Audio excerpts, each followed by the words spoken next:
prayers, my ibuprofen. Dare you to try to stop me, this medicine highly potent. Do it for the squad. Ain't no INT. Throw me in a boxing ring, counter punching anxiety. Keep on digging, eventually you gon' find the treasure. Time is effort, applying pressure and dying never. This is not a game, I didn't come to play. In my father's name, boy, you know I'm safe. Shoot your shot, throw your missiles, they gon' fade away. It don't matter anyway, I'ma burn it to the ground. Yeah, hey, burn it up. Yeah, you know I'm coming for the crown. And we don't play around, nah. You better get out my way. Hey, we about to turn up one time on these boys, they're not ready. Yeah, disappear, never hear, faith instead of fear. No crystal ball, not at all, but we gon' make it clear. Not here to settle, genius level, I'm a rebel. Don't ride with pebbles, know your worth and let it pedal. The game is in need of change, I came to rearrange. Had to release the pain, now I don't see the same. Always down to fight, so I stay ready for battle. These boys is Microsoft, unlike Steve Jobs is the Apple. Yeah, if you ain't with it, then cool, get out the way then. Cause this ain't what you want, you're better off in the playpen. They have to cry a river, call it Timberlake, and bring my competition with a dinner plate. Yeah. It's time to get out here. Make it count. Don't take no energy home. Listen, man. Tonight is the night. I'ma burn it to the ground. Yeah. Hey, burn it up. Yeah. You know I'm coming for the crown. And we don't play around. Nah. Out my way. Baby, I am all dressed up. Sexy skirt and cake makeup. Heels on to kill. We're gonna let the party turn way up. Feel sexy, dirty, I don't even care. I'm nasty but tasty, my lips are right here. We gonna party till the break of day. Sip your Henny and get ready to. I love it. You know it. I love it.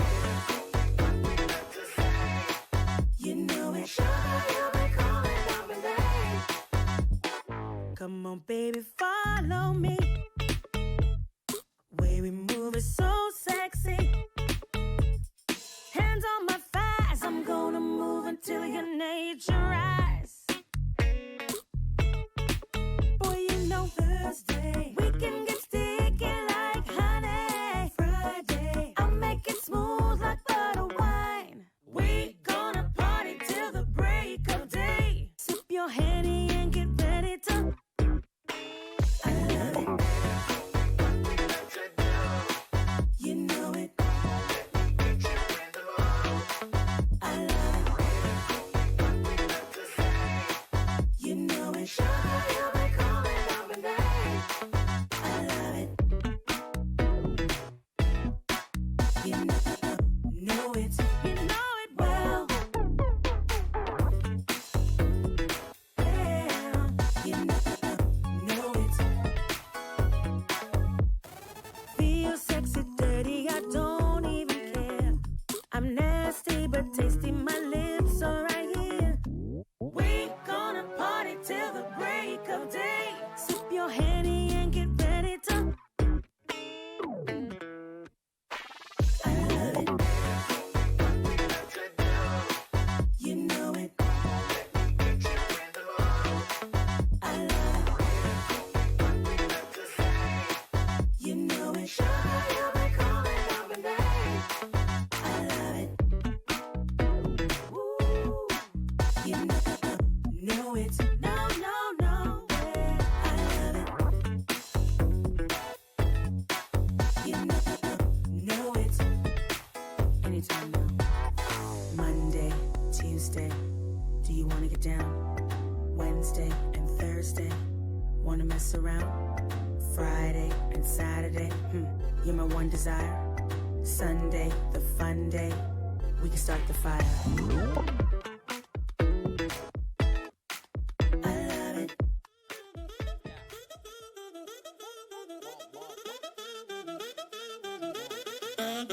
Yeah.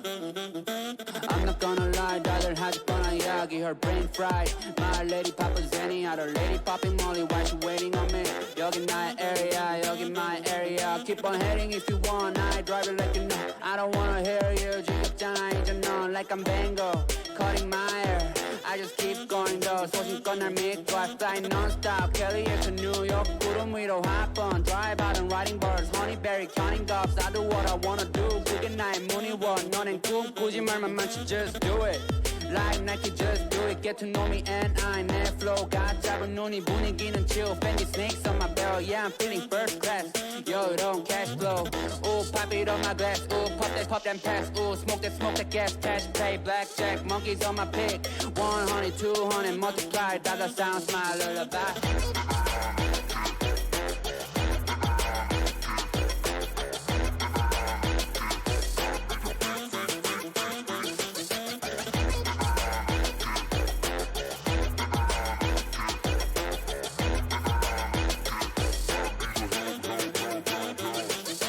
Come on, never sleep on me.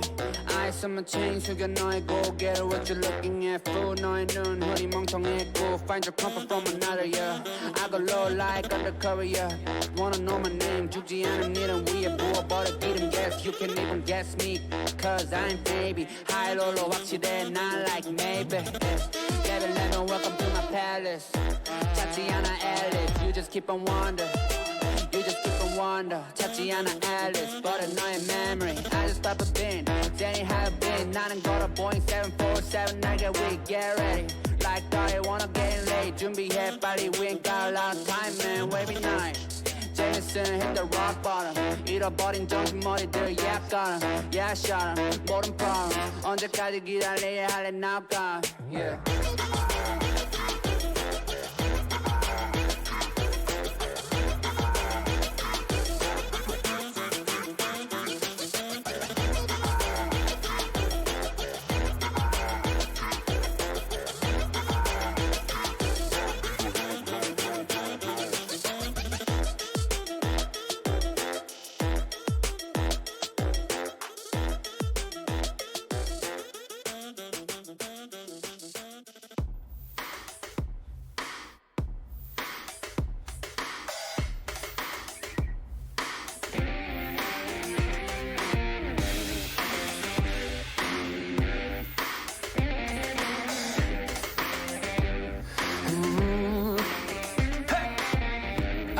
The rock star parking everybody wants. Out on the street, 40 feet from the bus stop.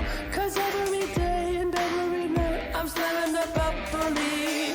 Diet Coke from the stud down on the corner block. I don't even notice all these plastic dishes. You know I'm a handle my own business. I'm a boss. Baby, I'm a boss. Calling all the shots. Baby, I'm a boss. You know I'm a baller. I keep the mansion running even when the power's not.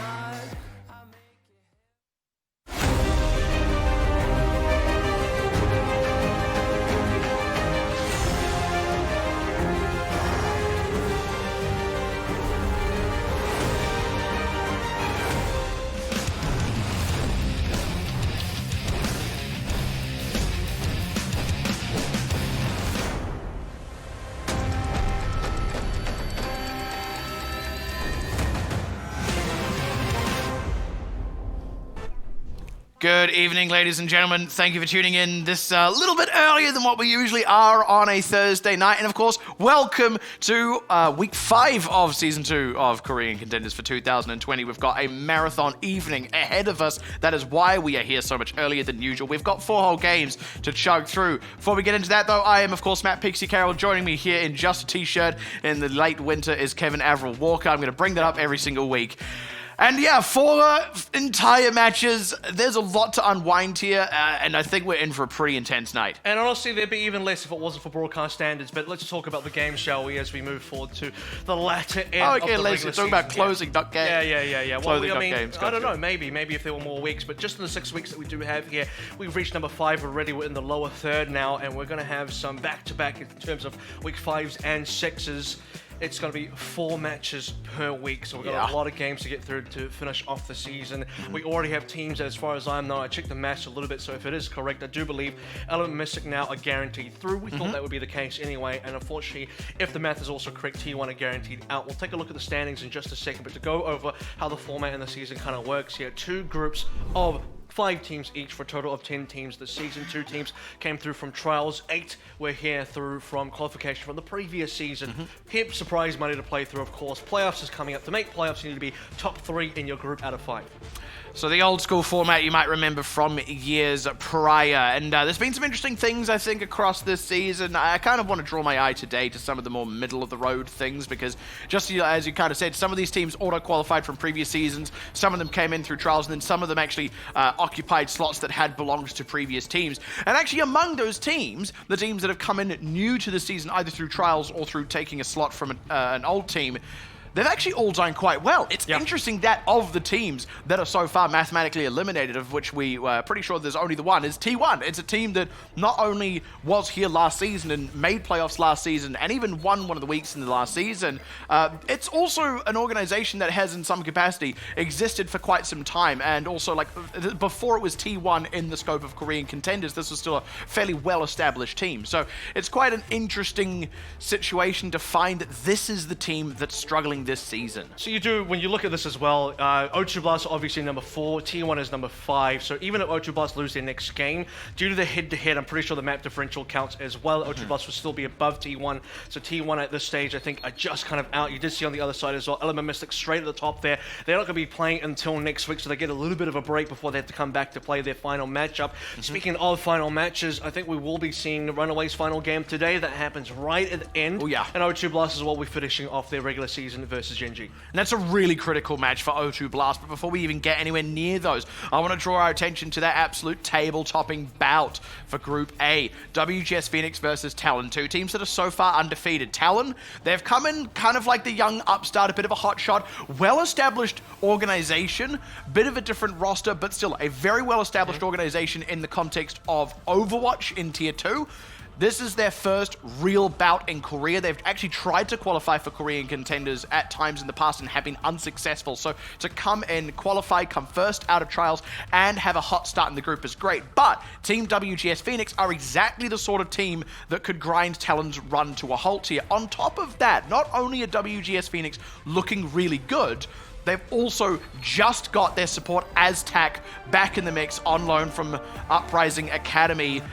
That's going to be a really intense one. Yep. He's an absolute mammoth of a player. We've talked about him just about every week. We've noted his absence, and the team has still looked great even without him. And that's the thing, because now they've upgraded their roster again. He's rejoined the WGS lineup. This is most of the team that ended up coming 3rd place in Contenders Korea Season 1 of this year. They obviously have some new faces, and Oberon and Waffle joining them. They've got I'm 37 on the bench as well. He might show his face today. Who knows? But the fact that Aztac is back in to reinforce this roster, they are going to be a force to be reckoned with. Talon, we already know that they're pretty good. Talon have come in very strong this season in particular. As you noted, they have a bit of a history coming in from other regions. Now they have a new roster. Now they have a really strong roster, and they're at the top of the leaderboard. Let's see if they can stay there. And that's the real question tonight, right? I feel like this is almost going to be the decider of 1st and 2nd seed. I don't want to call it too soon, because there are other teams in this group that are still looking quite threatening. Notably among them is Gen.G, because Talon, you look at who they've played, who they've beaten so far, it's actually just T1 and O2. The 2 teams currently at the bottom of the table in this group. Now, that isn't to say that those teams are weak teams necessarily. This is just, I think, a really strong group, but they are the weakest teams in the group. So there's still a world where, despite the good start, Talon are actually still the 3rd place team here if they drop tonight to WGS and they drop to Gen.G, which is where I'm going to say, if they do lose tonight, and I would kind of expect that to be the result, obviously I think there's a lot of question marks around it. It's nowhere near that set in stone, but if they lose tonight, if they have a really close showing, that probably says they beat Gen.G and do still get that second place finish. Well, speaking of beating Gen.G, WGS have already gone ahead and done that. So they've beaten O2 Blast and Gen.G. Talon have gone ahead and beaten T1 and O2 Blast. And if we look at the table right now, T1 and O2 Blast are kind of the bottom teams of this group, maybe surprisingly for some. So that does go to at least give you a little bit of info of perhaps where the teams may be. You could say on one hand, yes, Talon at the top, but they've only fed on the lower two teams. W is just in a kind of similar space. They beat O2 Blast at the top of the season. I believe that was it was a week 1 game even. Yeah, there was a second game at week 1. So, you know, I think the Gen.G game, the extra Gen.G game does give a little bit more credence to WGS. Now they've kind of upgraded their roster again by reinviting previous member Aztec back in, someone that we hold in high regard, someone that for me was MVP candidate of last season and now gets to come back in at a very critical time for WGS to maybe be the MVP candidate again. And I also want to just sort of speak to the wider group in another aspect, and that's O2 Blast, because we've talked about this a little while now, sort of right from the get-go where they struggled at the beginning of the season. Their first game was actually against WGS, which they lost, which was a bit of a rough start for what is still the returning champion. Like, that hasn't changed. Then they dropped another match as well to Talon, sort of a bit of an upstart team at that particular point in time. I believe that was Talon's first game, so great start for them. Terrible continuation for O2. What O2 actually won out of this is they want to see Talon lose to WGS, and they want to see Talon beat Gen.G, and then they need to beat Gen.G themselves. That is the path to success if you're O2 Blast. But as we say, their fate is in the hands of other teams, and 2 of those other teams are about to go head-to-head. Table topper indeed. I do believe the team that come through from this will be in grand position to take number 1 seed in Group A, who I do think at this point in time is still probably the more competitive group between the two. Not by too much, but certainly when you look at the fact that there's a lot of ties here. Looking over towards Aztec, no Anna for him just yet. It won't be the Moria. Of course, we are on the same patch as the Overwatch League, so maybe we'll see a little bit of Roadhog later on. Ryan Zarya for Talon. And a bit more dive coming through from WGS. For a hot second when he said there's a lot of ties here, I was like, what are you talking about? Pata and Apudo aren't on this team anymore. Old Talon, maybe. Old Talon jokes first. Scrap looking neither here nor there, but Oberon getting low. That's a big hit to WGS Phoenix, and Django may be hacked, but he is otherwise just fine in terms of health total. Already Talon making a quick rotation around onto the point. WGS Phoenix, they know what's up. They have backed off. Not going to lose any more members, which is about as good as you can get when you lose your tank early in the fight, but Talon get possession to start. Yeah, I'm focusing down Oberon, making sure they have that tank advantage going. Picky's still not quite there in terms of the ultimate just yet, but you look over to the supports, both Aztec and Swoon looking towards the coalescences. Those will be dueling fairly soon. Oberon, decent positioning. Aztec quick on the draw there to use that as fast as possible. Swoon does at least get his, just a fraction of a hair thereafter. Arrow leading ace in terms of ult charges, where my eye is currently drawn, and that's to say nothing of WGS's members getting low, so they do at least have to respect the damage output here, but Talon are actually off the point. They are going to let that one go over. They are prepping to try and push back on to WGS with Arrow's EMP. They've also got a grab. All those coming up just now. Watch for the commit. Grab first. They drill down Oberon again. They're actually holding on to the EMP here, and they should be able to repel WGS again unless something crazy happens and WGS start fragging out. Just not a lot of HP here. Gebelshi low, so is Valentine. Ace had to translocate backwards. They're nearly on the EMP, but they lose Aztec. WGS are going to have to reset here for sure. Talon now reaching nearly 50%. By the time that WGS do come back in, they will have half of the map capped out. EMPs will be dueling, and we'll look towards both Waffle and Chorong to counter with the sound barriers. And that's the advantage of Arrow actually holding on to the EMP. He did get it before Ace by a reasonable margin. He could have used it and probably won the fight off that, but then Ace would have had his uncontested in terms of EMPs being up for the subsequent fight. So this does put Talon in a slightly better position. Also, Swoon was actually leading Aztec because Aztec died. It is a credit to this man that he is already back ahead of Swoon in ult charge. And it's got to come down to who pulls the trigger on the EMP first. It does come through. Chorong does get the counter in as well. When does Arrow strike? He gets just Oberon. Yeah, right on top of the Earth Shatter, and that's maybe a bit of unfortunate layering. It's a few hacks out, but a lot of it mitigated by the sound barrier. Gamewashi is going to be able to reset the mech with a self-destruct. Arrow's already gone down to Valentine. I dare say WGS have kind of weathered the worst of it. Talon, I think, investing the EMP at the same time as the Earth Shatter maybe wasn't necessary unless they were really confident in someone like Stella coming in and cleaning up those otherwise crowd-controlled members. But instead of that, WGS are kind of able to just hold on until they can drill down the tanks of Talon. And everything got used on both sides there. Both Aztec and Sue managed to get coalescences. Those got committed in there. Death Blossoms from both from Stella and Valentine. Obviously, we saw that Valentine's end up getting way higher value, cleaning up the kills there, awarding WGS now cap on the point, 40%, slowly catching up. But Talon win one more fight, and they'll be in the 99% overtime. And they're looking to maybe win the fight off the back of something like a grab here. Aztec again leading Swoon, this time by a massive amount. And again, both ultimates were used relatively close to one another, so shows the difference there. Not to speak ill of Swoon, that is. Swoon's also, by the way, or rather Valentine's already used his Reaper Shadow form. Will now be trying to really get out of harm's way. Piggy is looking for this Graviton Surge. Indeed, Gable, she trying to keep his defensive matrix up for as long as possible. That was nicely done by Talon. They wanted to force Aztec to use the Coalescence. He has now used it. It is off the table. Now Swoon can just push it with his. Chorong, though, getting hacked and going down is tough. Talon, they may be playing coy a bit too long here. They need to start committing some tools. They're actually going to start with an EMP, and it is solid, but it does get somewhat matched. However, Grav out. They find Valentine. Piggy trades his own life for it, and I think actually the counter EMP out from WGS is having a much grander effect right now. Someone like Django needs to come up big, but he doesn't have supports at his back, and like you said, as WGS themselves around the bend of 90%, I think Talon have taken too much time, and I don't know if they're getting back on this one. Piggy's hacked out as well. Talon are going to really struggle to be able to contest in time at all arrows here, but for how long? Because there's not enough reinforcement. Swoon desperately needs to get on point as well with the Coalescence. Chorong nearly has a sound barrier. These are possible comeback moments for Talon, but they need a team. Oh, and Chorong again manually hacked. He doesn't die this time, so he might still be able to get in, but that extra slowdown, that extra disconnection between the members of Talon really hurts their ability to fight this. But if they can group up, look at the ultimates. They've actually got a little bit of an edge on WGS. In fact, they find Oberon. That's a hot start to things. Talon still holding on to a sound barrier. EMP is out. Chorong brilliantly countered. So good on the timing and kills Valentine mid Death Blossom. That's a turnaround if ever I saw one. And Talon, they're going to hold on, keep this game in their clutches. And there's not a lot of time left. WGS have to get back to the point ASAP. Arrow even has an EMP, and credit to him, he kept that cap alive, allowed Talon to reinforce in time. They are just enough ultimates from the two supports to maybe hold on there. Even the boot to get Valentine into the hole while he's using Death Blossom. Perfect coming through from Chorong.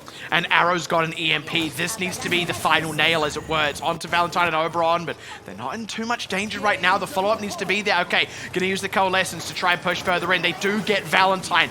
That's critical. Ace is low as well, so they don't have a lot of damage output. Aztec under fire. Oberon gets a clutch Primal Rage, and Stella does go down by way of Waffle.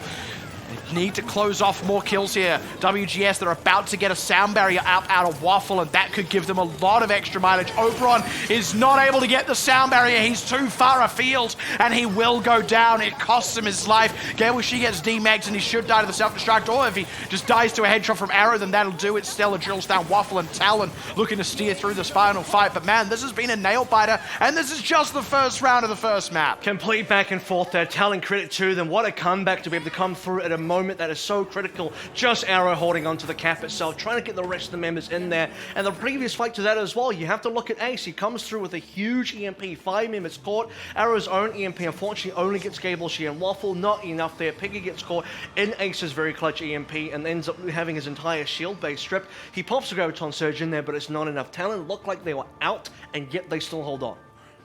Really well done. It's just crisp execution when it counted the most. And that isn't to say that WGS aren't executing well either. There's these microcosmic differences between the two teams. Arrow getting an EMP at the right time. Oberon not quite being in range of Waffle's sound barrier. Tiny little things making the differences. And we're starting out on the same compositions as Gen. Talon want to keep that Rhine Zarya going. WGS want to keep the dive tanks between Oberon and Gable going as well. Looking at Swoon, looking at Aztec, who's going to get the early Coalescence. That will be the decider. Almost certainly, unless it is something crazy like Arrow or Ace pulling massively ahead. But that is unlikely. Actually, everyone running fairly even, but manual hack on Chorong, that's always been a bit of a danger zone for him in the past. Talon don't have an excellent position here around the point. WGS are mostly on it, and Talon are going to have to figure out a way to push in. A lot of damage there. Django's been hacked out as well. Talon trying to reinforce, trying to regress right now, find any kill they can. They will get one. Yeah, that's a hack, and also Swoon leading Aztec by quite a ways. He's actually not decided to commit the Coalescence just yet. They might not need it in this fight. Very conservative from Talon.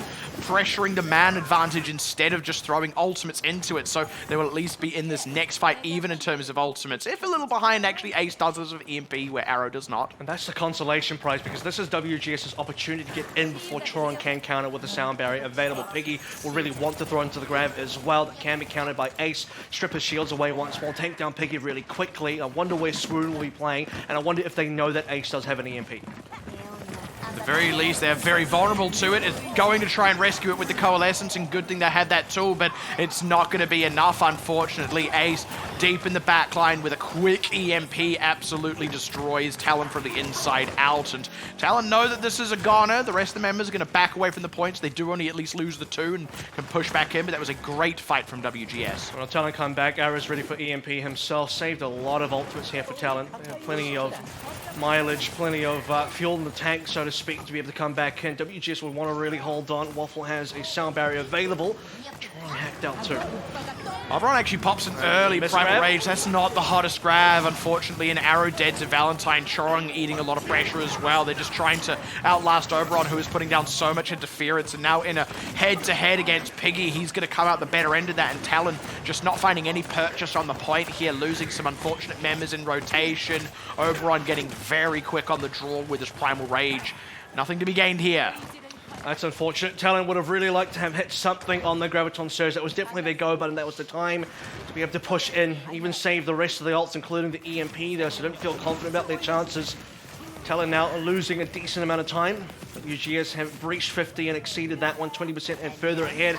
So look for the EMP from Arrow, catches 3. Okay, I was going to say, they got to know he's there, and they did, in fact, but where's the follow-up? Unfortunately, Arrow is already dead. WGS were able to just kind of castle up and weather the worst of it, and Talon just not able to find the crisp execution. They have traded one back, though, so if they can maybe leverage that, it's only even in terms of overall manpower here, but that's a huge EMP, a great counter with the sound barrier, and Valentine now in full retreat. Stella does go down, though, and that's the thing, Talon, they keep losing a member just to a random frag, a little bit of well-placed focus fire from WGS to stop the game plan, stop Talon's ability to actually fight as a 6 and use their ultimates ideally. Well, one more opportunity. Now, Talon have it fully backed out. Graviton Surge this time catches plenty, and Piggy will make short work of them. Trong even picks up the kills. Again, Talon not backing out fully, appreciating that they can keep some pressure on, lean into some ultimates, but they've got a lot of ground to make up for this time, unlike what happened on Well.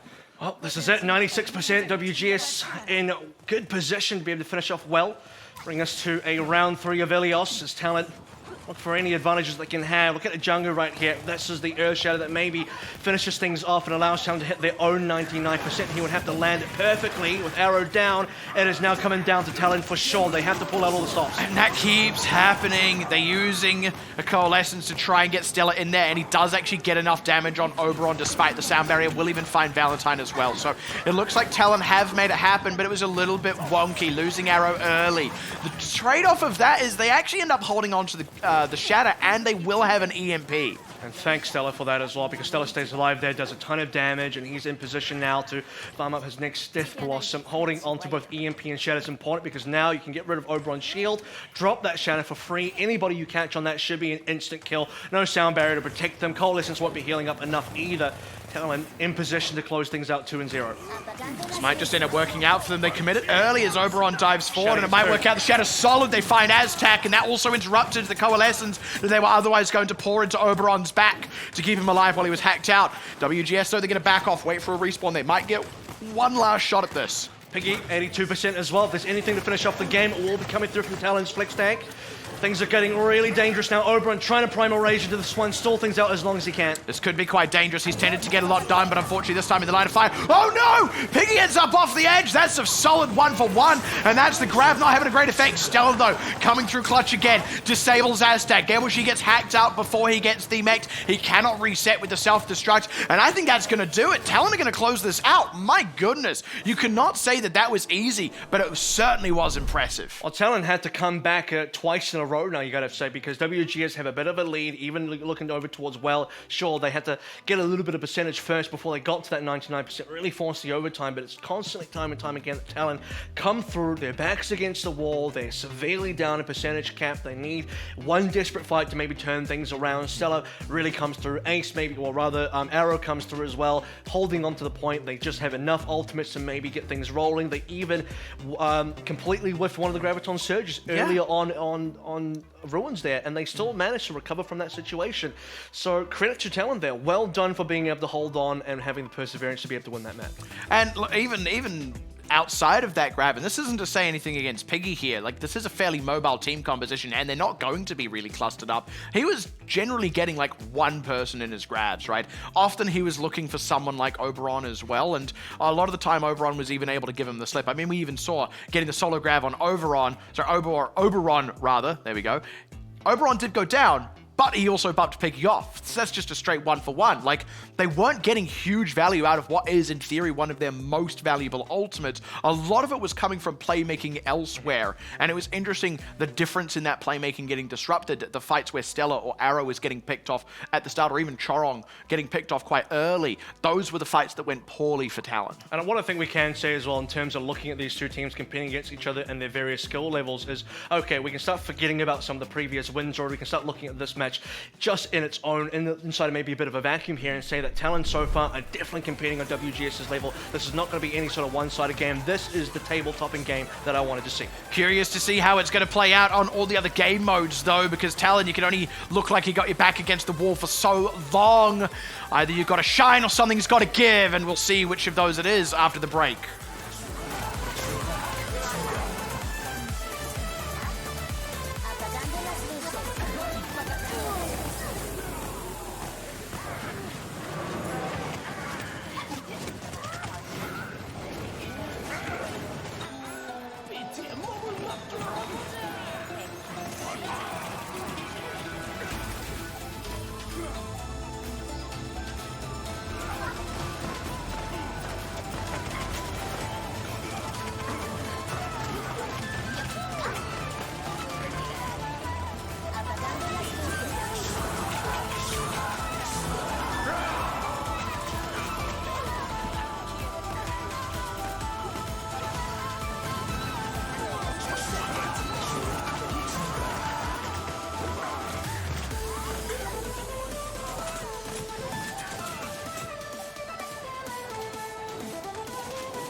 Honey on my lips when I tell them your name. What's sweeter than this? The taste of the sun's soft warm kiss. And now I hear you in my heart, like a solid tempo drum, beating 1, 2, 3, and 4. Always on my mind. Forevermore, forevermore.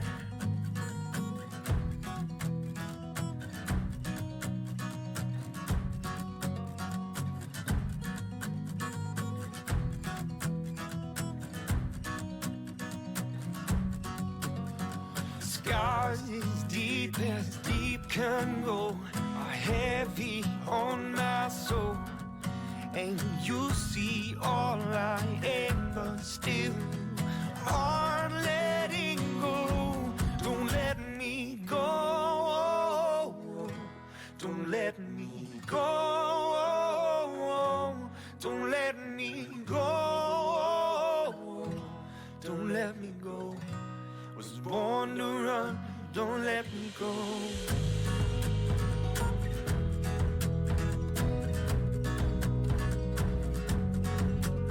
Set fire to my trails.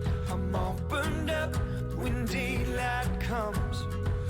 but you know where to find me. You're the only one I believe in. Scars as deep can go are heavy on my soul, and you see all I am, but still you aren't letting go.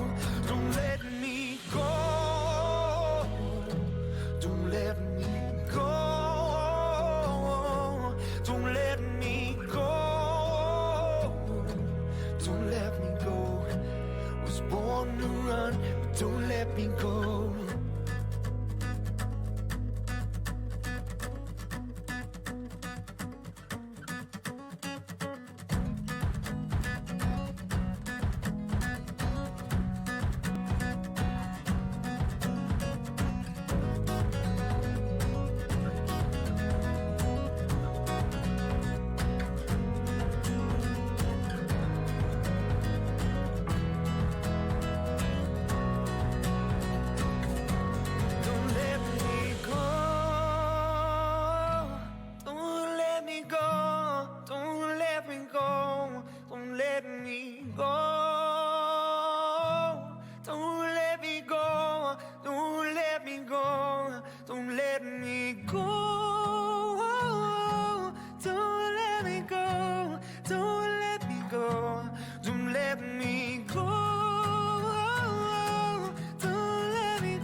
Don't let me go.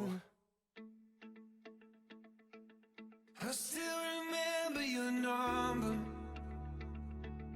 Can say those digits by heart. With that first drink of the summer, I think about where you are.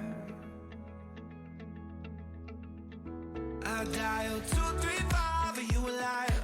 How I miss our late night drives in 4-6. How is it that in my mind I flip a switch and 7-2, forgetting you is something I can't seem to do.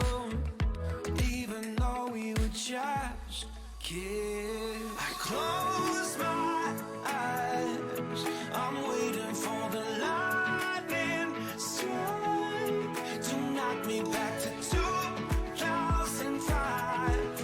Before you took that cross-country flight, before we said goodbye.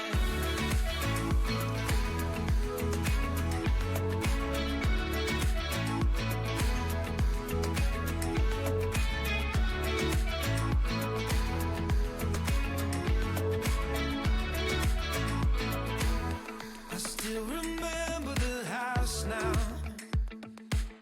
heart beating out in my chest, and walking up to your front door, I can still see the address.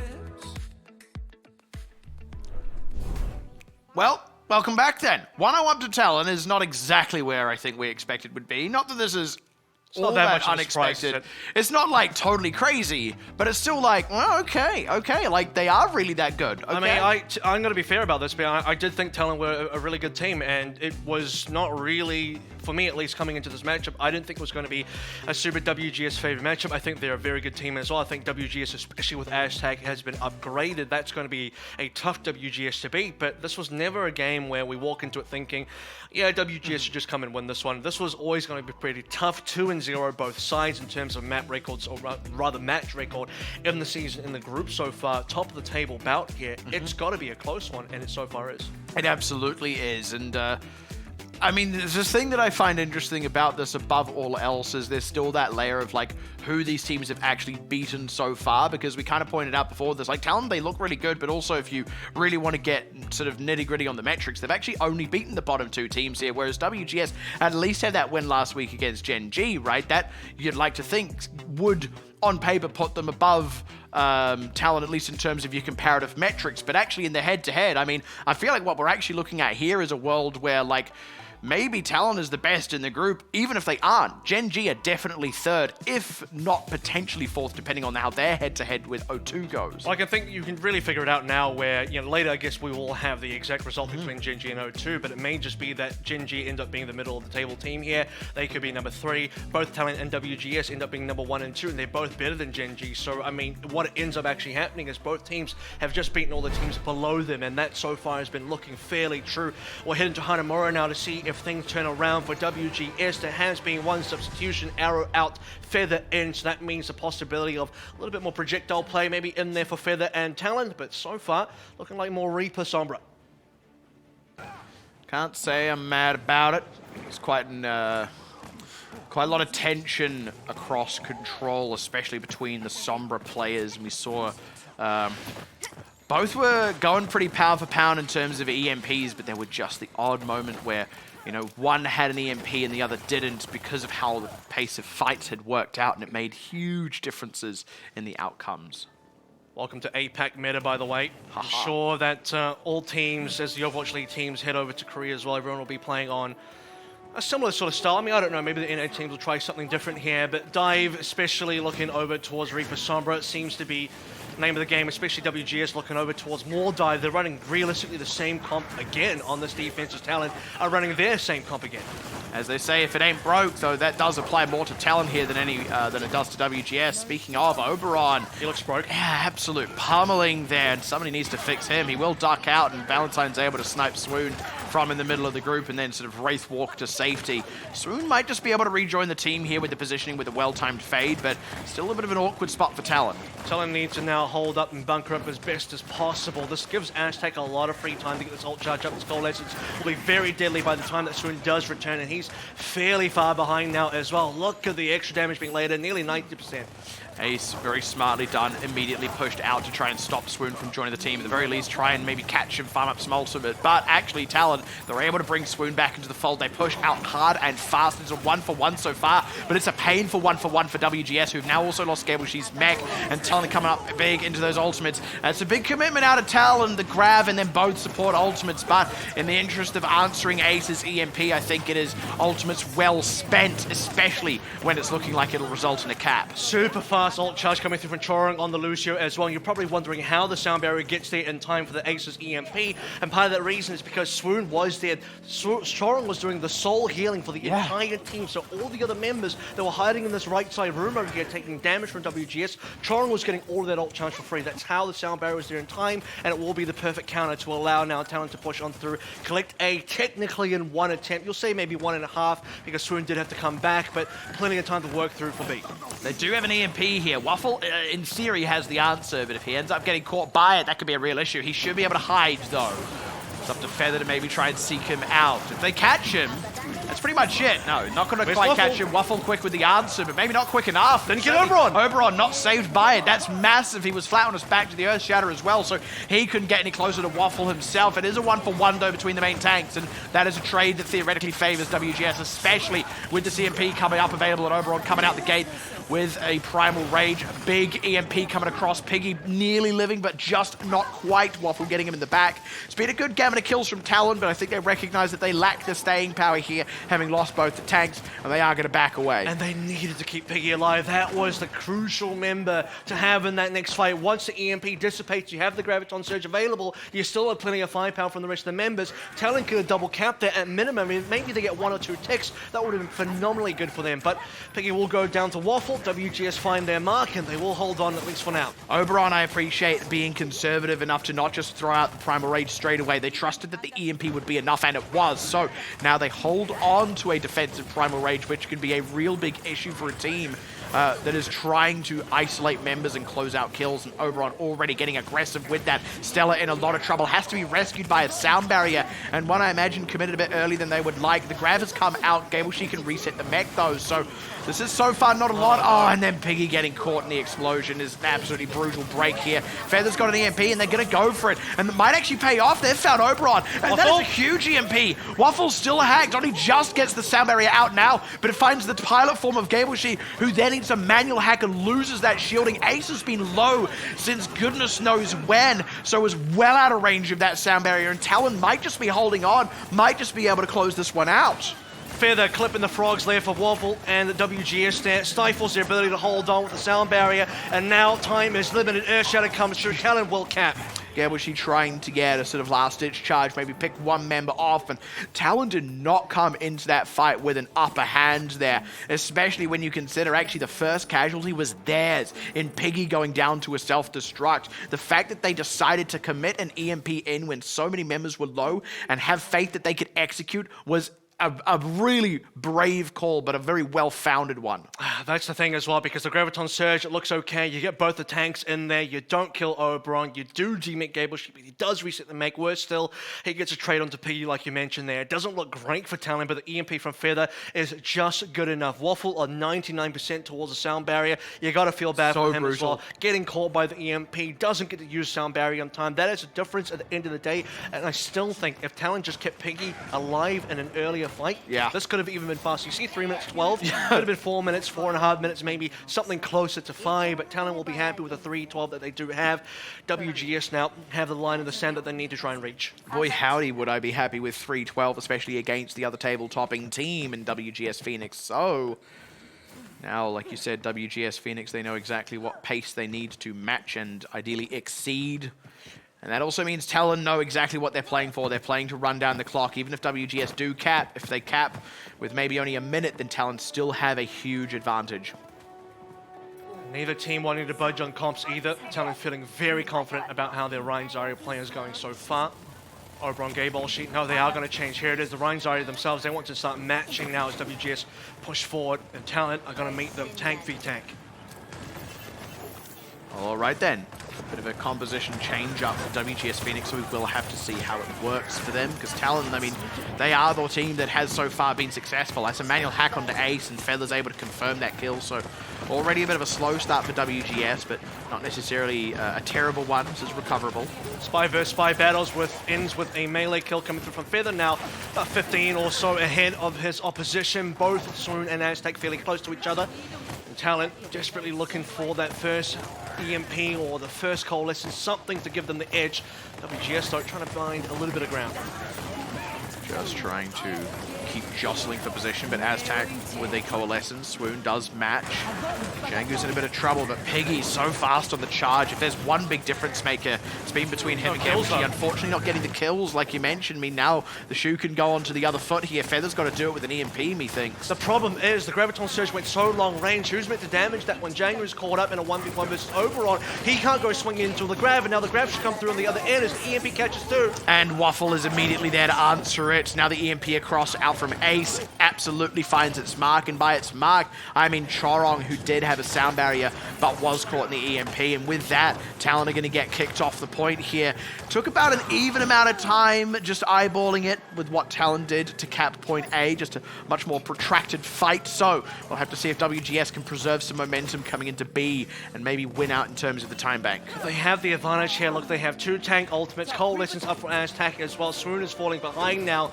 Piggy's at least for 81%. You got to say it's pretty fast fire off. Piggy. However, you are going to need a little bit of time. You really have to feel that Talon, if they just landed the grab a little bit closer, caught some closer members, helped Django confirm the damage, that would have been really in their favor.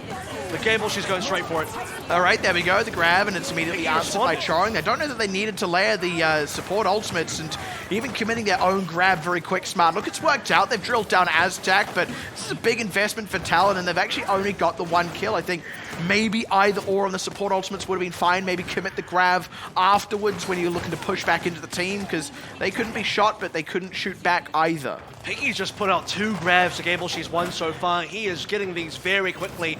Last we spoke of him, he was on 81%, gets the last 5th in a blink of an eye there, as Talon will now hold on a little bit longer. Both EMPs coming online soon. Both main tanks across Django and Oberon looking for shatters as well. The opportunities will be coming. EMP lands. Very quick, smart, and a huge shatter! Absolute destruction.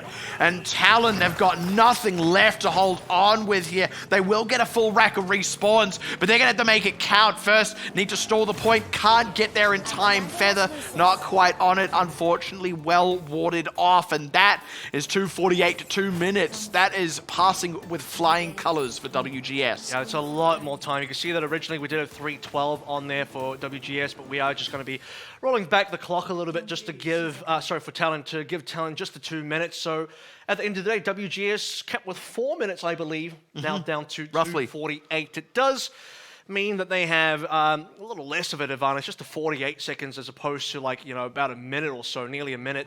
No, it's actually the same 48. It would be. Never mind. It would be 48. Same 48, but in terms of the overall difference, yeah, I guess we've evened things out a little bit here. Well done by Talon. You look at the EMP Shadow combo coming through from them, looking towards Feather and Jungle to maybe do a similar thing, but the positioning that Ace had, just straight up the gut there, deep in the middle, standing right behind Oberon, saying, I've got you, I'm going to pull the trigger on this one, and you'll do so as well. Both of them do that. And both of them will land every single shot required to get Talon out of the way. And let's just imagine that in the fight prior, where Talon used the Grav, the Sound Barrier, and the Coalescence, let's imagine they had preserved either the Coalescence or the Sound Barrier. Suddenly, that EMP is maybe a little bit more survivable. Maybe you still lose a few members, but it's like 3 of them, and then 3 are still up. You can throw out the EMP a bit earlier from Feather. You can maybe stall to get those members back in. It becomes a little bit more doable, but losing 5 in an absolute 1-2 punch knockout is not something you can recover from. And WG's are going to stick onto this one as well. They found the winning formula. The Diva and Winston combo not working out for them. It's now going to be Oberon staying on this Ryan, and why not? Talon will try their best to push on through. They need to really get a lot done on A, set the pace here, because WGs have just a little bit more time to work with, just meaning that they can afford just a couple more mistakes. First rotation through. Feather nearly getting clipped on the way, but he will make it with the team. And now Talon, they are aware that they don't have a lot of time, and that's losses they can't afford. They were already low, decided to poke for just a fraction of a hair longer, and it cost them. They will have another go around at this. It was a quick enough loss, but that's not a great start, and WGS got to charge a lot of ultimates off that. Charging energy on Gable-She as well, it just allows them to get a lot more energy, or a lot more ultimate.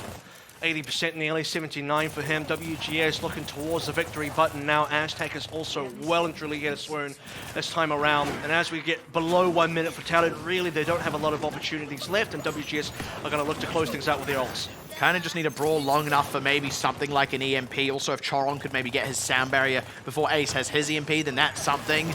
Gable-She, though, ahead on the grab. Stella's already down before they even go for it, and now Gen.G just kind of man alone, stuck out front in a grab. Talon are going to have to pull back from this one and go for a real down-to-the-wire push. There is just enough time to reset and come back into this one for Talon. They will be in the overtime for sure. They will also have a Sound Barrier, crucially, to counter our Ace's EMP. Feather's nearly there. He's going to desperately need his one, but Waffle will be there to counter. Talon have some resources. They need to make sure everything lands perfectly. Piggy has a grab, and that might be the big difference maker here if he can get a good one, but it's been a little bit hit and miss with them. Ace now hovering over top of Talon. Needs to catch Chorong, as he has managed to so many times. He's found it. Sound Barrier. Okay, they survived the worst of it. Now Feather looks to answer back, and he finds Waffle. That means they convert on Oberon, and that's it. They barely pull back to the cap. That was Chorong, man, alone out there. They get a solid grab. They dogpile onto it and clean up the members to boot. Valentine gets drilled down under the beam of Piggy.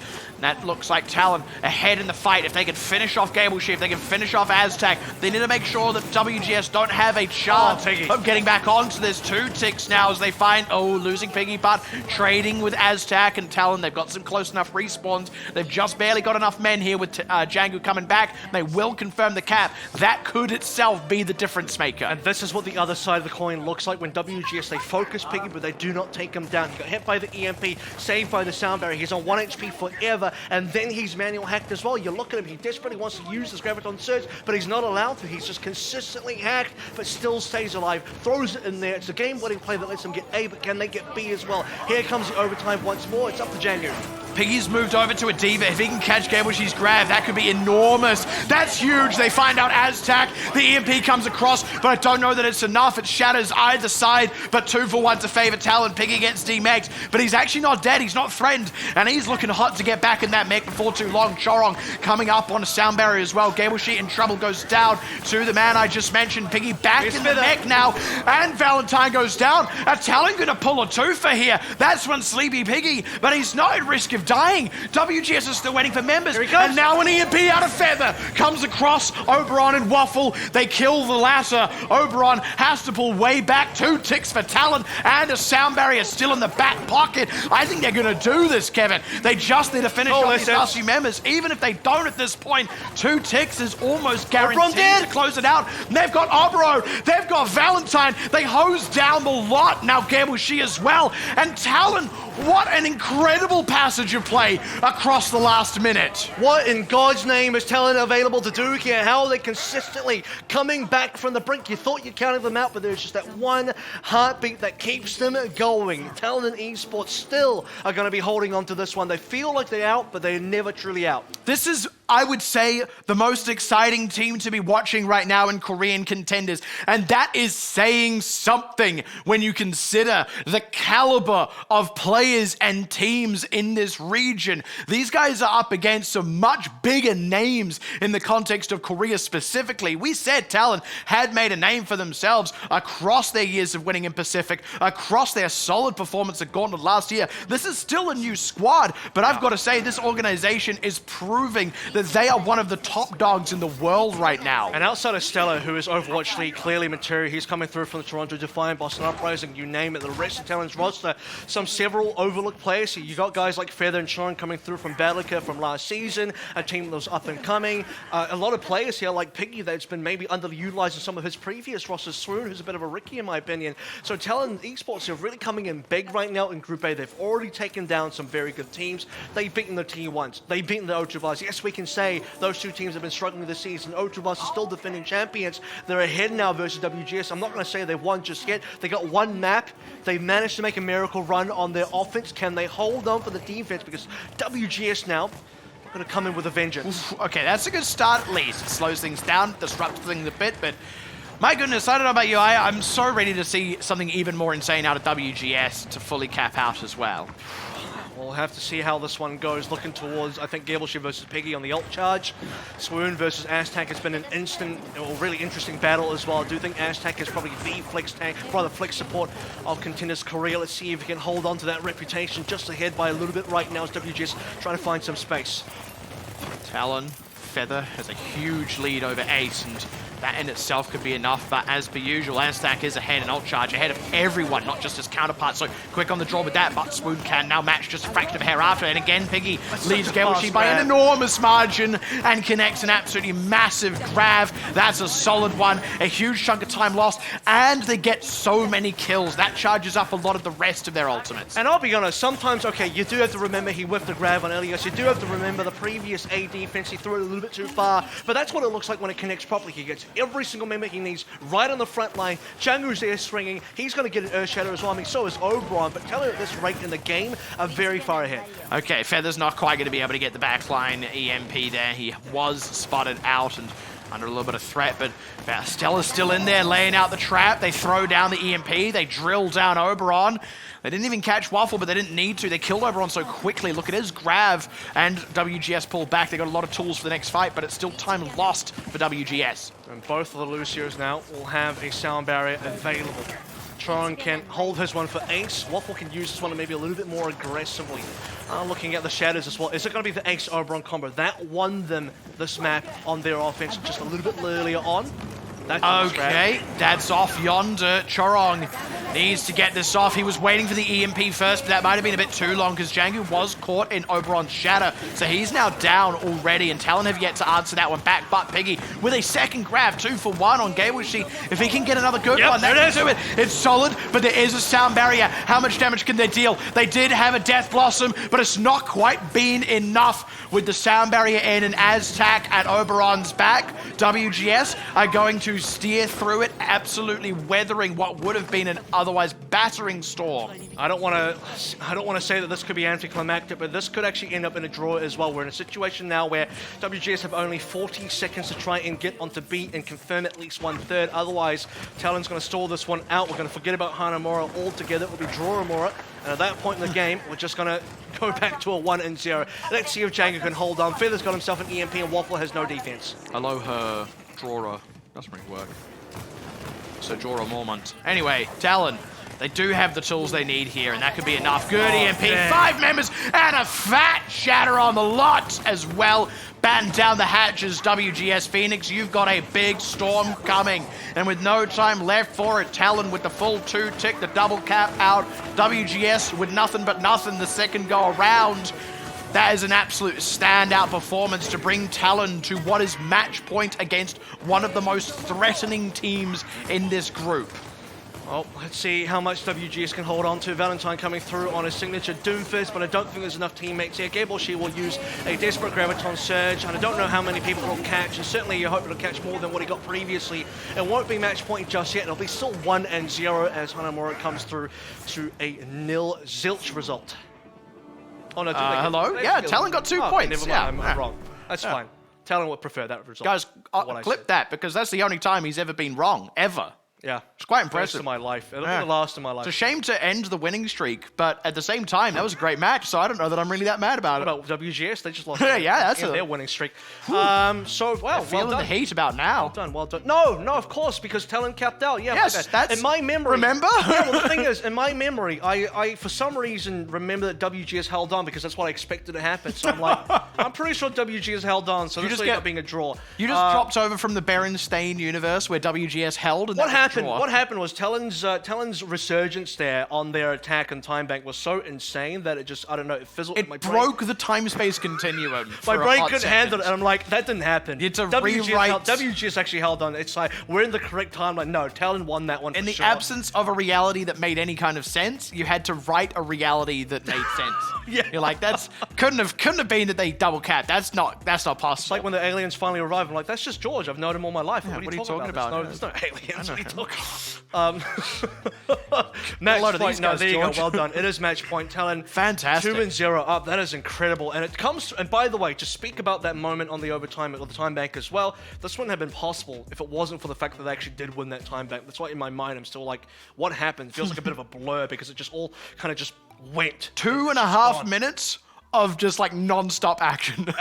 and the fact that they got that, now it leaves them in a position Incredible. where, I mean, Hanamura was not a map where, I mean, it looked like they started to struggle. Their time back was worse in time. WGS started to come through. They looked like they found their calm. Ace coming through and comboing up with Oberon was absolutely insane for the 5-man shatter. It found, you look at WGS and you feel like, okay, the Ryan Zarya is starting to work for them now. They got away from the Diva Winston, and that just could be what would have been the problem for them. It felt like it. And they kind of fixed that, but then we get to this result, and it still is Talon Esports coming ahead. The thing that's so impressive to me about this is genuinely our tabletopper, and it is truly living up to its reputation.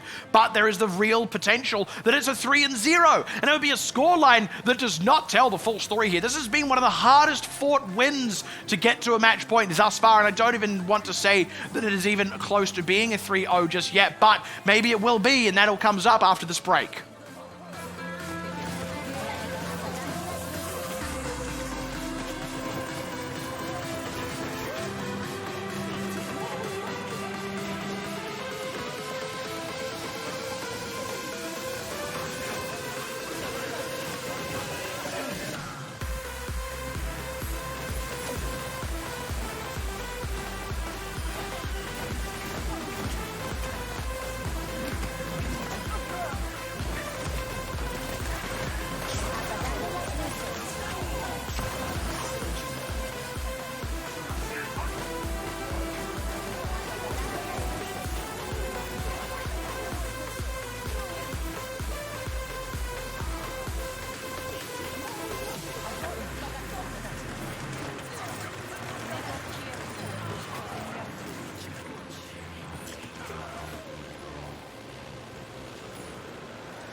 Wish I could say I was finally over you, but that's not the truth.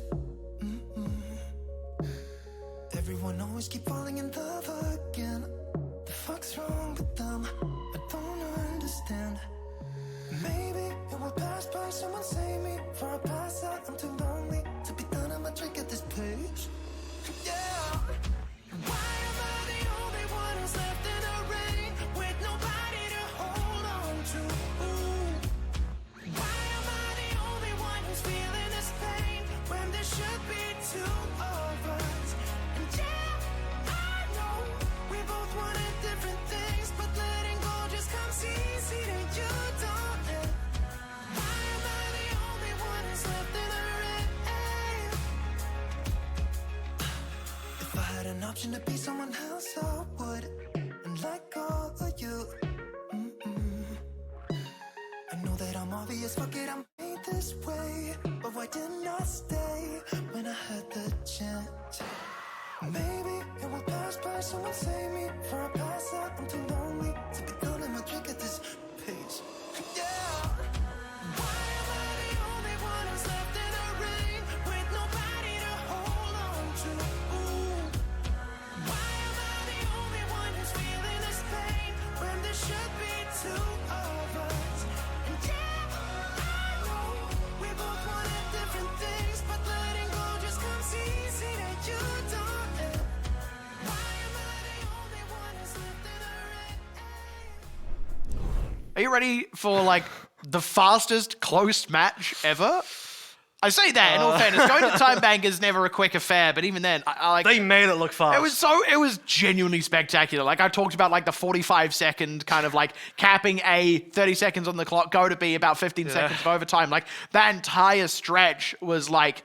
I feel like I aged 3 years. It's like watching Time it. Bank on the So red much. line only, man. We were maxing out the revs on that one. It was Beautiful. incredible. Just non-stop action. They just constantly battled, constantly brawled. Ultimate slowly coming online. It was almost like as soon as you get an ultimate, you just have to go. You just have to use it. The margins are slim. We talked about Waffle getting hacked on 99%. It's just stuff like that. Just very slim margins. You know, Piggy just dying. Piggy just not dying. Just on a sliver of HP surviving. It's just, like a- just everything happening on an inch of a difference between either side. Everything all at once. This feels like a Michael Bay film.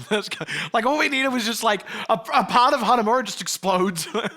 Just the top of the castle, just some, massive just fireball. a fireball. Mr. Yeah. Bay's like, can we make it bigger? Put in two. More. Why not? Bring in the Bayhem.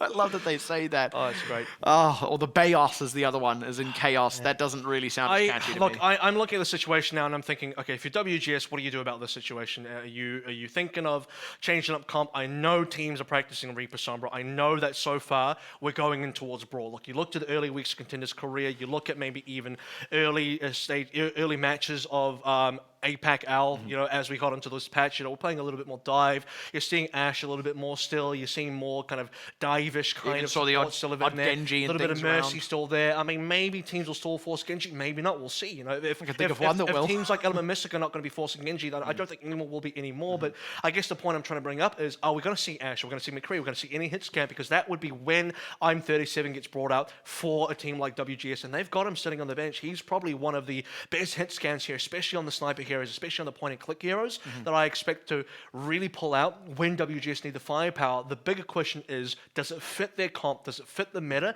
And does it fit their game plan for today? Well, the other thing that we also saw was Feather getting substituted in, sort of brings that projectile option, so Talon could have leaned into something like a Pharah as well. Moving into King's Row, might see that. This is also a map where we might see some of the snipers coming out. We've even seen some double sniper stuff as recently as last week, so that's not out of the question as well. Or it could be that the teams stick to the Reaper Sombra. Certainly Talon, I would not blame them for doing so. It has worked very well so far. I don't expect too many changes here. I think Talon will just be playing Ryan Zarya again. WGS obviously playing Ryan Zarya again. And to be expected now, is it possible that Feather decides to cheese a little bit, bring out the fire for point A? Yeah, for sure. We know it's in his pool. We know he's a dedicated projectile player, even though he's on the Sombra here. And for Talon Esports, Jangu is most likely just going to go back on the Ryan, and I don't expect anything to be majorly different. He just wants to boogie first. And there's the Ryan. No more dancing. Dancing on the point if he caps. We'll see if it arrives, because WGS now, they know they're on the final legs against match point, against Talon. Could you believe if Talon could 3-0 WGS? That would be insane. Incredible. And they're certainly on the warpath to do so. Early skirmishes, Swoon definitely ahead of Aztec, but he will catch up. I would like to see Reinhardt breakdance as one of his emotes, but that's beside the point. As Piggy leading Gable She as per usual, actually not by much anymore. It's kind of got swung the other way, but expect to see that one develop rapidly as things continue. Oberon has been leading Django until that Fire Strike came out. Well, let's see what Talon want to do, because they've given up Alderworth Hotel. They want to take a front-up approach now, just rolling straight onto Oberon. Look at the health. First time I've seen Swoon ahead of Aztec in the opening fight, and they drill down Waffle with it. That's so clutch from Talon to outpace what might be otherwise the best inherent Moira in the region. And now Piggy is just miles ahead of Gable. This actually may end up being the decider, because you have Swoon kind of catching up with Aztec. As you kind of noted, Aztec's mostly been ahead. Chorong's been great, Waffle's been great, but what has been happening with the Zarya's is I think consistently Piggy has been ahead of Gable. The grabs that have been a problem, and even then, Gable She's with the grab as well, so that may have evened up. Looking towards Feather and Ace, fairly similar. Stella is ahead of Valentine because Valentine did go down.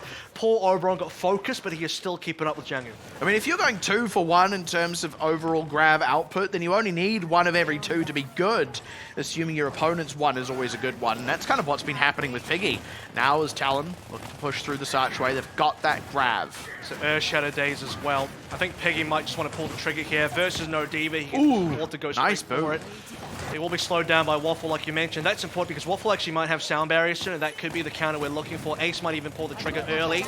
That's kind of what they've been waiting for, and they do end up committing it. They kill Gebushi quickly enough. That was pretty touch and go for a second, because that was the EMP and the Shatter, and Chorong was actually caught in the EMP. Could not have used a sound barrier to save the situation, but Talon with a well-placed grab and very quick follow-up, very quick kills means, unfortunately, WGS get no purchase out of the ultimates they expend. Oberon also used the Shadow there as well versus Django, so they even lose that extra one that WGS decide to commit. And what you can see now is Chorong will have a very easy game as the Lucio. He knows he just has to counter the Gable She Graviton Surge, and that's it. Ace is not going to have another EMP for a while. That's always the difficulty of Lucio. Sometimes you counter EMP or you counter Graviton Surge. Now that decision's been made for him, Talon have 4 ultimates, so do WGS.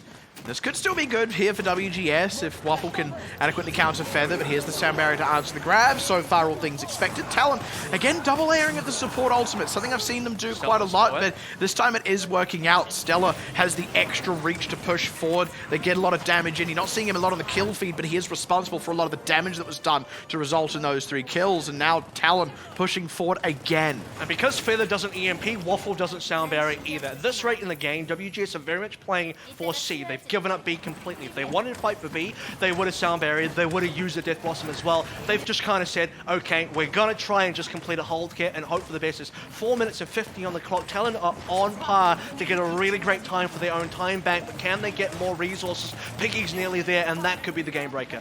Yeah, be careful not to play sound barrier chicken here if you're Waffle, by the way, but obviously they're now in this situation. They've just got to deal with it. Valentine going for a Death Blossom, ends up going down. That's a decent grab out of Piggy, but unfortunately not a lot of follow-up damage. It's a 1 for 1 so far. But WGS are actually coming up the better of it. They've forced Talon to pull back a little bit. And the reason the follow-up damage wasn't there was because Django was traded out by Valentine. So props to the Reaper player WGS there to make sure the Ryan wasn't just free swinging inside the grab. This will give WGS an opportunity now. There is going to be dueling coalescences. Gable She is nearly on his own grab. Piggy's not all that far behind, though. I mean, he's a good way behind overall, but I expect him to charge up that difference quite fast. But that's Django going down, and Oberon very quick on the draw with the Shadow. It's only the one. Yeah, again, Talon are able to pull back, and that's the thing. It feels like not a lot of people die in these scraps. I think Django was going to die anyway. That felt like an over-expenditure from Oberon. He kind of just got the blood in his eyes. Gets 1 kill off it. Not really enough. A solo grab now. Okay, and the Shadow's just out there to counter it, unfortunately, for WGS. And look, Waffle got a sound barrier off to try and counter Feather's EMP. Good EMP in response from Ace, like you mentioned, but so far, it's just kind of a 2 for 2 and a bit of an awkward one at that. Look, Talon are going to have to back up again, but we're starting to run low on ultimates if we're WGS here. So the most important thing here is, first of all, nice EMP. Ace managed to catch 60, so we did see that one. Gable, she has no Graviton Surge. Waffle has no sound barrier. Piggy's about to get his Graviton Surge when there's no defense. That is a critical thing now for Talon to try and get timing off. Okay, first of all, Coalescence to push in. Adds a manual hack onto Valentine. He goes down. Stella with a Death Blossom as well to confirm the damage. The grab might have been a bit of an overkill overcommitment, but they've largely wiped the team, so they get a lot of free space here, and they've still got a sound barrier to give them the last little bit of leverage for this closing fight. And that's something WGS haven't done, by the way. They haven't had a full team wipe versus Talon. They just get the one solo grab, solo shadow Django rather. They can't get the full team. Valentine now, he's hacked out. Yeah, but he caught Stella in that critical opening second, and that's the difference there. Talon are going to get forced back. Again, it's not a wipe, it's only 3 members, but that's a lot more than what WGS have done so far, and Talon not getting any mileage out of that sound barrier that they had banked up. That's definitely enough. Now we're coming over towards the next ring of ultimates. Notice that we don't have parity anymore. Previously, it was Feather and Ace being fairly similar. It has been Swoon and Aztec being similar, but Talon are slowly edging ahead. They may have lost a flank, but they have the resources. Feather comes in EMP ready. Waffle still no sound barrier. This is another good opportunity for Talon. Also, Piggy and Getwishy relatively even. Expect Piggy to get ahead. Absolutely disgusting. 6 people, a shatter to connect, and 3 already dead. Ace in trouble. Waffle hacked out. Valentine dropped. Ace, I don't even think he's going to get that EMP charged up before dying and having the cap go across, and Choron gets to take a victory lap with the sound barrier.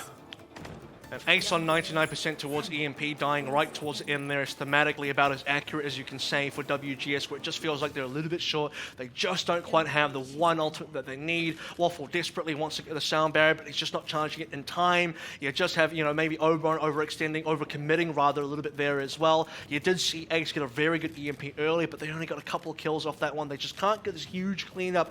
Valentine gets a death blossom. Here it's hacked up, but yes, there's about 3 kills there. They maybe get half the team at Talon, but you never get this huge ring of kills, so much damage done that then feeds your next fight worth of ultimate. So that's the kind of step that's missing for me from WGS right now, whereas Talon, I feel like they're getting further and further ahead in the ultimate charge, especially when I look at the flex tanks. That, to me, so far, has been the critical difference. And look, that's largely to speak of C. Let's also look at the rest of the map prior to that, where Talon really slick rotations around the point to cap A in a single push.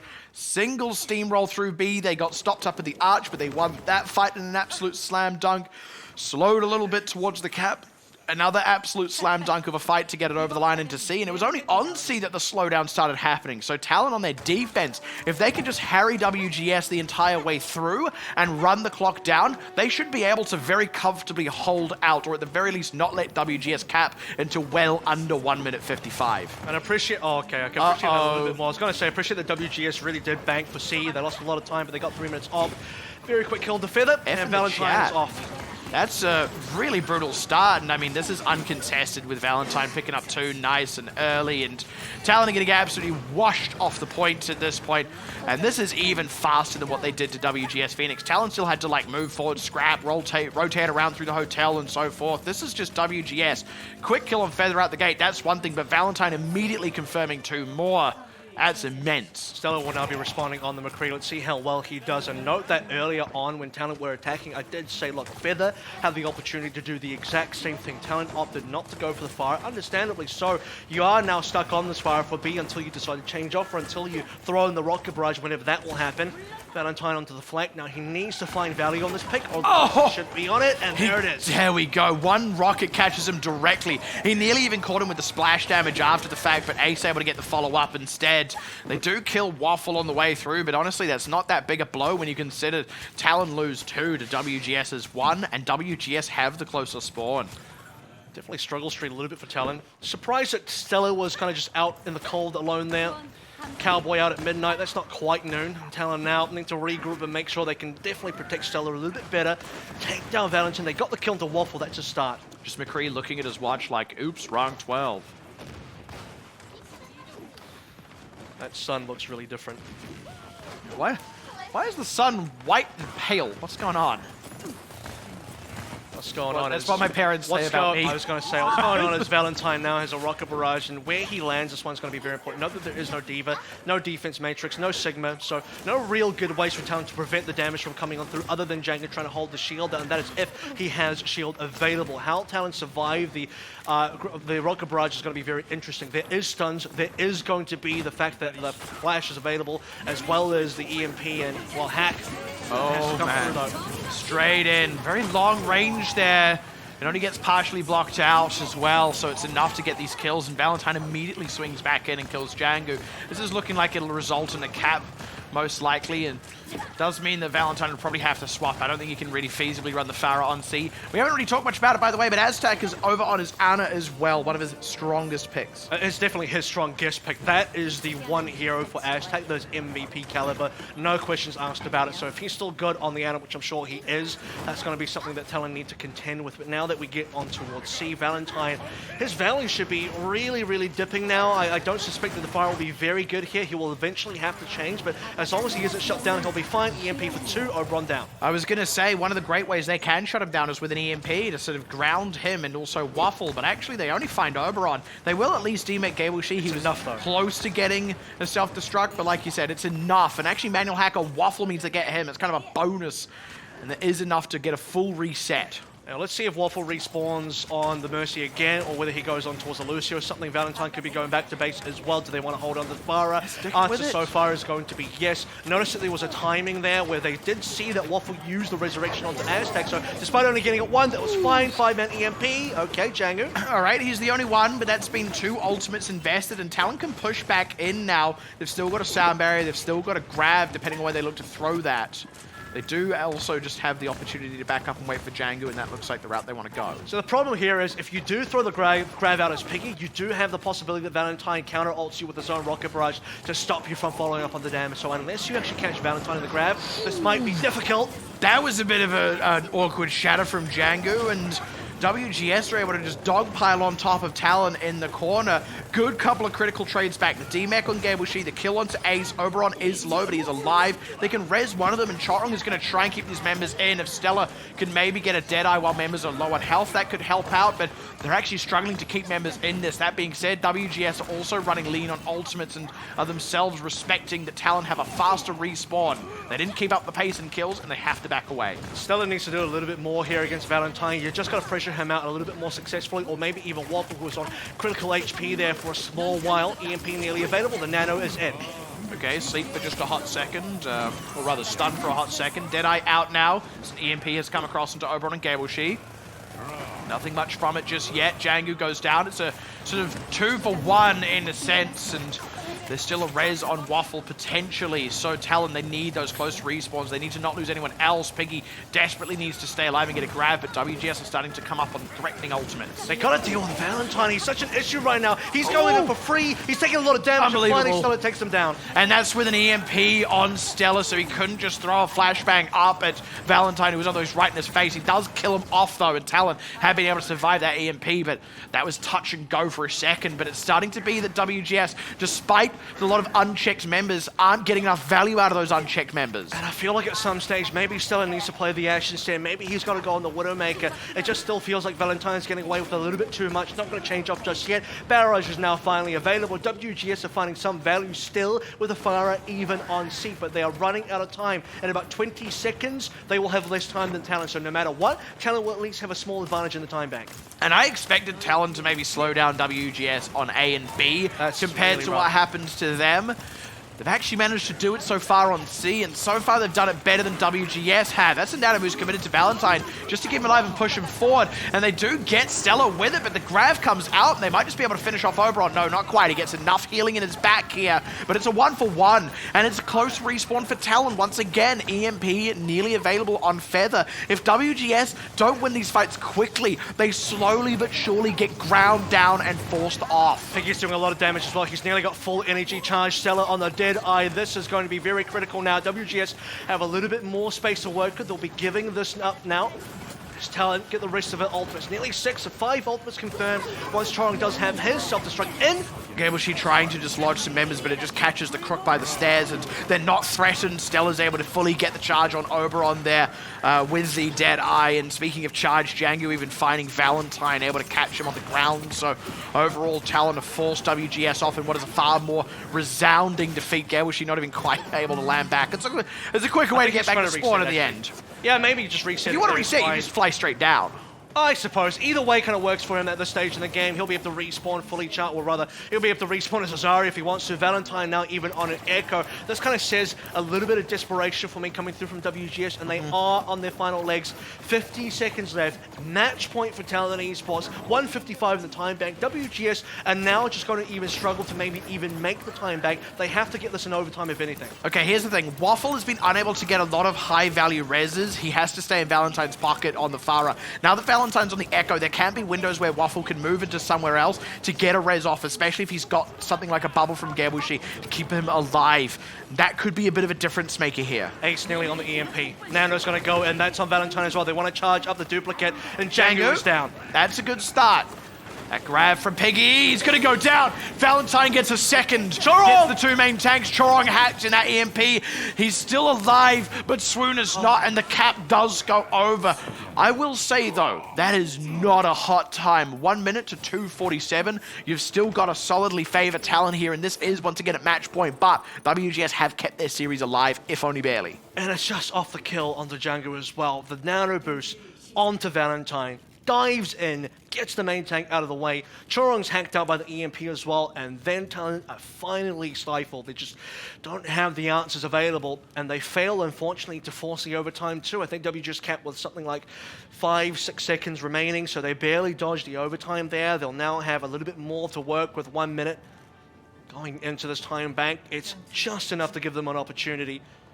And my God, do WGS sorely need it as well, because it still just feels like they're struggling so far in the series. The 3-0 could still be the expected and maybe end result here.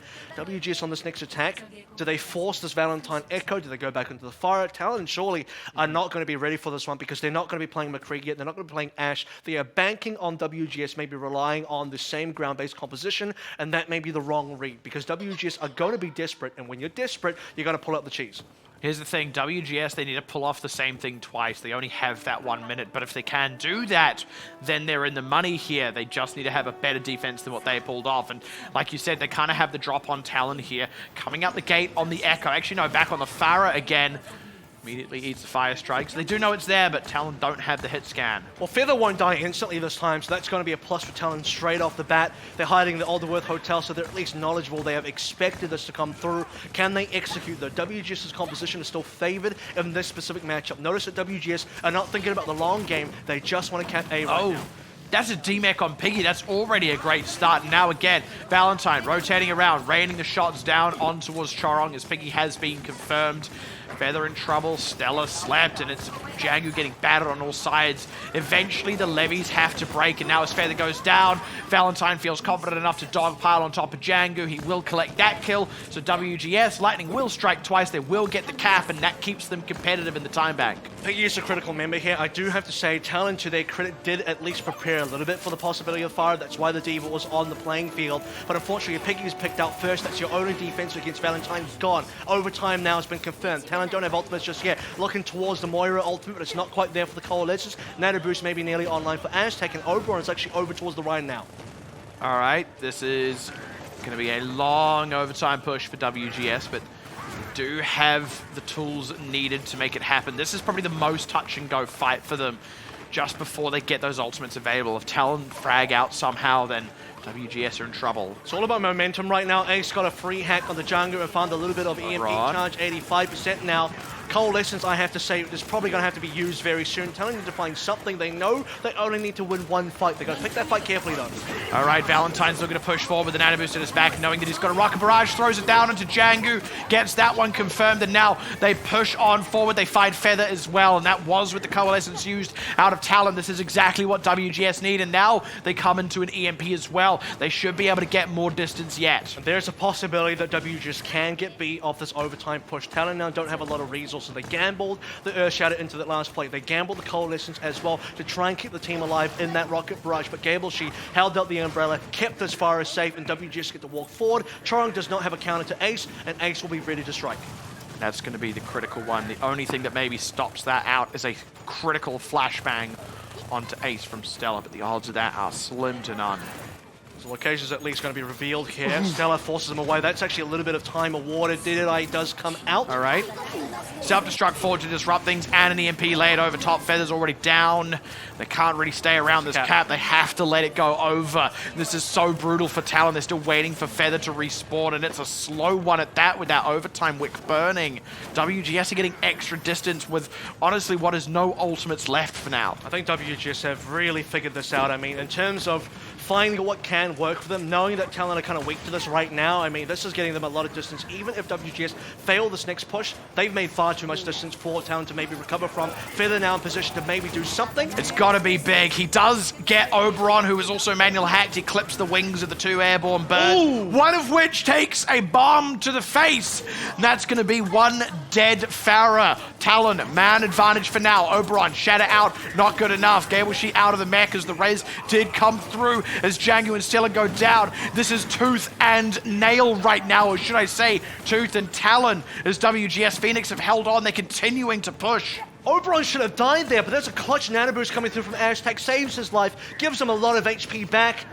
Makes them really, really strong as WGS now Surely on they're not towards gonna the cap. victory. Potentially will get this cap. Ace has an EMP available. Chorong has to defend, and Talon are really struggling to hold on. Okay, Chorong reads it. He has the sound barrier to answer. Stella gets the kill onto Valentine before the rocket barrage can rake across, and they do get the kill on Oberon. But I've got to say, Kevin, I almost think the damage might have already been done to Talon here, because for what was 1 minute on the clock, the entire street's in overtime. That is an immense amount of distance. Look, even with 247, you're not getting that far through this map without being in overtime yourselves. And if you lose 1 critical fight, doesn't matter how close you were, you will not get the win. Damage was done as soon as WGS can't be. Damage was done probably a little while after A. You saw that, unfortunately, for Talon Esports, they couldn't quite get Valentine down. They're still not playing, I guess, the Ash or the Widowmaker. They want to put Stella on towards the McCree. Sure, the McCree has double value versus both Farah and Sombra, but it just didn't feel like you're really shutting down Valentine. Didn't feel like you're really posing enough threat. If you're Valentine in the skies right there, do you care about Stella at all? I'm looking at Valentine, I'm looking at his POV, and it doesn't seem like Stella is really doing enough. So, having a look at this composition, once more, it is going to be WGS just playing to their strength, playing to their outs, and there's no shame in that. There's no humiliation in the fact that you are going to opt for the Fire and the C combo, and the fact that, okay, it's not just going to be this gentleman's agreement handshake. Both teams are going to be playing Sombra Reaper the entire night. Talon may still decide to go with this. It is their practice comp. It's not what they know they're good at. But for WGS right now, they're feeling so good about the Farah. They'll even be running Valentine on this Farah on the defense. And this time around, Stella for sure has got to go on something like an Ash or Widow to instantly put pressure on the Valentine. Okay, they if spot he goes it. on the McCree again, I'm worried. They've spotted it, so they've put him on the McCree, but I agree, it's not actually had that much mileage, at least compared to what you need it to do, and kind of feels like not only is this a solid comp for WGS in terms of their proficiency with it, it's also proving to be a bit of a bogey for Talon. At least run Swoon on the Ana, do something that puts a little bit more on Valentine. They're thinking they can maybe just win the ground game, but Valentine's doing too much. You can win the ground game when the Fire on the opposite end is not actually doing that much work, but Valentine's doing way too much work. Ace is down, Feather got the translocator, and that's a start. Yeah, it was very nicely done, and they recognized they had that opportunity there, so Talon man advantage, WGS. They could try and wait for that respawn, but honestly, I don't know that they're going to get it. He was unresable as well by Waffle, so 2 ticks now for Talon. This is kind of the start they need, and WGS, contest. They're hanging around it like they want to contest, but they got to go now, and they don't really have Ace back, so if Talon can get another quick kill here in some way, shape, or form, then they could do this. Ace is about to rejoin though, but Gable She has just been demeched. Oberon's in trouble and will go down, and the cap comes through in that. WGS need to make sure the rest of these members retreat safely. Ace actually got back a few seconds early, but Feather was in the location required to get a manual hack. He attempted a manual hack, I should probably say here, and Ace had to translocate back towards wherever the hell he went. And so WGS Phoenix still played with fire. They had to climb and dive on Gable She, trying to sacrifice his life. Oberon doing the same. And that's kind of the advantage that Talon need, a one and done on A. They have to try and get a little bit more distance on B. Now, Valentine, 72% is decent. He might even receive the nano boost from Aztec. Piggy's going to need to have enough defense root matrix to stop this. This is going to be a tight situation for Talon regardless, just because the clock is the real enemy here. Manual hack on the Django, and he, a bit too much heat all at once. He trusted the coalescence, but he just took a bit too much damage in that single tick and vanishes from the face of the map. Ace, though, might just go down. He has to translocate to safety as Valentine looks to push in, lest they lose this one anyway. Valentine goes down as the res came in onto Oberon. Talon, they're deciding to stick in with this one. They do lose Stella, but Django's coming back here, and they might just have a man advantage now. But this is important. Valentine wasn't the one that was red, so Valentine's coming back from spawn right now. Talon it's on an have echo. Space. They get to go through very quickly. In fact, you're right. Valentine knows he doesn't have time to get back, so Echo it is. Echo's not going to be as strong. Talon have ultimates to play with now. 5 in the bank. WGS are going to try to hold on to B, but Talon might have enough time, might have enough firepower, and they get 2 on the EMP. It's not great when you consider that Gawashi was already manual hacked, and they actually haven't managed to get damage onto either of them. In fact, they're both completely fine. Now it's Deadeye on the side, and that comes up short as well. Finally, Oberon goes down as self-destruct either way. It's only one found that it is Aztec, but it's 2 men up for Talon, now 3 with Gawashi down. So Talon will get this cap just as the overtime begins. So here's the difference in the 247. At this point, WGS had been in overtime the entirety of the Streets phase. Talon are only just in it now, but one fight right now still wins it for WGS. And that's the thing, at the end of the day, it doesn't matter how long you've been in it. It just matters what happens in this exact moment, and nothing will mean anything if WGS are able to just complete this defense. Talon, it doesn't even really matter that they've had a lot less time. It will come down to Chorong versus Ace. Chorong should have the counter. Django's still dead anyway. Too much damage out of those bombs when you're on the half health. They haven't got a trade kill. Oberon, very tanky, very dangerous. Piggy also slept, man. He wasn't contributing much for that hot second. Now swoon down, and it's looking like WGS might have found their line of the sand. They dogpile forward. They collapse onto Stella. Now they get Piggy out of the picture, and he was really the man holding down the cart. They're not able to live long enough to get Django back in earnest. By the time he arrives, he is dead already. And WGS, they hold on, and that is all off the time bank entirely. Yep, it's also off the fact that we even got to the time back. Notice there was maybe about 5 to 6 seconds left. There was also the moment where in the regulation time, Valentine just snipes out Jungwoo with the focusing beam on that very, very desperate respawn coming through from the Echo. He was on fire the entire time. Respawns on Echo because he knows he's got no more time left, and in that regulation time manages to get the critical kill. Chorong hacked out as well. No sound barrier. So we talk about game of inches here. Realistically, WGS could have lost right then and there in the regulation time. No time bank involved at all. Talon Esports played phenomenally up until we got to the time bank, where I feel like they fell prey to the aerial tactics coming through from WGS and never truly counted properly. Piggy on the Diva wasn't finding the same value. Stella on the McCree was finding fairly average value, and I think you needed to keep Piggy on the Zarya because that was a clear difference. I mean, before we got to the time bank, we had a very clear discussion about the fact that all things seem reasonably even in some cases, but Piggy is definitely outscaling Gableshe, and then that was adjusted when the pharmacy came through. Yeah, and a few like real microcosmic things at the end there as well. Chorong, the sound barrier didn't quite save Django, and I wanted to actually see that again if I get a chance, because I actually think it was the tick of damage came through just before the tick of the shields came through, and it may well come up in this. But you guys get to watch that while we wait for the next map to get underway. Still at match point, but WGS very much still in it as well. Which way it goes, well, it could be a while yet. Join us after the break.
I wrote this while sitting in Terminal B. The words just flow like they were searching for me. These people unlock my heart without turning the key. My only goal is you go further than me. There ain't a better feeling I can ask for. All year I've been trying to hit fast forward while I watch my patience run. Now my favorite days have come. We waited 10 long months. Now we're finally here. This is our special place where we can be ourselves with no fear. We waited 10 long months. Now we're finally here. We can love all our friends without no fears.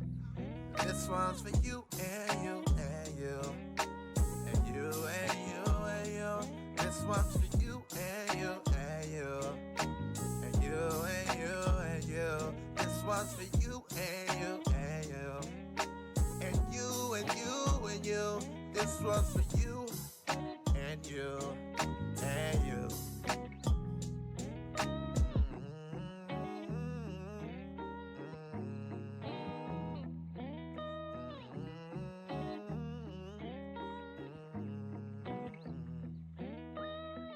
I promise you this place is magic, and the love that we feel is so massive. But when the buses roll up and my friends show up, I get so excited I can hear the backflip. Pizza lunch, won't you go and drop your bags off? Let's go to Rock Band so I can get some tracks off. All over the globe is where y'all live, and now we're better for having been. Well, we're still at match point, but we may be there for a while yet. 2-1 up now to Talon. And I mean, if we looked at something like Hanamura as being a really incredible map for Talon in terms of getting a lot out of a little space to pull off a map win, then I would say Kings Row was exactly that for WGS as well, which just shows the closeness here. And I'm glad we haven't got a 3-0, because it wouldn't have been a 3-0 that would have done the series any kind of justice. This has been an absolutely phenomenal series in terms of the closeness of the teams, and WGS is still in for a chance. Also having just made 2 quite big substitutions. Faith in, and I'm 37 in, and on the Talon side, they're bringing Arrow back in as well. And it does seem like we'll be moving on to an escort map that's maybe a little bit more favorable for the Ashes to come on through. That maybe is a good reason why Arrow's coming back in. I expect that Arrow will be picking up something like an Ash as well, if that is in fact the direction that we'll be going in. And I do gotta say as well, looking at how the game has been so far in terms of the closeness, a lot of that actually comes through from the time back. You look at Hanamura, you look at Kings Row as well, how good those time banks have been, how clutch they have been, how dire the situations are, how little time there is for either team to really react and make the game plan executable.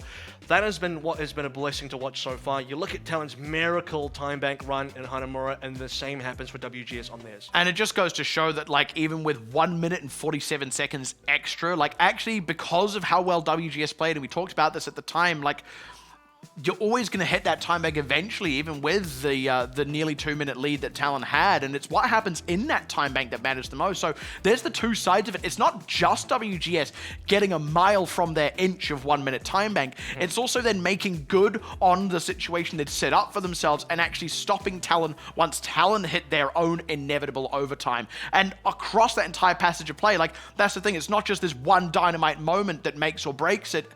It's a consistency of high-achieving play, and that's what makes this such a great match. And I do also like the fact that teams are getting a little bit more creative in terms of the flexibility. We aren't just seeing the same comp. And I wouldn't have minded just seeing the same comp, but I also feel like if you are a WGS right now, you know the writing's kind of on the wall. You know playing into the Zarya mirror or playing into the Reaper Sombra mirror has not been working out. But here we go, map number 4, Route 66 on your screens now.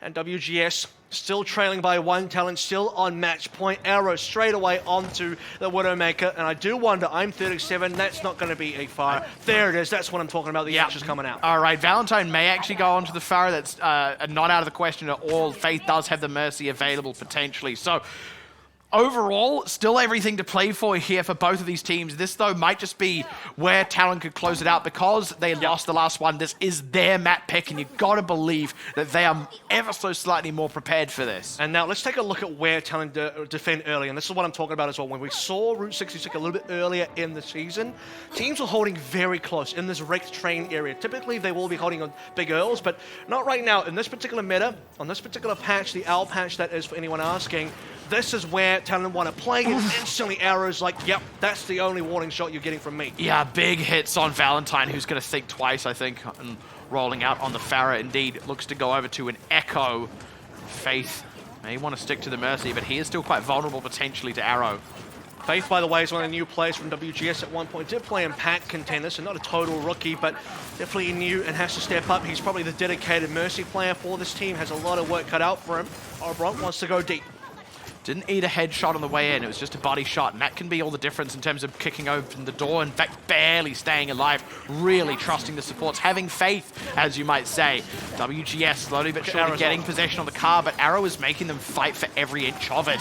Oh, there we go, gets the cap on, so Valentine absolutely domes the guy. Faith does pull a res off, but in that window, Oberon is able to be surrounded and goes down. Aztec's committed a nano boost onto Valentine, so WGS are very much in it here as Talon, having lost both the tanks, they would need to frag out big time to slow this down anymore. And Oberon sacrifices his life to push Arrow away, who got the first ult of the game on the Widowmaker. He gets his Infrasight before Aztec even gets a nano boost. That is insane for what is probably the best Ana in the Contenders Korea region right now. For WGS to be trailing like that is really ridiculous, but they do win that fight regardless. Coming in now, duplicate available, Stella down. That's massive. Valentine is all over this map like a rash right now. Still has the duplicate. Arrow down as well. It's kind of dealing with the nemesis, as it were, and Valentine is utterly untouched. Talon getting absolutely routed off this point. Hey, look, it takes a couple of minutes overall. Most of that lost on the first little stretch of A, but aside from that, WGS, it's unbridled momentum right now. And it will be no contest over towards the rest of A as well. WGS get that one for free as Talon give it up. Arrow's job right now is to take down Valentine. He needs to be able to get pressure on towards him. If you can get I'm 37 or Faith and Mercy, that would also be very, very good for Talon's efforts on this defense so far. But Valentine's kind of running amok. It feels like he's still carrying on momentum from King's Row. Yeah. There's a lot of ultimate, speaking of momentum, nearly 6 online for WGS. And look, if this is the one thing that Talon don't have a good answer for, then WGS are going to keep playing it until they're fully reverse swept. Piggy pushing forward, doesn't want to get that grab eaten by a defense matrix, and because they have to avoid said defense matrix, they end up caught up with the Bob, the Coalescence, the whole 9 yards coming out. Sorry, not the Coalescence, rather. It was a nano boost out of Aztec. It was Swoon's Coalescence, though, also thrown into the party, and all for naught from Talon. And no loss of momentum. Aztec res back in there as well. Gableshe, great timing on the defense matrix, just to put pressure onto Piggy. That was the ideal time for Piggy to put in Graviton Surge, but like you said, it would have been eaten by Gableshe. So, outplayed that. Talon have to, unfortunately, concede that part of the map, and WGS will continue forward, still with plenty of ults. Oh, and Talon are so hard on the back foot right now. They don't have great firing line. Ouch. Oh, for goodness sake.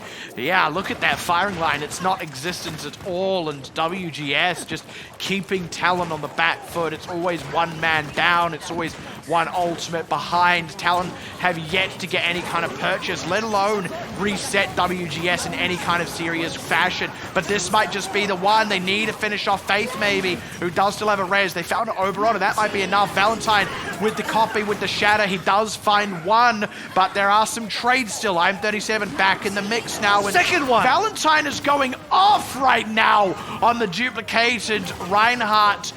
And that looked like WGS were going to lose it until Valentine popped off. And everyone used every single ultimate there as well. Talon expended just about all they had. In fact, everything Arrow now moving on to Sombra. Doesn't even want to take the duel with I'm 37, who up until this stage we hadn't even really talked about on this map. He's here, but now he's really here. It's not just a Valentine show. I'm 37 nearly onto the Bob, and WGS continue pushing on through. Still plenty of time to work with. We'll see. At this point, Arrow's completely given up on trying to snipe things out. They're just going, look, maybe EMP maybe some kind of hack pressure is going to do it. They're trying to get something done with a Coalescence just to force WGS to fight and maybe use ultimates, but they need a risk that they don't just outright lose this fight and let WGS charge up a bunch of ultimates again. They do get the Primal Rage, they do get the Barb out of WGS, but WGS are getting the kills. They're looking to get the fight. They do lose Oberon, but with a res on 937, they can keep applying pressure and they keep getting kills for their trouble. Speaking of pressure, by the way, Faith has just stayed alive this entire time. He's not been under any pressure. I don't even think Faith has gone down once. He's been low a few times, but constantly healed back up by Aztec, and he's constantly getting somebody back in the fight. There's always a res available. I'm 37's back, and Aztec dies, comes back, and WGS Phoenix are constantly reinforcing, and Talon are struggling to keep up at this point in time. Arrow nearly on the EMP. This has to be critical. 3 minutes still on the clock. This has been an absolute dynamite push from WGS, and they've still got so much left to work with. Talon aren't even close to mounting a serious comeback. Piggy now slapped, Arrow pressured, needs to use that EMP. Okay, Stella pushes in and finds Oberon. That's something. It's a main tank traded, but Talon, they have a closer respawn. If there is anywhere they can make something happen, it's got to be here, and it might just be through attrition and nothing else. That's a fat hit on a lot of things coming across. I mean, the EMP ends up looking like nothing at all. The Bionade coming out, the damage laying on top of it. Talon look absolutely lost. Ladies and gentlemen, WGS Phoenix have certainly arrived now, certainly like a Phoenix as well. They may have been down 2 maps, but this is a dominant performance on Route 66. Stella needs to try and get out of dodge. He's very low HP. Final legs now for Talon. They got to try and hold on with what ultimates they do have. WGS's positioning is great, though. They've got so many ultimates, they've surely got to get something for it. They bring the 2 tanks low, but they haven't killed them. Oberon gets the Primal Rage. She's now getting healed up, and Talon is still on the back foot as a 3-man Bionade hits. A sound barrier is forced out with Oberon up in their faces. But WGS don't find anything just yet. They need to wait for some more ultimates. And a boost available now. And that's instantly put in there. Valentine going through. So dangerous. Echo, he does have the duplicate available as well. So much damage and 2 kills found. And every time we see Stella kill Oberon, it feels like Valentine just lights up the kill feed. But finally, trades coming through. Faith gets a res onto Aztec, but he goes down this time. But Talon aren't exactly alive either. It's Arrow with an EMP. It catches a lot, but they're waiting on respawners to actually confirm those kills. Stella is in. Valentine. He finds one. Valentine nearly got the EMP off before having to go back into the Echo form there, but they're still getting kills in all of this, and Talon, despite the EMP hitting everybody left alive on the cart, they actually couldn't finish off all those members, so WGS, they might only be in by a thread, but it's a thicker thread than Talon. But they don't have EHP. Piggy goes down here. Stella was on 5 HP the entire time. He's still trying to brawl this one out if possible. So much damage coming through from Gable Sheet. Someone is always dead from Talon. They can barely gain purchase as soon as one comes out of the spawn. They lose another member. Look, they're not giving up any more ground. That's something, but they're certainly not gaining any back. Valentine has to use the transform to avoid the self-destruct. He's going over to a Diva. He's going to have one of his own. Gable, she is down, though. Faith, he's low. EMP across. Talon, Piggy's D-Max. They tried to get a nano boost out to make something happen. They've nearly got another EMP from Arrow, rather, but nobody can follow up on it. It's just him alone and Swoon. I can't believe Talon nearly ran that down to overtime, but I also can't believe that they struggled so hard to get so much as a kill.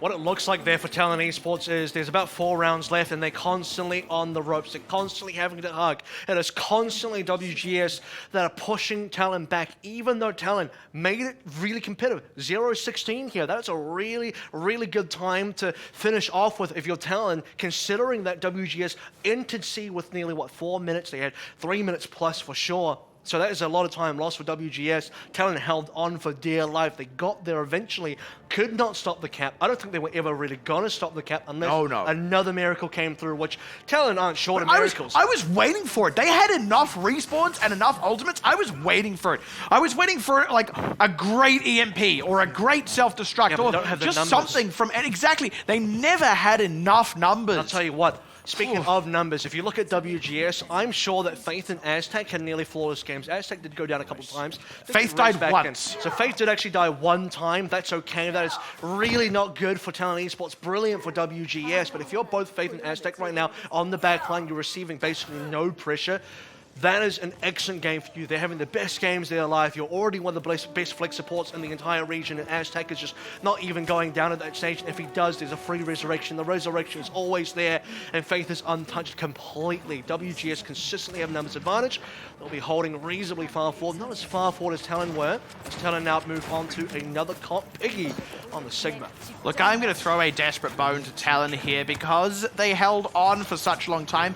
If they get a very fast push and a faster cap on C, then they actually have a favored time bank. I just don't know if they can defend well enough in that time bank, but we'll cross that bridge if and when we come to it. I do wonder what a desperate bone looks like considering, compared to a normal bone there, double snipers on both sides here. I'm not going to answer that question. Arrow finds his mark on I'm 37. Faith will come in with the res and wasn't threatened, unfortunately, by Talon in that particular moment. So now it's actually Talon on the back foot as they lose Swoon. Choron cannot res all that many members, and Aztec is the real sniper here, boys. Oh boy, and he's not even playing the Ana either. Doesn't have to. I guess this is where, I mean, once the Hogs come through, I do notice there is a stark rise in the play of Zenyatta as well. I guess the Discord orbs definitely do help, although I think Sleep Dart and Bionate is really good versus the, versus the Roadhogs. It doesn't matter at the end of the day. Let's see what we can do with the double snipers. It was Ash Widow, now it is going to be Widow and Hanzo, and on the other end it's still Hanzo. Swoon goes down really early again, and Chong needs to decide if he commits the res to it. Not quite a headshot on Valentine's. He gets healed up, he's just fine. They're actually going to wait for the respawn on Swoon, and this card is just stalled entirely. Part of the reason, by the way, that you do see Sigma and Hog play together is because you want to land the accretion on a hook target just to confirm that kill 100%. Let's see if they can actually do that. Oberon's nearly onto the whole Hog here, but he goes down. Okay, that's critical, finding Oberon, and I don't know that he's an easy one to res right now. Actually, shot onto Arrow might just give Faith the window. Swoon down as well, and Valentine pops Arrow, now a Dragon Strike across, and Talon had just barely set themselves up on a great off angle there, but WGS, they're able to bounce back off the ropes there, push back out. By this point in time, WGS had capped A. And this is a really slow approach from Talon so far, and that's really important to bring up, by the way, because you're right, Talon right now are just struggling to get time. Even if and when they do get A, they're going to struggle to push through B and C in any amount of time, and this is considering that, yeah, Talon did manage to get a great defense on C, but WGS can do the same thing. That is going to be a start. Faith can res though, and will do. And it just keeps happening. You need to get 2 headshots in a row, and that's if nobody on your team gets headshotted right back, which is still such a threat. He finds I'm 37 as they pop Oberon, and the res comes through onto Swoon. So this is maybe finally the moment for Talon. It is a huge ultimate out of Gable-Shi though. Piggy, his own, not really getting much done. WGS, they lost some members, but they've kind of survived at this point. Arrow does find Aztec. They're not out of it yet, but they need to get rid of Gable-Shi. As the dust settles on the Fluxus here, and it's still Arrow trying his best take down any members. It does feel like Arrow right now is a critical member for Talon. He's been the most consistent one to try and get these kills. That's there we go. But Faith still goes down. That's a very important kill, and maybe the one that gets Talon across the board. And honestly, I said they got to get rid of Gable-Shi. He's actually still alive, but finally Talon have started to kind of find their mojo. They've been killing all the other members around Gable-Shi. It's actually just him and Oberon right now. They've popped Aztec a couple of times. They've popped Faith a couple of times. The DPSs have died a few times. Talon are finally in control of this game. And they had to get rid of the supports. That was the one critical error I said about the previous match. Woo! We did see, and I'm 37 down quite early. Talon off to a good start on this fight. Bob, do nothing. There's going to be a few more kills coming out. Talon Stella starting to come alive. And actually, it looks like double sniper is working for Talon far better now. They should still be able to get this one over the line. Looks a little dicey for a hot second. There's a few critical deaths coming in, but they will cap. Not a whole lot of time, but a fast B, and they could still do this. And we assume both the Hanzos kind of cancel each other out here, but what should happen is Arrow on the long-range Jules should be having the better of over I'm 37. That seems to be the case now. A lot of damage onto Oberon. Don't know if he's got a heal. Just barely gets him back up. Talon trying to find as much space as possible as we move through Street Swoon onto an Ana. He'll want to try and land some of these sleeps, especially onto Oberon. This is where having a slightly better sightline can really make the difference. Arrow's got a nice off angle here. Also has the infra sight. Stella has been putting out some pressure on these members as they try to reposition and get back in. So in all that window, the cart's been able to move a bit. If Talon get a successful fight now, then they preserve all their momentum from A. So a little bit of free push as WGS do respect the infra sight. They're not going to push into it just yet, but that's not a lot. Piggy down is not good. That's a yikes from me, champ, as he just gets deleted. That's the solid yoink. Ah, an Arrow as well. Stella does, speaking of arrows, dish one back onto Valentine, but honestly, I feel the damage has been done here. The res through onto Valentine, no such res on Talon, so it's just two-man advantage for WGS and Talon back off. WGS kicking off the business once more. Dragon Strike does go through, countered by the Transcendence, and a hook to find Django as well. Django in a lot of trouble, and 3 kills instantly. Absolutely brutal there. I mean, it's not just Django getting hooked and killed just as quick as Piggy was the last time around. It's not just Choron getting fragged out. It's not just Arrow dying time and again to Aztac. It's all of it all at once. There's been too many stoppages here. 1 minute 10. WGS are feeling great about this situation. They can even prevent a cap onto B. Who cares about C at this point? 16 seconds time back. We're not even going to get to the time back. WGS look like they're about to even things up, take us to a map 5. And they're only 57 seconds away from doing so. Talon Esports desperately need to find something through Nelly on the nano boost. Django targeted. Does he get hooked? Oh, for goodness sake, he's so low so fast. Doesn't have enough healing at his back, unfortunately. Can Choron go for a res here? Maybe.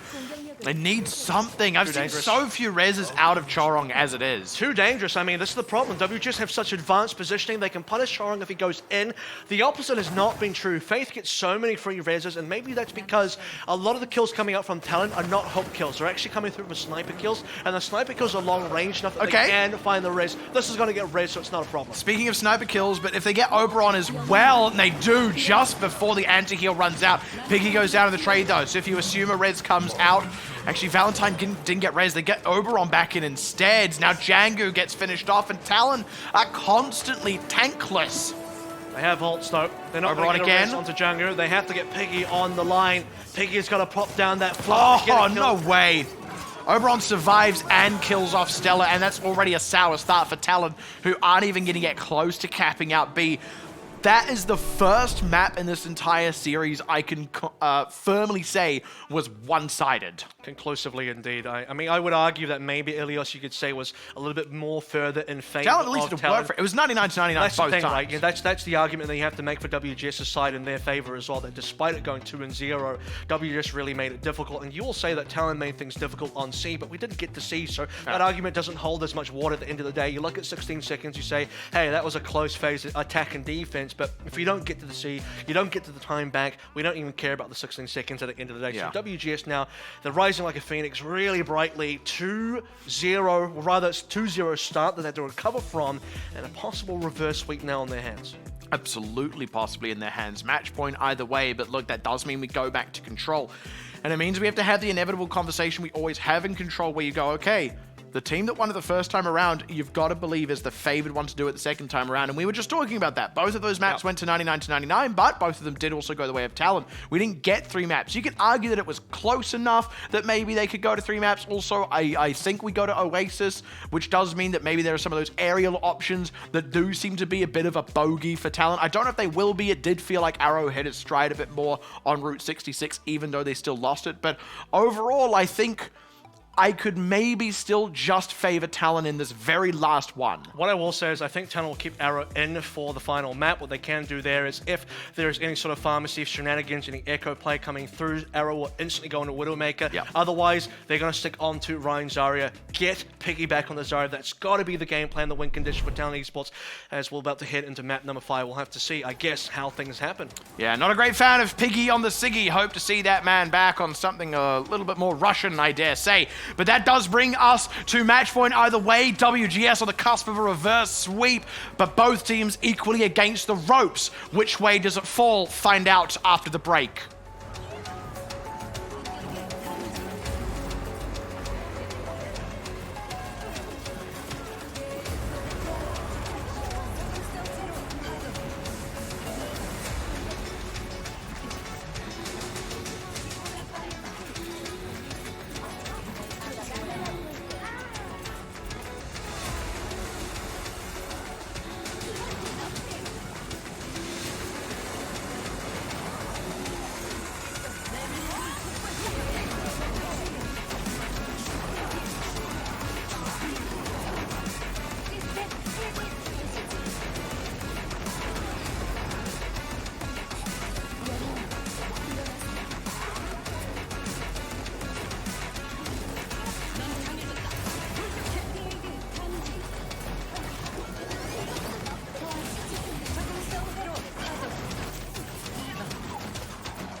talk on the screen porch. So in love, now you're the one I'm losing sleep for. And I hope the wrong one slip right through your magic fingers. And I hope we find some way to fall in love like we were. Yeah, you're the only reason I was California dreaming in the first place. Seeing you in sundress seasons got me all up in my feelings for the old days, old days. I've got the summertime blues, thinking about you and me in the way that it used to be. I've got the summertime blues, hoping that you might be still holding on to me. I still do think about you in the morning when I'm waking up. Laying in this bed without you's got me lonely and missing your touch. Yeah, you're the only reason I was California dreaming in the first place. Seeing you in sundress seasons got me all up in my feelings for the all day, all day. I've got the summertime blues, thinking about you and me and the way that it used to be. I've got the summertime blues, hoping that you might be still holding on to me. I still do think about you late at night when the sun's going down. Laying in this bed without you, it feels so different when you're not around. Yeah, you're the only. For the third time, I am going to come back saying that we are at match point, but this time it is both ways, with WGS picking up a second map. They are on the cusp of completing the reverse sweep. We were talking about this just before going to the break, that you might just barely favor Talon coming into the control, and a couple of interesting substitutions as well. We have Feather back in over Arrow, so not wanting to keep that option in, the hit scan option. Not the Feather can't play hit scan, but still. And then also we see IM37 going back out. We've got Ace back in. So what it does say to me is we're perhaps going back to more of a Sombra-focused game. Ace was playing the Sombra, so was Feather. These seem to be the key Sombra players designated on their respective rosters. So, we're moving away from the pure hit scans here. It was good to see IM37 versus Arrow there. It's fun to see a bit of the Ash and the Widowmaker come through, but as we move over to map 5, if it is going to be Reaper Sombra, then you are going to give the, I guess, leg up over towards Talon because they were winning in that particular mirror. The question will be, how much extra creativity do we see out of WGS? They've won 2 in a row now. We got a Lee Jung Tower. You look at the possibility. Gardens. Could it be the pharmacy on Gardens? That's the question. And look, you could see it on Gardens potentially. You could see it on Night Market too, but if you don't see it there, I don't think you're going to see it anywhere. Especially on Garden. I think it's especially good on Garden. Yeah, certainly, yeah. So it has to be this one. It's slightly less on Night Market and then not at all on Control Center. And by the way, speaking of Control Center, if we do get there, and it is going to be a hard Ryan Zarya, Sombra, Reaper kind of mirror there, possibly the May gets thrown, and then Talon should really win that round. Yeah. This is going to be one of the swing ones. If you are WGS, you got to win Garden. Certainly if they lose it. I don't know how much hope they have. Not that they are necessarily disadvantaged here, but you just got to favor Talon on the control. Now, they have kept Faith in over Waffle, so I don't know how much Lucio we're going to see. Faith is mostly just playing the Mercy here.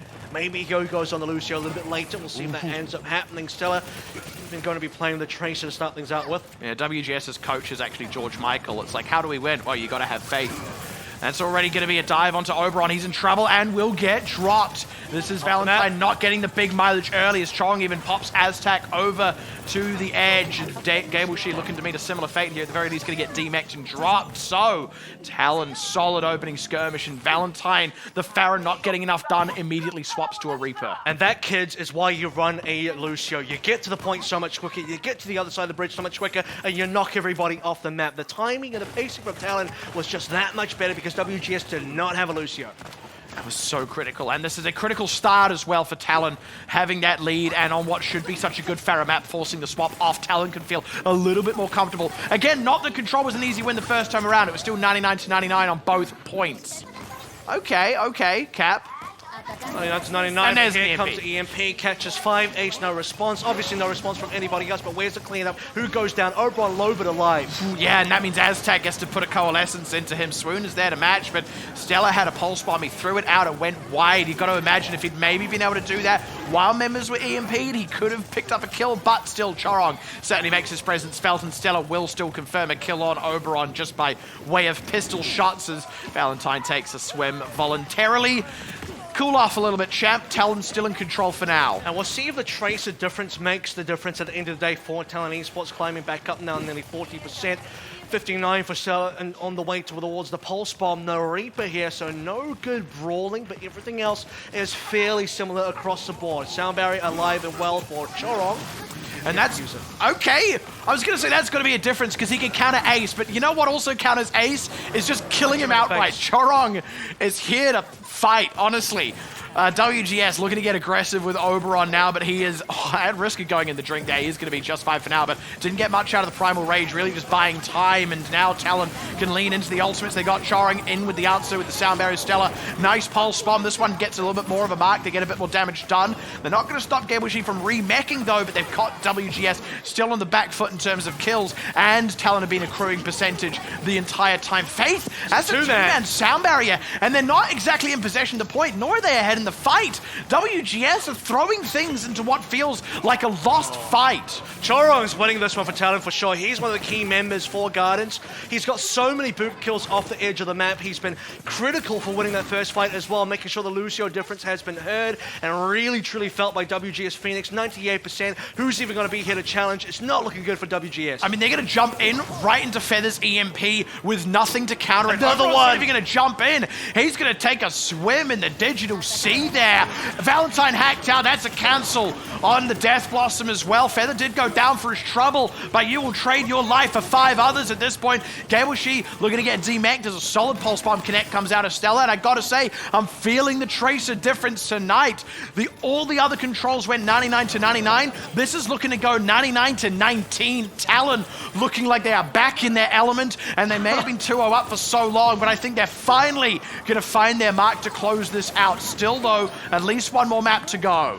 You talk about the Tracer difference. Let me talk a little bit more about the Lucio difference. Faith is here on the Lucio. He's been mainly playing the Mercy, and WGS are wishing they had Waffle in right now. They cannot rely on Pharmacy shenanigans forever. If this goes to Control Center right now, I'm not too sure about I guess the chances for WGS. To be fair, even if it does go to Night Market, and they win Night Market, we still got to go to... We still got to get there, exactly. That's why I said Garden has to be a win for WGS, because I don't know if they can win this. They might even try Valentine on Doomfist. He played Doom on this last time on Control Center. He probably does it again. But Chorong goated on Garden. How many kills did he get? I'm not just talking about boops off the map. He punches Ace in the face. He's able to get so many other kills just on his own. Now let's look at what Talon are running here as well, because they're actually shifting things up. They've got the May, they've got the McCree, they've got a Batiste here as well. It's not like there's a lot of easy marks for Valentine here. He could find himself in a lot of trouble if things don't go well fast, and Talon going to rotate around the point. They don't want to get caught in a confined space against the Doom. And I do rate Feather on this May here. May is very critical for Control Center, and teams that we have seen so far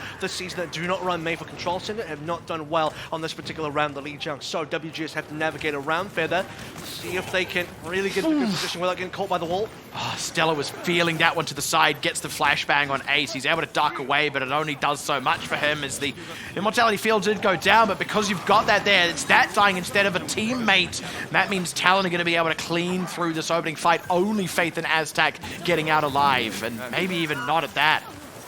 Aztec's on 0 HP here. Is it going Gets to be out. That's impressive. I thought they were maybe thinking about just stalling him out, maybe preventing him from getting back to his team in time. It doesn't matter. 12% accrued. Talon on their way to ultimates. Piggy obviously outscaling Gen.G. That was always going to be true. And Talon on their way, they're getting a decent advantage. Eyes on Feather as well. Blizzards are such a difference maker. That's one of the reasons having the May advantage is huge. Even on situations where we've had a May mirror, often the better of the two Mays has been the difference maker. That's a big dive in from Valentine. They get rid of the Immortality Field, but honestly, Talon could just push back out. They've got that Valentine. Blizzard. You can't dive onto Talon with that Blizzard surrounding them all, and Oberon feels the pain of that. Now the grab to isolate Valentine. He goes down. Brilliant flashbang from Stella to find his mark onto Ace. Needs to change his name, swap with Stella there. And WGS Phoenix again repelled with naught but a percentage point. Chorong will have the sound barrier ready for Gable. She's Graviton Surge, which should come through soon. 50% now for Talon Esports. And this is the real match point. They're 1 up on Lijiang Tower. They're 54% and counting up now on Control Center. And it's not looking great for WGS. They must turn this around. This Graviton Surge has to be a game winner. They still have to try and out-damage the sound barrier, and that will be the real test.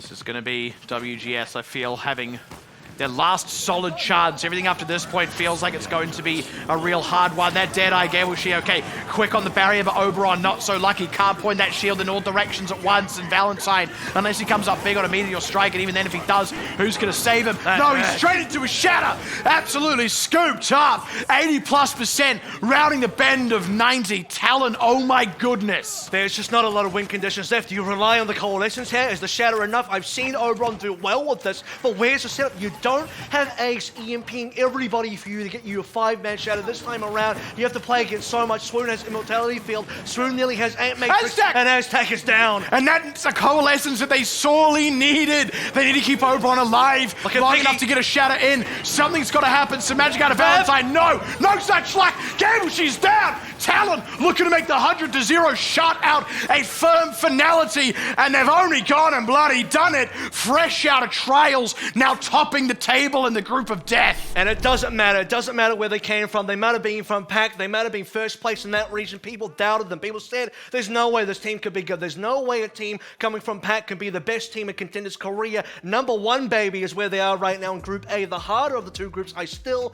think to this day, maybe I get proven wrong a little bit later on when we do get to see some Runaway and some Element Mystic, but for now, Talon are kings of Group A. They get themselves a 3-0. They've locked themselves into the playoffs. They are looking phenomenal. They are outplaying WGS, who were on the warpath, the possible victory path to come back, but Control as a game mode goes away at Talon. No pharmacy shenanigans, doesn't work. Chorong, the huge difference there. Feather, a massive difference. Oh boy. Stella on the Tracer as well. Chorong right now reminds me of a young EJ Gon, who was himself a go to Lucio player, and EJ Gon's not even that old. I also want to say, like, this is an even better WGS than what has been on the warpath for the last 4 weeks of competition. And look, this isn't to discredit the support lineup prior to that. It's to credit Aztac, who was still incredible tonight, who was still such a difference maker, consistently leading his counterpart regardless of the pick. I believe there was one where I saw Swoon get a coalescence before Aztac. That is insane. It's not even close to even. MVP as well, going over to Piggy. If we talk about things that aren't even close to even, Piggy, a little bit invisible on the Sigma, but on the Zarya, on the Diva, more than a match for Gable She, I've got to say. Yeah, I think on the Zarya for sure. I think on the Diva it was a little bit more even between him and Gable She. I think on the Sigmas, both Sigmas weren't really there. It was more about coming through on the Roadhogs. The snipers really took the credit for most By the way, of the kills. it's a shame Piggy doesn't play Roadhog, just saying. Which, by the way, used to be a flex tank pick I know. back in the day. It's a main tank pick now. The point is that we're trying to get to, though, the Zarya difference. There was nowhere it was felt more than I would say Control. I think at Kings Row you felt a little bit of that until we got into the pharmacy kind of stuff there. But on both Control maps, Piggy on the Zarya, phenomenal. Hanamura as well. Outpacing. Yeah, you're right. Hanamura was ridiculous. Piggy Zarya definitely carried through today. And the fact that we're talking about so many different members on Talon, we mentioned basically the entire roster here, it really just goes to show that they all kind of stepped up here. Even the substitutions, when Arrow came in, looked pretty dynamite. Sure, they didn't win the map, but I think I'm 37. It's more than a match for Arrow. In fact, I'm 37. It's probably still the one sniper player in all of Contenders' career to really look at as the standard. And it's unfortunate that WGS, off the back of his efforts to come back on map 4 and dominate Route 66, are going to fall short. So, in some ways, unspectacularly on Controls on Lijiang Tower. But let's be clear, right? That story wasn't actually written on Kings Row or on Route 66. It was actually written so long ago now, back on Ilios, back on Hanamura, which felt like the closer ones, but in their closeness, that was where we were also seeing Talon pull out some of the most incredible plays of the night, and that's including the more dominant display we saw out on Route 66, right? And I think that's really speaking to the difference maker. That speaks to the caliber of these teams as well, but like, it almost feels like when you look at it upon reflection, it was an inevitability. It was always going to happen. Talon just ended up being the better team by a solid enough margin. And really, all that bit in the middle was just delaying the inevitable. Talon right now have just got to get through Gen.G, and they're 4-0 in this group. That is incredible. Did you expect Absolutely that nuts. a Trials team could get 4-0 in this group, in a group that has Gen.G, WGS, O2 Blast, and T1? Now, sure, I'm not going to say that the Gen.G versus Talon matchup has already been decided, but consider that WGS already beat Gen.G. Yeah. This was like a very close victory, but a well-deserved one for Talon Esports. Talon right now are on track for first seed, and I would be surprised if they didn't get first seed. Let's put a little bit of an asterisk beside that. I do just want to speak a little bit frankly and say, O2 Blast have had a rough start to their season. They aren't looking like the same team they were. It doesn't mean they're looking like a bad team. They're actually still looking like a very good team, and I think that's really the grand takeaway from all of this is all these teams are so good, someone's still got to be at the bottom. Yeah, sure. And a team as good as O2 Blast can still be second to last. A team as good as T1 can still be in that 5th place slot. It's got to be occupied by someone. Now, if you look at O2 Blast as well, we've sort of had this narrative continuing on, right? They do play later on tonight.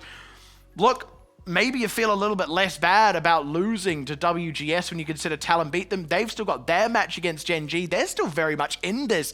T1, on the other hand, they're looking up at the towering titans above them, and I think they know that it's all over but the crying. But what is also over is this first match of the night, but it is only one of 4. We still have 3 more to come. Still a lot of Overwatch ahead, still a lot of stories to have other chapters written in them, and that should all be coming up just after this break.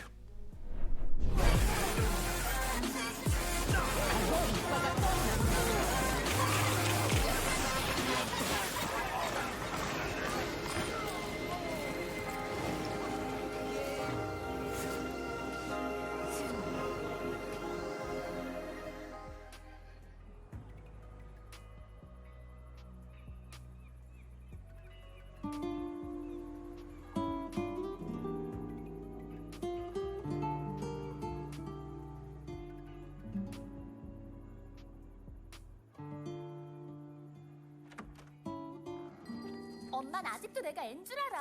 그런 식으로 말하지 좀 마. 딸, 엄마가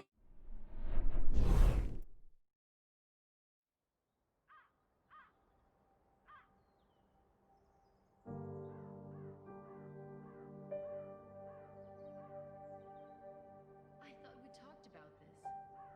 You don't have to do this anymore. Winston's message wasn't meant for you. This isn't your fight. Papa told me after so many years of service, you gave Overwatch everything, and then they pushed you out. Why would you go back to them? What were you still fighting? So, that's it. You're leaving us. I have been called. I must answer. It is a great honor. To disappear into some secret organization. Give up the glory of being a crusader? I don't think so. He wishes he got picked.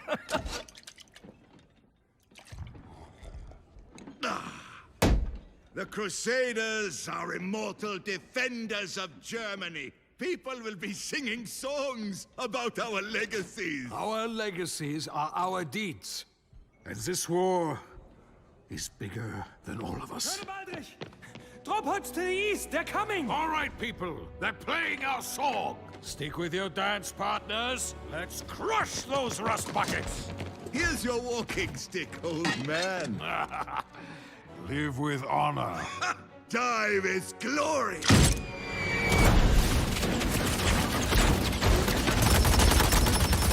We work as one! Rocket up! Fire!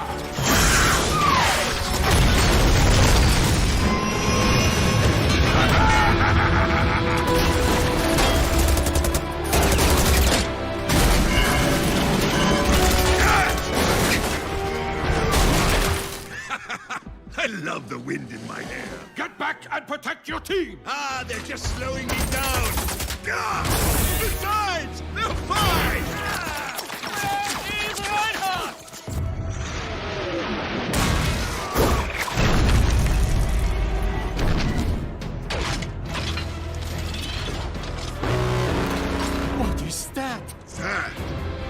is mine! Damn it, Reinhardt!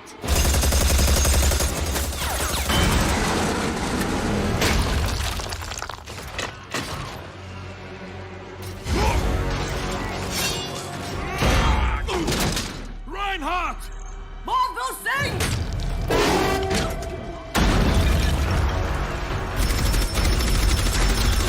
We're being overrun! Fall back to the rally point! I'll get Reinhardt!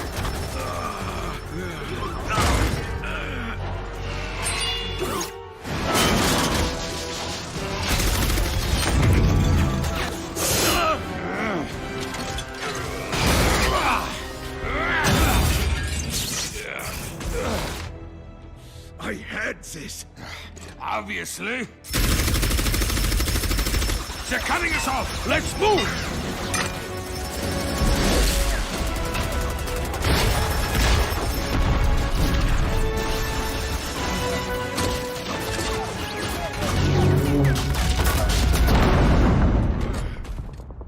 That door won't hold. Get back to the unit. I will hold them off. And let you have all the glory? We will fight our way back together!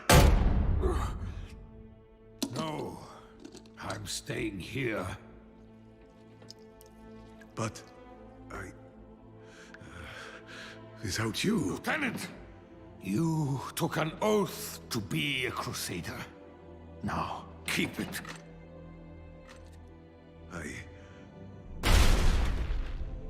I won't leave you! The team needs you. Be their shield.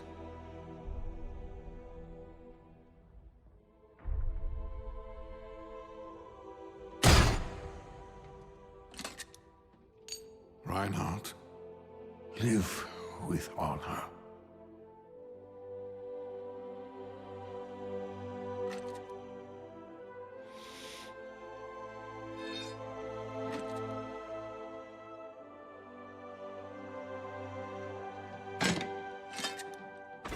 Die with glory, old friend.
I have been called.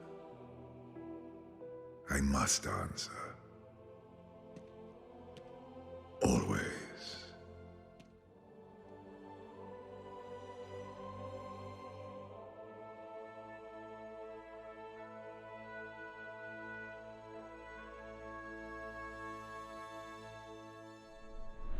It's like I can hardly breathe when you say my name. I know we've waited and we've prayed, and here we are for a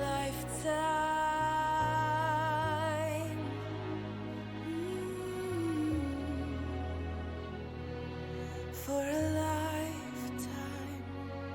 Every day, I swear I need you. With each glance, I love you more and more. Our walls came crumbling down. Now hand in hand we soar. For a lifetime of our love yous, two hearts, one beat.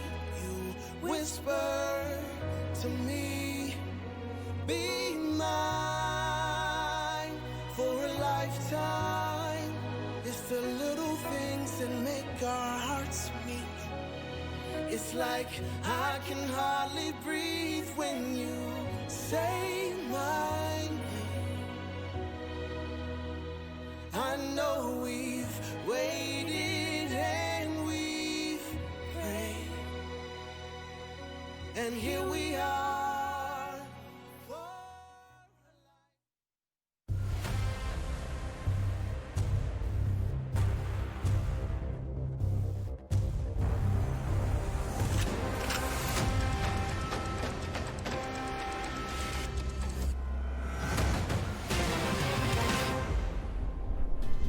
Welcome back. After that first series turned out to be the absolute and utter banger that we were hoping it would be, I'm not sure what to make of this next one. I do hope that it's a good one, don't get me wrong, but I think that the rest of the night is That was the banger, this will be the mash, because we're looking at two teams that are kind of looking at the opposite side of the table here. I don't want to downplay where they are in terms of skill level, but let's take a look at this I guess for contextual sake here, WGS and Talon were fighting for first place here. Both teams 2-0 in Group A. This one was to decide who was actually going to be 3-0, still undefeated and unequivocally #1 in their group. Ozgame and Diamond are both in Group B. Unfortunately, both teams are 0-2. Very similar situation as to what we saw O2 Blast versus T1 last week, where one of those two teams have to win to at least get one win on the board. The other one will finish 0-3, and 0-3 may be a bit of a death sentence. All right, you ready for the sentence?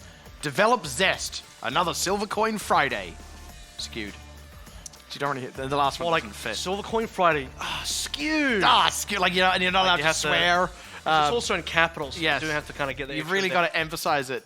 So Oz Gaming is, for anyone that's not aware, this is kind of like the team that got the other half of Badlick, if you consider that. A couple of members from Badlick did go over to Talon Esports. The other side did end up merging with Oz Game to finally make it into Contenders. Team Diamond, second place through Trials. We've already seen how good Trials teams can be, just looking at Talon's success. However, can Team Diamond repeat some of that success? Because they're coming 0-2 this season. They desperately want to rescue this season. They got great players like Takayaki and Unique on there. Flora and Alpha E both look good. Jasper and Half round out the rest as well. And for Team Diamond, they had a close matchup versus Runaway just last week. They've had two close best of 5 so far, both ending 2-3. Unfortunately for Oz Gaming on the other end, they've had 2 losses, 0-3. They've yet to win a single map so far in the season. And that's the thing. For the sake of Team Diamond here, I think it's worth saying, kind of feels like actually this group is just really good and there might not be enough room for this team. Not because they're a bad team. It's kind of like what we've got over in Group A, only I think the slight difference is, like, for Group A, I would say that of pretty much every team. In Group B, I think maybe Oz just aren't quite holding up this season, as unfortunate as that is to say. Obviously, if they do end up copping another loss tonight, then I feel like that's sort of a little bit more kind of written in stone. But for Team Diamond, like you said, you pointed out a close series against Runaway. They've had close series, but even those close ones, even if they start picking up wins now, like, there might just not be enough room in this group for this team to still make the top 3. And I look at the difference as well. I think the one key point to compare the two teams is that both teams have played Runaway. Difference has been 0-3 result versus 2-3 result. The 2-3 goes the way of Team Diamond, who now look for their first win of the season. So do Oz Gaming, and I do preface this by saying that at the start of the season, I had Oz Gaming as high as maybe 3rd place in Group B. Right now, they're in the bottom 2, and they don't look particularly strong. I would say they should be finishing 4th or 5th here. I don't know where quite yet. They would have to win this. To me, this is an absolute must-win game between Oz Gaming and Team Diamond. The winner of this match still has a shot at making playoffs. The loser, I believe, is probably out, especially if your team Oz Gaming, who don't have a win yet at all in maps. In fact, I'm pretty sure that actually a 1-3 is mathematically a guaranteed not in for now. And that's to say nothing of going 0-4. At any rate, Oz Gaming, this is very much a do-or-die match for them, as it is for Team Diamond, but Team Diamond is a team where I think we can maybe more safely expect that they'll perform well, make good on what they were unable to accomplish against teams like Runaway. So everyone kind of gets to play their favorites here for Team Diamond, except maybe Alpha Yi would probably prefer to play with Gen.G. He'll be on the Tracer for now. Flora, he was well known for his summer back on O2+ when he had a run on that team. Unique, we know, is a great Lucio coming through from Element Mystic of the previous year. Takoyaki under a little bit of pressure early, but so is another. Team Diamond, very clean rotation around to the point. Obviously Oz with Zest and Friday in the air. Not necessarily able to contest the point directly. I like to refer to Zest and Friday together as Iron Man, just because his suit's AI is called Friday. That's it, that's the joke. Another one bites the dust. It's Team Diamond off to a hot start there, not only to cap, but also kind of ending that fight before it even really starts. I think Develop at this rate as well may have to think about changing off the Widowmaker. He is hacked and Definitely dead, and now thinking about it now. Force to change up because you're not getting a lot of value off this Widow, especially when there's not a lot of great targets on the other side. Coming back maybe on a Sombra could help really start to keep up or try and contest Flora. It'll be the Ashe instead. It's reasonable, not my favorite pick. Gives Friday maybe a little bit more value on the Mercy if he decides to heal both targets. Oz Gaming, they need to figure out how they get back into this. And I got to say, killing Flora as he was about to kill Develop himself is a good start. So there we go. Let's even develop the Fauna next. Team Diamond on 5 players, still alive, skewed nearly on the Nano Boost as well. That could be the game changer. Half nearly has a Coalescence. In fact, will just have it now. So if things do start to get dicey for Team Diamond, they can lean into that. It could even use it aggressively, trying to push against Zest, even get a manual hack and ground him. But Takoyaki is the first casualty, not keeping tabs on Developer. Already seeing the difference in the Ashe there. The extra threat that is actually bringing is now Primal Rage. Zest gets the conk on half.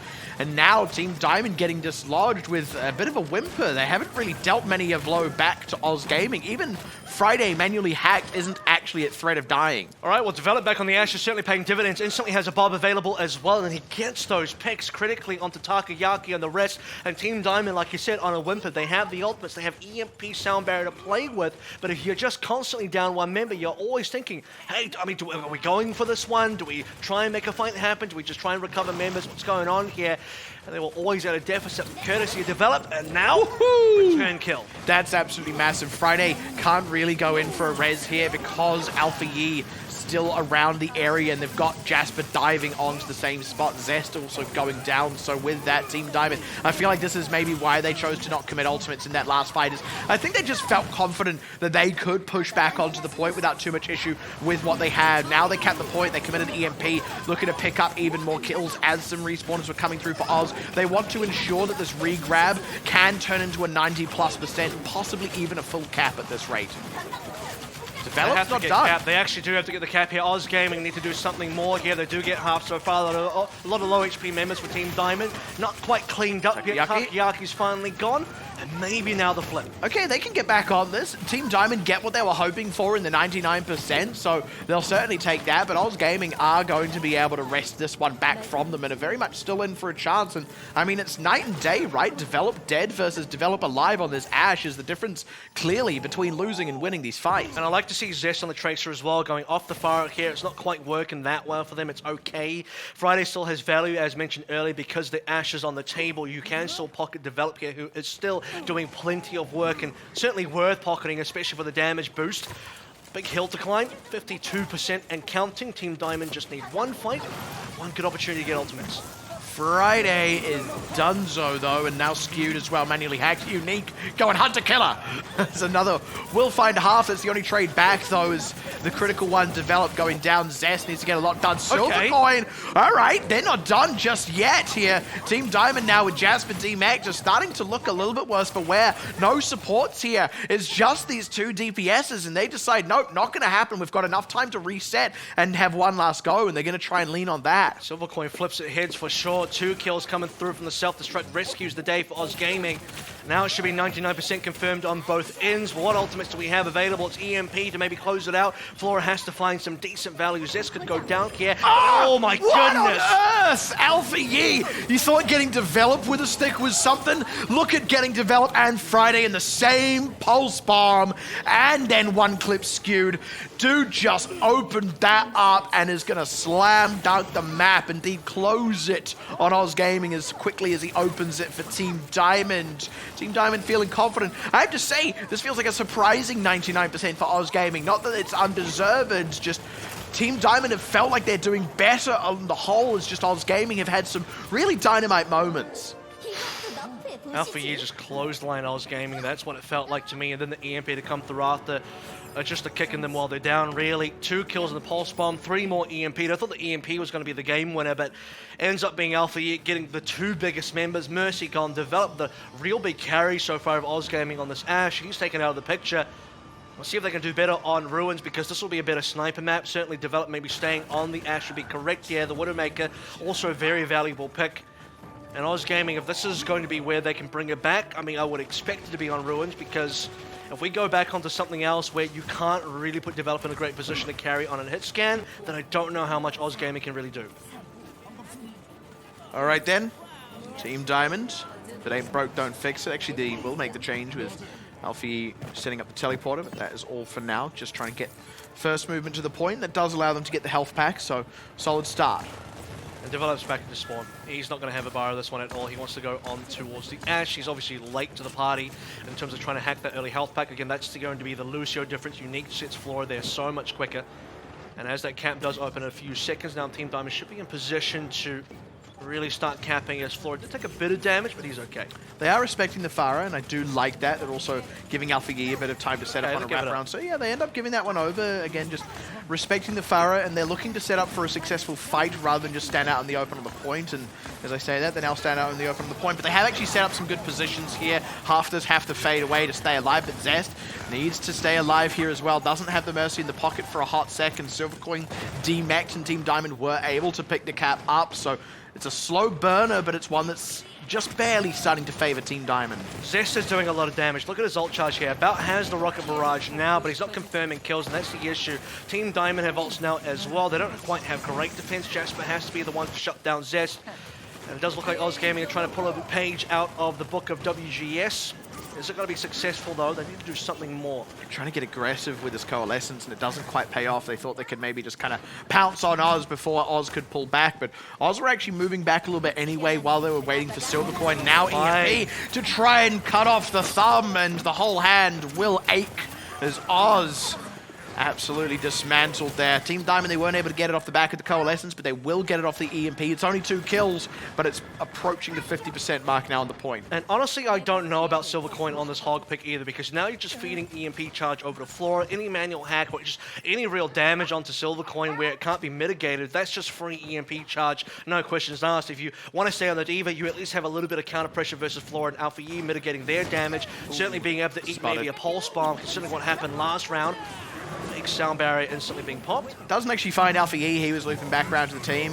He doesn't quite find his mark with Pulse Bomb either. So Team Diamond not able to pull off the sort of sneaky play they were trying to do with Alpha Yi, or the aggressive play they tried to do with Unique, and instead Oz, they see their opportunity. They go, cool, no sound barrier. We know exactly where Alpha Yi is. He's not going to catch one of us on our back line. Let's push forward. Let's find something. And they're able to make it work. They even conserve a Rocket Barrage, which can now be used to try and even up this percentage lead. Well, now I'm a little bit surprised as to why Unique decided to go for that sound barrier. It didn't seem like they were under that much pressure, not too much damage coming on through. I mean, no Rocket Barrage, no big Valley ultimate being used by Oz Gaming to force it through. Team Diamond now puts Alpha Yi on his signature here. That's going to be the Gen.G finally out. I don't know if it's going to be great for him or not, but I mean, if he reflects a lot of damage, maybe it'll be good into Silvercoin, actually. Yeah, I can see that. I'd love to just see him get a kill on Zest with a reflected rocket. That would really do it for me. Do it to Vic from 2017 or 2018 rather. Wow, that's a name I haven't heard in a fair while. At any rate, now Zest holding on to that barrage still. They need to commit it eventually here. Team Diamond just get back at possession of the point. Oz just kind of walk back off the point. They seem so unwilling to fight for their ground, and now an EMP gets to come out. Flora does end up going down for it, so there we go, but Still more could come through for Team Supercoin's Diamond. alive. There we go. Takoyaki's only just found Develop, but like you said, Supercoin's not actually died on his point, and Oz should be able to get back in possession here. No, Team Diamond getting some late kills in it. They might still be in it. Zest not getting a lot out of the Rocket Barrage, finally having to commit a whole hog out of Supercoin just to confirm this, and even then, Team Diamond, they exact a heavy toll. And if it wasn't for Develop instantly tearing down Flora after the EMP, I don't know if Oz Gaming can win that one because they caught 2 tanks. Plus, I think maybe Friday was caught. It was either Friday or Zest that got caught as a third member there. And Team Diamond looked like they're about to clean up. They looked like they're about to just farm a lot more ult charge off the 2 tanks as well. But Develop stops it short. And now gives Oz Gaming another opportunity to maybe contest this one. Team Diamond looking forward to a Dragon Blade fairly soon, and a Coalition's coming up just about now if half can stay alive. And Oz kind of looked a little bit lost there. It looked like they weren't quite sure what to... Yeah, speaking of lost, Bob needs to get a map. Okay, he's just chilling. Hanging out. It's like the lowest value Bob I've ever seen. No, actually, the lowest value Bob I've ever seen is one that goes off the map. Yeah, I was going to say, you just toss it straight off the cliff. It's like, Bob, go away. I'm tired of you. That's a solid sleep. No, it doesn't actually connect. It should have, with how close half was, and instead, everyone's getting cut in half. It's Alpha E deep onto the backline, finds Develop. This will be Team Diamond getting the regrab. It's another 99-99 again. It's kind of a surprising 99-99 because it feels like Team Diamond played the better game all up. Oz kind of had some random wins through there, had some random times giving away the point. It kind of feels like Team Diamond are maybe not pushing advantages as much as they could. I feel like this could be more one-sided. Oz Gaming certainly didn't play the Pharmacy to its best either. They weren't confirming kills. Some damage was being done, but I just thought the focus fire maybe wasn't there. It really says a lot about a team where your Firer can get a 100% ult charge on the Rocket Barrage about the same time as your Flex support player, but you don't have any kills to show for it. So how have you done that much damage but no kills? It means you're really just lacking focus fire as a team, and that's why they're not getting full value of the Pharmacy. When you look at WGS, why is it so good for them? Valentine's hitting a lot more direct shots, converging on the same targets and converting the damage on the kills a lot more successfully. That's not true for Oz Gaming, and that's why the Pharmacy may be just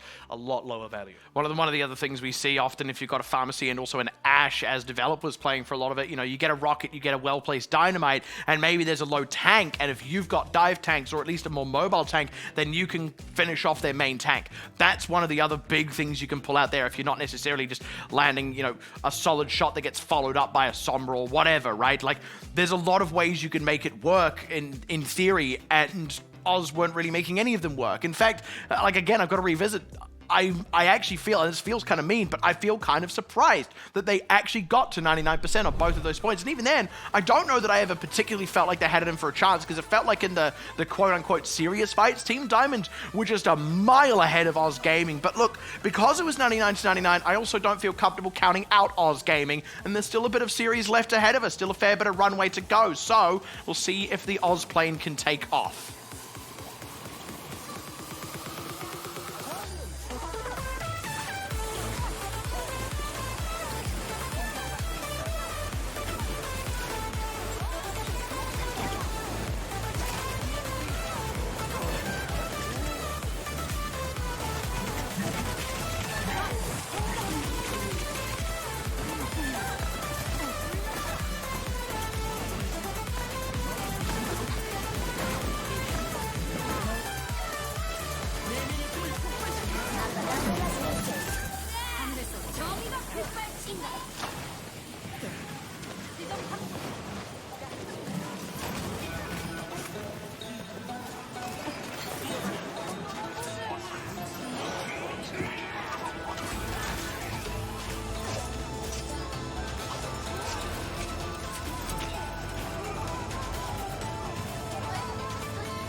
Please understand, I can't love another man.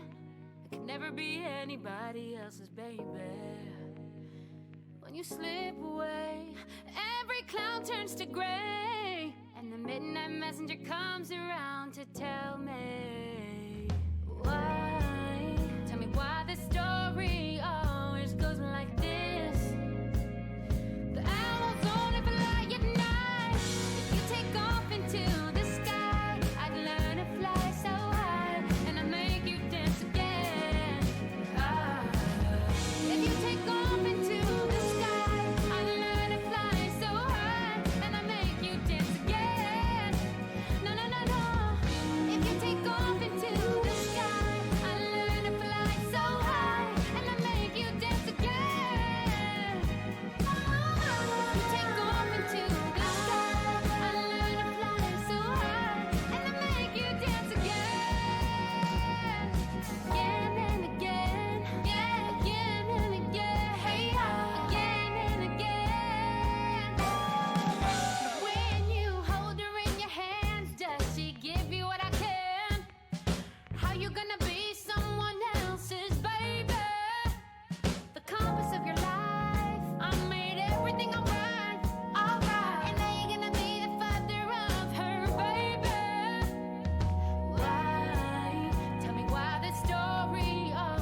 I want to lead to Team Diamond, and I'm trying not to be a schoolyard bully to Oz Gaming, but I'm not really sure how they got to 99%, and I don't know that I will ever quite be sure. I don't think you have any experience being a schoolyard bully. I really don't. For what it's worth. That's completely true. It'd be very difficult to very true. Actually, no, that's a lie. I have a lot of experience with schoolyard bullies. I'll see which is Just which. dig that one up, huh? Which is which moving forward as well. Oz Gaming. I can empathize. Oz Gaming right now, you would say at this point, I think they've been competitive on the map. So it's been strange because like I think part of the reason why they've been able to get there is I want to say that Team Diamond's giving Oz Gaming a bit of respect here. I mean, you just go back to Ruins. They kind of just gave away the first cap. Here you go, have it for free. So Oz Gaming just kind of gets that cap for free. They get to slowly build it to 99. They win a couple of critical fights. Remember Silver Quick? It's a double kill self-destruct. They certainly weren't playing badly. That's the kind of thing. Develop gets a few really well-placed headshots at great times as well. These are the kind of plays that do get Oz Gaming a little bit further forward, that do get them towards that 99%. But I think when you get to the final fight, they fail to close it up. They don't have the right win conditions. They're not hitting their marks anymore.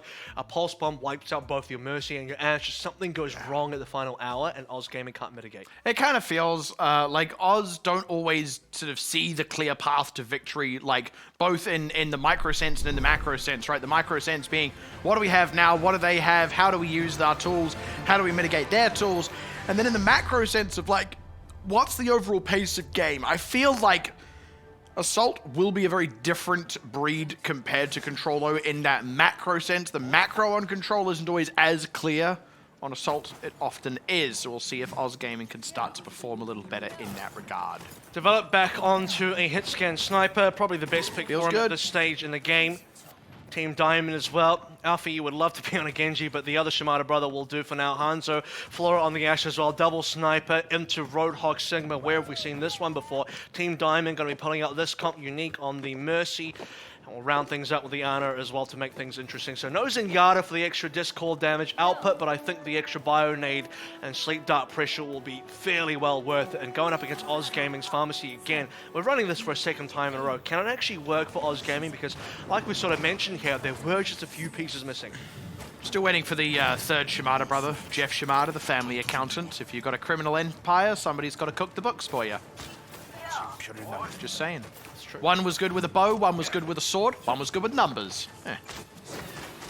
Pencil, something pencil, mighty a sword, something. Yeah, I see where you're going with that. That's it, Jeff Shimada. He's got a pencil behind his ear, like an old school accountant, and he throws it at you like a dart. That's how he does his damage. That's his primary fire. Well, Keanu Reeves. Blizzard hire us. Why not? Oz Gaming right now, double sniper. They've changed their comp. They're thinking, no, don't play the fire into Flora.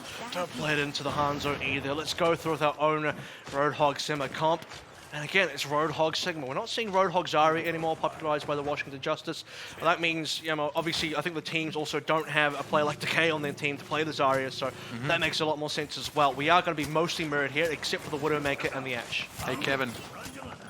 Sigma Hog. Okay, I will. Alpha Yi, though. Whoa! Yikes, that's the zest of the lemon right there, coming in around the side and microplaning, as it were. That's going to be Team Diamond pretty thoroughly dismantled by Oz Gaming, who set themselves up on a long flank, but that was a brilliant execution.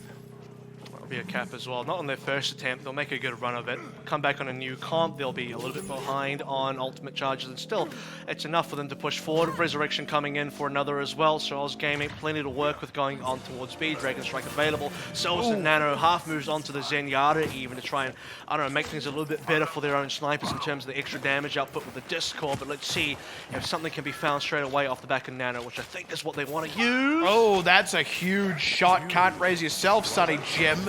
Now Oz, they know that they've got an advantage. They're just going to try and barrel on in. The Dragon Strike, not the most amazing, and another bit of a man alone on the point. Has to respect the Orb of Discord and the damage that can come out thereafter.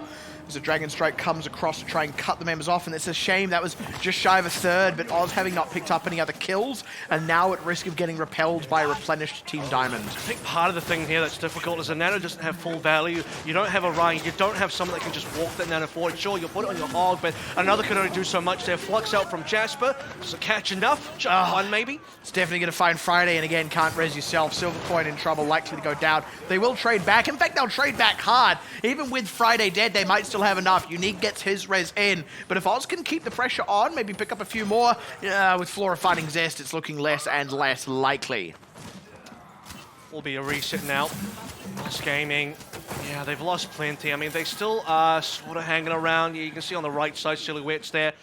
They have a bit of map control, which is important, by the way. That allows the rest of Oz to maybe just maintain numbers to get themselves into a much earlier fight with some advantages. Develop as well. Can he find a shot? He found a shot a little bit earlier. Unique's been dying probably a little bit too much. That's something Team Diamond got to be working on. Oz Gaming, here we go. There, Gravitic Flux. It's going to be enough to dunk out for Yi and Unique, like you said. So that's a solid start. Good hook on Takoyaki. He'll drop very quick, and Oz, huge man advantage. Jasper's going to go down here. It's just half, and, well, he's half a teammate at this point. A man alone as a support is not enough. Team Diamond going to try and get back on. They will get a round of respawns here, but Oz are in good position to hold them off around the fringes of the point. Unique in trouble again. That's another down, though. Under pressure. Let's see if Oz Gaming actually back up. They have decent positioning. It's just one member down. If Friday can get a res on another, that can be really good. But yeah, just too far away. Get a kill, though. That's one way to maintain numbers here. Team Diamond still have a Transcendence available. Things do get very hairy for them. I feel like we're going to need more picks. Oz kind of gave Team Diamond a bit too much respect there, I think. They were still around the point. Yeah, Half had a Transcendence. He didn't use it. I would have liked to have seen Oz actually stay on the point, go for the brawl, force Team Diamond to use the Transcendence, force them to actually push Oz off, not just walk off and then have another die because he's still on the point and the rest of the team isn't. I'm a little confused, but Oz are off to a good start on this next push. As I say that, they lose Zest. I think he might be resable, though. Yeah, this one has to be a res, otherwise Oz Gaming just have to reset entirely, and they're losing way too much time now. When they lose Develop now, this is going to be really awful for them. Another probably doesn't survive either. Even with the D-Mech on Jasper, I've got to say, Another has been pulling his weight in the scrap around the side. He's found some really high-value hooks and kills that have resulted in solid advantages, but we're also seeing Flora starting to come up really, really big and just cutting off members of Oz before they get close to a fight. And this is the sniper duel that really has to start going the way of Oz Gaming. And Develop, he hit some nice shots earlier, but now a little bit more quiet. Oz Gaming just consistently lose somebody. Maybe that person is resable, maybe they're not, but even if they do get a res, a second player goes down. They never have a full six, and they're constantly kind of on the back foot here. We've lost like nearly 2 minutes now. It's really struggle street for Oz Gaming. All right. They may be able to do this yet. They don't have a lot to go off here, but it might just be enough. The nano boost into the whole hog can be enough damage. Alpha E scraping past that accretion there. Zest finally gets to play the Gen.G as well. Alpha E's looking green with envy. Just Team Diamond looking for some opportunity. Can there be a hook found? The low HP on Takoyaki, but he's barely alive. And that's the thing, these members of Team Diamond are doing a much better job of ducking around cover, but here's a solid off-angle set up by Oz. They're trying to surround the point on all sides, create a great kill box around it, but if Flora kills someone before that can be set up, that's Develop, and he's a long way from Friday. You could say he's somewhere around mid-Monday as Flora unloads across Oz Gaming, who are now under a minute and unable to make good on any of those ultimates they banked up. The only thing that really got used there was the Valkyrie, and it was nowhere near enough. Team Diamond just counter-rotate there. They're just not even fazed by the fact that Oz Gaming have taken the complete back of that point. Team Diamond say, we'll swap sides here, I'll move forward. Flora's still realistically uncontested. Great shots coming through from him. And Oz Gaming, I mean, look, they have Zest on the Gen.G. He's taken a long time to get this Dragon Blade. We'll have to try and get this one by the overtime. And then I don't even know if it's going to be good enough. It will be a Nano Blade, so that maybe helps a little bit. But if Flora keeps on hitting shots, Oz Gaming don't have a chance. And even then, look, a Nano Blade might not be enough if it doesn't get more members than what Flora kills. And even something like Alpha E with Silver Coin! Silver Coin's already dead. He has to be res, but he's too far forward. Now another one is dead and also not in a good position. And then Zest dies for good measure. No Dragon Blades to be had today. They die with 4 ults. That was absolutely absurd. There's 4 ults available for Oz Gaming, and they finished that without using a single one. I mean, skewed at the end's like, what do I even do? All my nano targets are gone. Putting on anybody at this rate just feels like a bit of a waste, bit of a joke. That's kind of how the rest of the attack went afterwards, after A. I mean, you credit Oz Gaming for a decent A, but going on to B was a complete mess. Oz Gaming don't know where they're going, they don't know what they're doing, they don't have player advantages. Develop hit some nice shots early on, then completely fell asleep. Flora went off, and Team Diamond, will be able to complete the hold. 87.5, it's okay, it's good. Gives Oz Gaming a bit of a target to reach, gives them a bit of a line in the sand as well to say this is possible of the defense, but it would require, I think, Team Diamond to maybe misstep. It would require Team Diamond, I think, to kind of whiff their attacks on that B, because at this rate in time, if Team Diamond just keep doing what they're doing, they should be able to get that 87.5. I mean, yeah, a lot of things are possible. I feel like it's more down to what is probable. And what is probable is that Team Diamond will close this one out, and becomes more a question of when, how quickly, how slowly, if at all, in all fairness, but feel like we are in that when, not that if. Back on the fire here. Still 50-50 on whether I think it'll be good or not. You are going to be playing into snipers. Look, Flora at this rate, I think if he sees this fire, he'll be going on towards a Widowmaker and Ash or something. Alpha E is even starting on the Widowmaker, so, I mean, this is going to be a rough one for Zest. Alpha E doesn't fancy it, just scouting. I don't know if they saw the fire yet. Have they seen it? I have. Any excuse to play Gen.G. Well, they've Oh, look. definitely seen it now. 9 o'clock, time to play Gen.G. It's Tuesday, time to play Gen.G. Okay, so they're not going to go for any hard counters here. Yeah, they had the option of the Widowmakers. They, again, definitely have seen the comp. Flora himself confirmed it, and I thought he would be maybe the member to go on towards an Ash. They'll just be going for a fast rotate. Maybe target the back line here. Skewed will be by himself. Surely we'll have to try and be protected by another. That has to be Oz Gaming's plan as they wait for Zest to do the damage. Another Silver Coin Friday, time to play Gen.G. This is Zest just kind of laying in some shots, but, oh man, nearly going to get dropped out of the skies here. Actually, Skew going to go down, and there we go. That's another over the edge. Silver Coin also over the edge. Just one-man army here. Oh boy. Go for a swim. Everyone's going for a swim today. Oz Gaming, they just kind of buckled over. I'm not too sure. I mean, they just... Zest takes a bunch of damage, and then he's a complete non-factor. You can't be playing a fire if this is the case. I mean, you bring a fire to the table, you're doing some damage, a lot less damage than what we saw in Ilios for what it's worth. And he's sitting on 69% now, and for Oz Gaming, they need way more than that, and they need to confirm kills. And the tanks just fell over. I did say Team Don't probably go up the back line here, but I thought another might have been doing a good job of body blocking or being the bodyguard at least, but he falls over just as easily. Cold Essence available. Team Diamond should just look to push in. If they can just dodge the rocket barrage, they'll be fine. Oh, ouch. Everyone's going for a swim. Time to play Gen.G. Okay, Zest is definitely making his presence felt now. And here's the one thing I will say. Environmental kills don't give a lot of ult charge over, and you do actually see that. Team Diamond don't have anything but the Coalescence, and Oz have banked up a chunk. If you get the kill credit, you get the full HP worth of whatever they died on. But the one that they didn't get a kill credit for was another. Right. And that's one of your biggest ult charge batteries, as it were. Yeah, okay. Well, that does certainly count then. Oz Gaming, they'll be glad to have held on to that one. Still 4 minutes and 43 to go, which is plenty for Team Diamond to work with. First EMP to be used by Flora here. We'll see how much value can be found. No great mitigation. If Friday can survive this one, I guess the Valkyrie can help. But otherwise, Oz Gaming are probably just going to have to take the brunt of the EMP and hope for the best. Half is going to barrel in, at the very least force Zest to duck for cover just a little bit so they don't take too many rockets on the way in, but even then, they're certainly feeling the pain. Unique nearly with a sound barrier, but not in time to save Alpha Yi, and the screening from Jasper not quite there. Takoyaki down as well, and I gotta say the Farrah is starting to really work some magic for Oz. Team Diamond, though, they've come into the next one with those ultimates that they lacked until this point. I gotta tell you, focusing Flora there with the damage was absolutely correct for Ozgame because he had to translocate away, so instantly that's EMP taken off the board. And if Flora was still in the mix here and he did get the EMP, especially if it does catch either Zest or Friday, that would have been maybe lights out. That would have been very difficult for Ozgame to hold on to, but Team Diamond kind of didn't quite find their footing there. Flora specifically was not in that fight. There's 5 ultimates now, but no nano boost. Alpha, you might have to pull up the Dragon Blade, try and see what he can get with that one, as Oz Gaming still have to hold on versus 5 ults. 5 ultimates, but no nano boost. Time to play Gen.G. Unique's going to commit an early sound barrier. They want to try and use this to push in, and I can respect that with the anti-heal on another plus manual hack. Cancels the hog. Now, and I'm talking in terms of the ultimate, not in terms of social media. Team Diamond, they've still got so much to work with. I feel like they're being over-conservative here, certainly.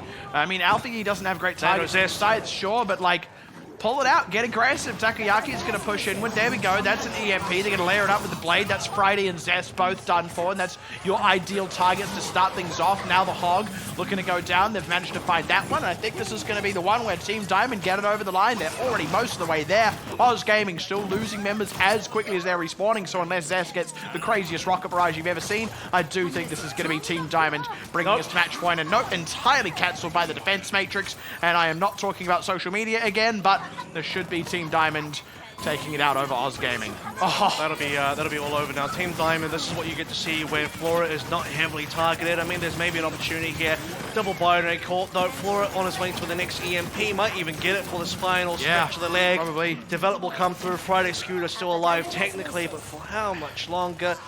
It's not going to last too much. Team Diamond, there it is. As soon as you get Flora into the fight, he connects an EMP, and he's able to get some value. It's a different story. Instant connection of the Dragon Blade as well takes down both the members of the Pharmacy combos. So, no good turnaround there. That was even with the Nano Boost being used on Zest, I believe it was, to try and farm the Rocket Barrage. He does on 99%. And, like, if there was one potential point of turnaround that I could maybe point out, there was an EMP on the side of Oz Gaming, and it got manually hacked out. And even then, it would have still been like an EMP and then like a 3 versus 6. But like it can be doable sometimes with a good enough EMP. You certainly wouldn't count out a team for that. But like all the things just starting to come up right there for Team Diamond when it counted the most. And like again, that just kind of goes back to what we've said across the entirety of controllers. Like things going right for Team Diamond when it matters the most, regardless as to what happens on the side of Oz Gaming, whether they play well, whether they play poorly.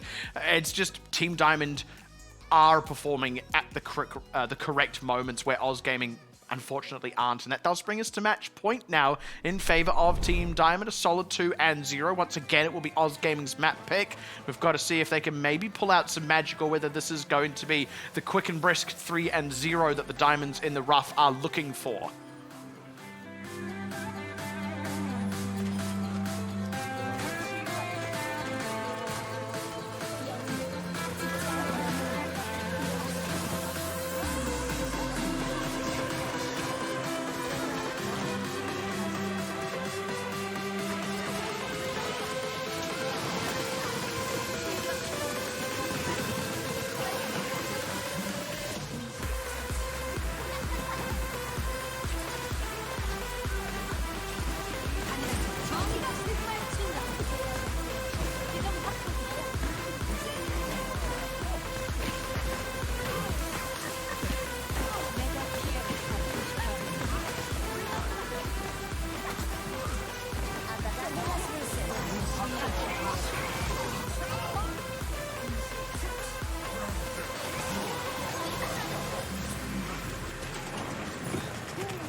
For the second time tonight, we find ourselves at match point. The first time we found ourselves at that point, we ended up still having 3 entire maps in that series. So, you know, I'm not going to say that this one is over, but I also dare say that this series is looking a little bit more one-sided than that one. Team Diamond, as we kind of said at the start of this, kind of making good on that promise against teams like Runaway, where they weren't quite able to pull out the win.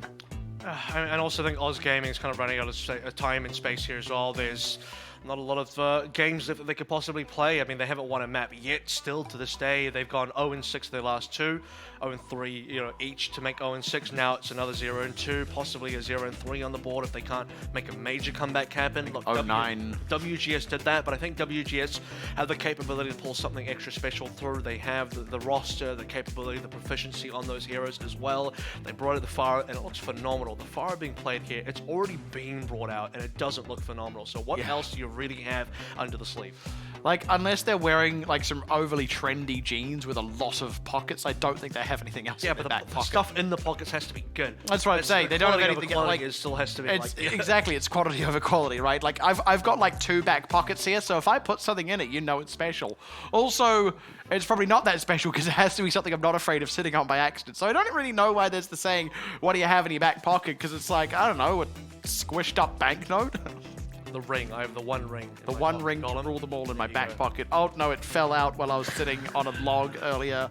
This is really awkward. Yeah. So, I mean, the one map now for potentially Oz Gaming to try and come back on, but Team Diamond looking like they'll be masters by the end of this particular map, and looking like they'll be finding their first win of the season to try and make this playoff stream kind of still real. They have to still maybe contend with BM for that number 3 place. At this point, I'm very certain, look, Element Mess will be first, Runaway will be second. That 3rd place is the contentious one. Is it BM?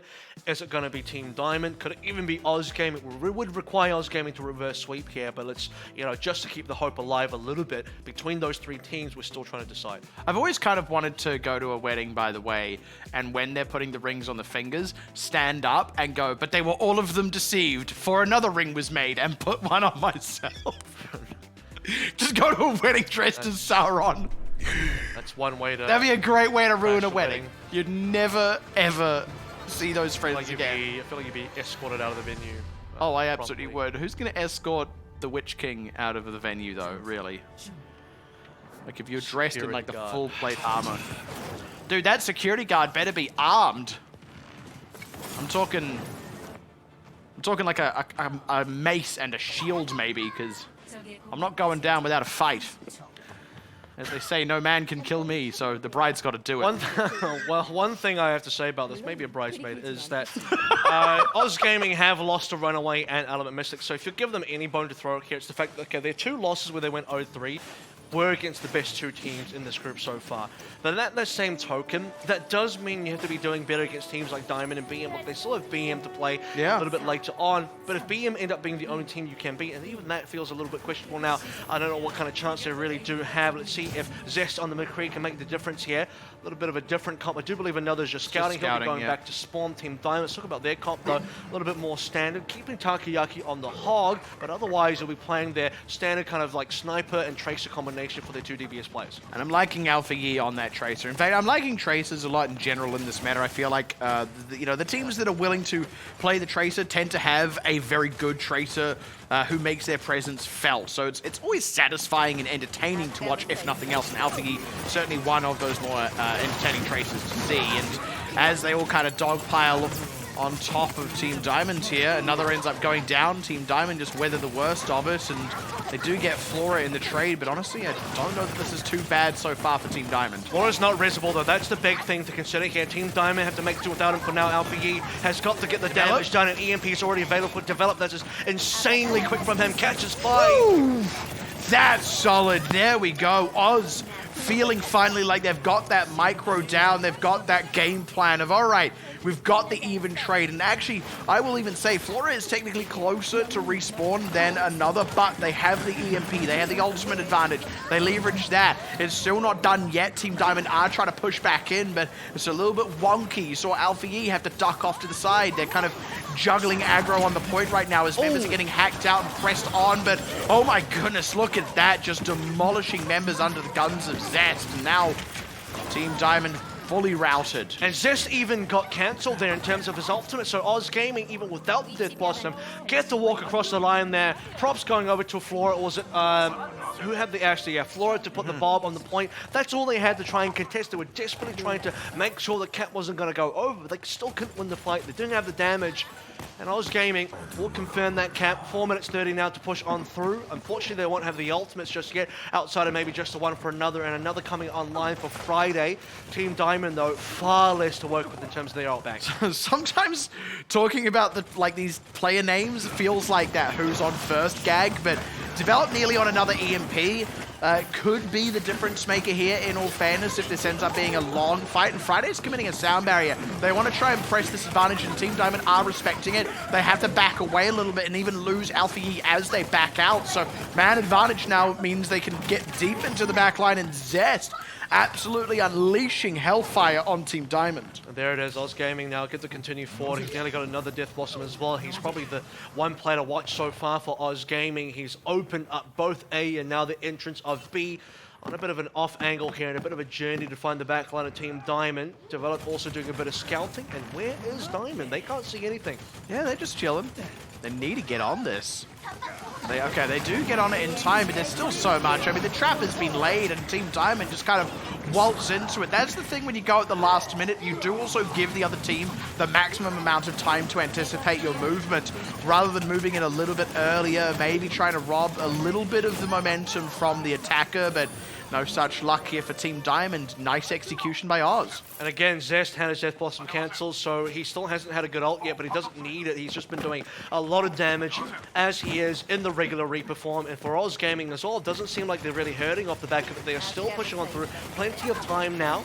It's developed deep in the backline, farming towards the EMP, which Flora does have on Team Diamond's side. There is no real answer for it on Oz as well. So if Flora gets a good EMP, then I could rightly see Oz going down. That's also him getting rid of Develop's translocator. So Oz know that they're in trouble. They start backing out, but there's the EMP to cut them off as they retreat. Another will not be able to escape with his life, but it's actually the only person who goes down, and that's with Oz looking to reset anyway. So that's not a whole lot of gain out of Flora. Well, that is going to be the first real slowdown, though. Team Diamond are kind of resetting Oz Gaming at this point. Alpha Yi, a little bit spotted, has to fall off, has to wraith away as well. That's a cooldown expanded. Oz Gaming taking control of the cart as they try and slowly inch it forward, but they do actually have to touch Team Diamond, who's teetering on the edge.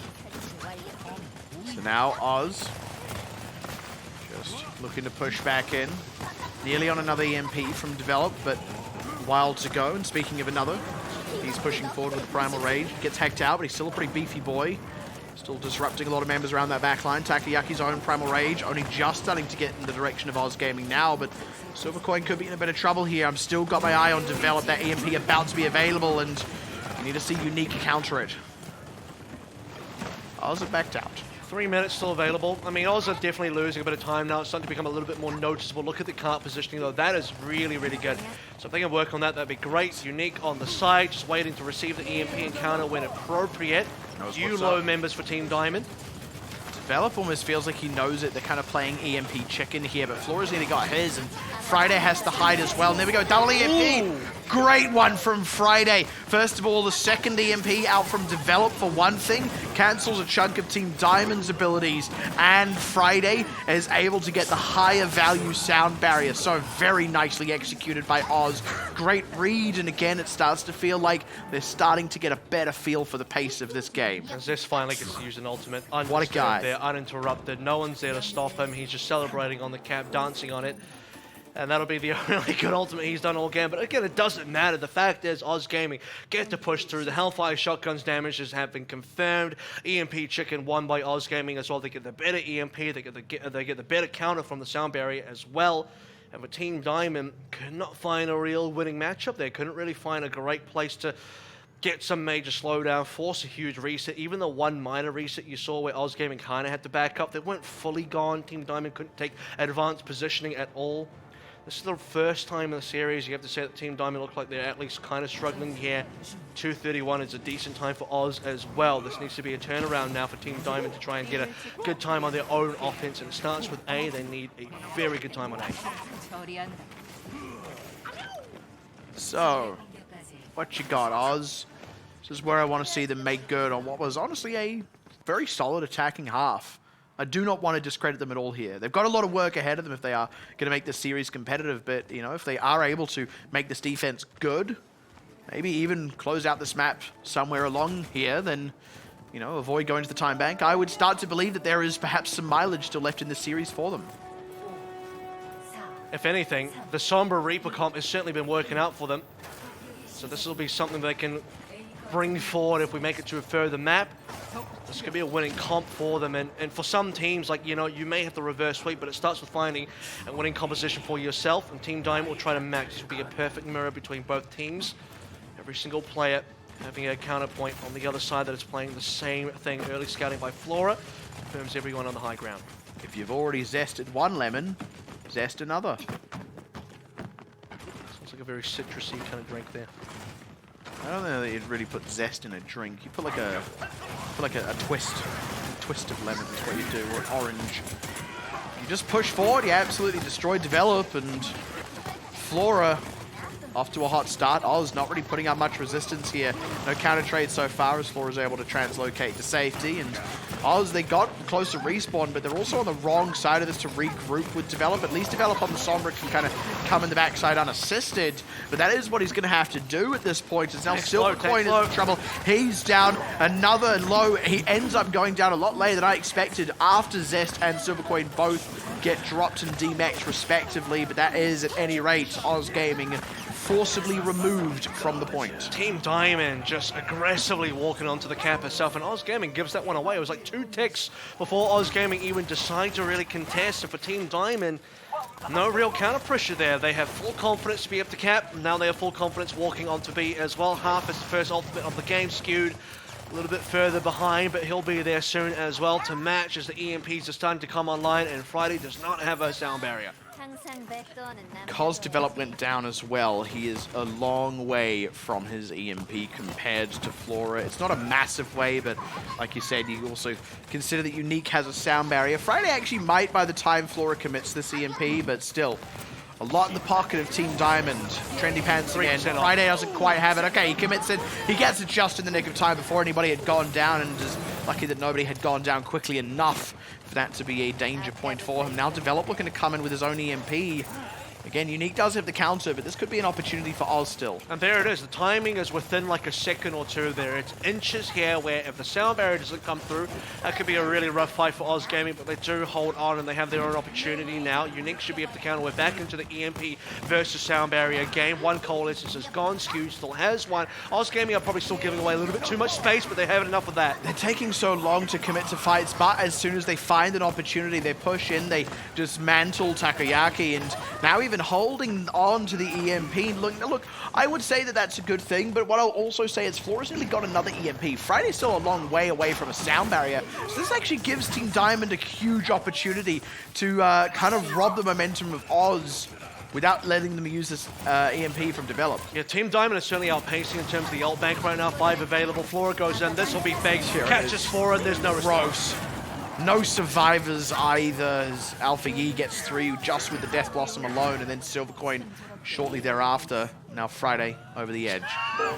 That's an embarrassing way to go down, but I'm sure he was trying to reset anyway. Unique will just tank a little bit of that kill credit as extra ult charge. In fact, no, he's already got a sound barrier, and he didn't have to use it. He'll save that now for Develop, who will have to do something on C. This is a lot of time walking onto C, by the way. It's actually very similar to what Oz Gaming had on their own offense, so Team Diamond in a similar situation. Can they make better with it? The 231 is a target here. Well, it took quite a while to actually finish out the C. That's a good start, I'll say that much. And if you're looking to just run down the clock, then the more resets the force, the better that you force, rather, the better off you are. Classic Silvercoin double for you on the self-destruct. Brought that one back from Elios. Sometimes the sequel just is pretty good as the original. And for Team Diamond, I mean, I'm a little surprised Unique didn't use the sound barrier, but as the dust settles, it ends up being a good thing that he saved it, as they are going to just lose the fight anyway. Oz Gaming will now have a little bit more tools to use as both supports start to come online, but Team Diamond about to get control of the card again, and now they're moving forward. Flora looking to come up on another EMP could be good here, but Friday in theory has the counter. So first it's just a coalescence Shadow battle. That's a big shadow, but Takoyaki is a little bit threatened. They found Zest, manual hack on another, cancels out the shielding from the sound barrier, so that's good for now. But Team Diamond, they need to get a bit more. My goodness gracious, that just went right across the line, and like you said, 5-man EMP. The sound barrier no longer there, and even if it was Friday, it was Corden himself. That's going to be the whole string of kills that's developed the last man standing, and not for long as the cap comes across. So there was the mark. They certainly met it. It's only a 38-second lead at the end of the day, but I've got to say, I think Team Diamond are looking the healthier of the two still. And it just starts on A once more. You know, I did mention that had to be a really good A coming through from Diamond, and it was brutally good. They got developed super early on. They got 2 ticks before Oz even committed to a defense there to try and contest. And from there, it was basically all Diamond walking through. Some minor slowdowns, you give credit to Oz for when they were able to do that. But I mean, how quickly do we just get this card all the way to the end? I mean, even if Diamond had lost that final fight, the card was already at the finish line, and Oz Gaming would have to have a hell of a job to do to be able to actually defend. 38 seconds ends up being fairly close. It's very tightly contested, but for a map that started to look much better for Oz Gaming, compare it to the last couple of maps that we have seen. Oz Gaming really struggled there. This is the first map that you start to believe Oz Gaming might be able to make a comeback off the back of a Reaper Sombra comp, and then they even still are not able to get a bit of time back. That's the thing as well, and a lot of it was like Oz, they were winning most of their fights on the attack. They just taking them so slowly. Team Diamond, on the other hand, actually did get slowed down a few times there. So I do kind of feel like Oz's defense was even maybe slightly better than Diamond's, as dubious a proposition as that is. It just feels like Oz give up so much space and subsequently time in these maps. Just can't afford to lose a member early, so let's see what happens now. Oz Gaming on the offense, 2 minutes to work with, and an A cap will surely be required in order to have a real chance of winning Numbani here. Team Diamond, just see the rotation, and they'll be moving back into position now. Happy to just lay in a little bit of chip damage early. Harry Oz just a touch, who were themselves only on a scouting comp, so 30 seconds gone. Yeah, wow. 22-4. That's half skewed, I'll tell you that much. 34 now, it's climbing rapidly for Team Diamond, and they are in, and they got another down super fast, and Oz Gaming struggling right off the bat. Yeah, that's already a poor start for a team that is behind in their ult charge as it is, and time is of the essence for them. It is only the one death, but it's a death that's going to force something of a reset, and now half of their clock already elapsed. And that's the thing, you don't have a lot of time to work, there's no real room for error now in what will be probably the final attempt. Look, maybe they go for a fast one, and if they lose, they get to reset for the final overtime, but realistically speaking, I think this will be it. Develops going in as is Zest. They desperately need to get this Takoyaki line. Okay, Takoyaki is rescued by that coalescence. That's where that difference has ended up mattering for Team Diamond. But another so low. He himself also saved by coalescence. As Develop drops a fat EMP across 5 out of 6. And off the back of it, Oz are able to close out. And I tell you, that could not have come a moment sooner. Flora was winding up for his own big EMP. For sure. Stop Oz from getting that over the line. Unique was not even close to getting a sound barrier there. Friday's even just getting a little bit further ahead now. Oz Gaming have checked off the list for the first part of the comeback journey here. They get themselves the A cap. They will be in the overtime fairly soon. All the distance they get on B now will just be a bonus. Can they survive versus the EMP? Friday must be safe. Now here's the thing, Oz are forced to hang around the card here. They can't just give up ground. And I want to see how this team plays when that's the case, when they're kind of forced to just brawl and fight and not give it away. I want to see if this is somewhere they can start to shine with the EMP. Friday, are you kidding me? And it only caught himself. Where even was he? That, I have to say, is a bit of a failing on the part of Friday there. As brutal as that might be, it opens the door to destruction for Oz, just as they were looking like they were still in for a chance. Now look, they still are. Their defense might be enough. If they can hold out on A, then I think they've still got it. But as soon as they lose A, because of how little progress they got, they are done for. That left side room here, that spawn door, what actually happened is, and I'll prefix it by saying this one. every single failing on the other end of it is a huge success. And Takayaki played out of his mind in that situation. He found Friday hiding in that left side room, and in the Primal Rage, knocks him back towards spawn and completely keeps him away. The EMP drops lands Read it to him. and then Friday can't do anything. He used the sound barrier in desperation on his own self, just lands it on only him, and that's it. There's no sound barrier. He's just got caught in the spawn, and Takayaki completely removed him from combat. Good catch, to say the least, but at the end of the day, it still leaves Oz in the situation they now find themselves, wherein they cannot give up any serious ground. Like I said, if they give up A, I mean, look, maybe they get an even crazier defense than what Team Diamond just did, but I think truly if Oz give up A, I think they give up the series. And even getting A, by the way, is... Oh, excuse you. Excuse me. Excuse you, matey. Even getting A was something really required. Mike, and completely if you'd like to be my new casting partner, please send me an email. What I can say is A was required. If there wasn't an A, this would already be over for Oz Gaming. The extra little bit of bonus on B, I think is the only sort of thing that maybe we can rely on here, but I don't think it's enough. They didn't get quite enough distance on B. Team Diamond will just try and find the right composition. They'll spend a few seconds to get there, but now that we've found it, they're going to try and mirror things around. Takayaki on the right into the Winston. Let's see if that works out for them. I just finished a fizzy energy drink in the break, and that caught up to me. I do apologize for that, but I give no apologies to my assessment of Oz Gaming. This is a good start for them, though, with Zest drills down some critical members. If they need to have a big defense, then this is certainly the way to start, forcing an early reset out of Team Diamond. Okay, well, that's a really great start. Zest, he was kind of the hero previously as well. I mean, sure, well, I'll go back to the meme of him not really having to get a good ultimate because he keeps having his ultimate cancel, but just the shotguns on its own, just the pure damage output by himself has seemingly been pretty good. If they can get 30 more seconds off, Team Diamond might get a little bit more desperate. Floor on the back line. Skewed, certainly feeling skewered as he is caught between a Sombra and a hard place, or a Flora and a Fauna place, and he will finally go down, and no answer just yet. Now half coming up on a Coalescence. This is an opportunity for Team Diamond. Coalescence available, and it's going to be big as well. Skewed is still trying to come back. Friday nearly on the ult, but hopefully he gets it off this time. He does come back quickly, both of the EMPs in the air. Low HP on the tanks, and we got a connection. Oh, I mean, there's a good EMP, but Friday's got to commit this sound barrier if they want a serious chance of closing these out. Like, where is he? What's even happening here? I mean, I think this is ending up giving it away. That was a great EMP. The tanks were in the right position, but they were low. If they'd had a sound barrier, I think they would have killed those members of Team Diamond. And there it is, Oz Gaming. I don't know if they can do this anymore. 40 seconds remaining, Team Diamond. They still have plenty to work with. What I will say is Friday holding on to this one. The silver lining here will be the fact that he'll still have it versus the EMP of Flora. So now that I can agree with. They are seriously now going to be playing for this overtime. This is the final opportunity. I think their season depends on this fight. But I'm like, look, maybe they're still winning here, but why wait for now? Why not just use it to hold the point and not be in this position? Because Flora holds that EMP over your head like the sword of Damocles. It swings down. Your head is already gone before you can even roll out the sound barrier.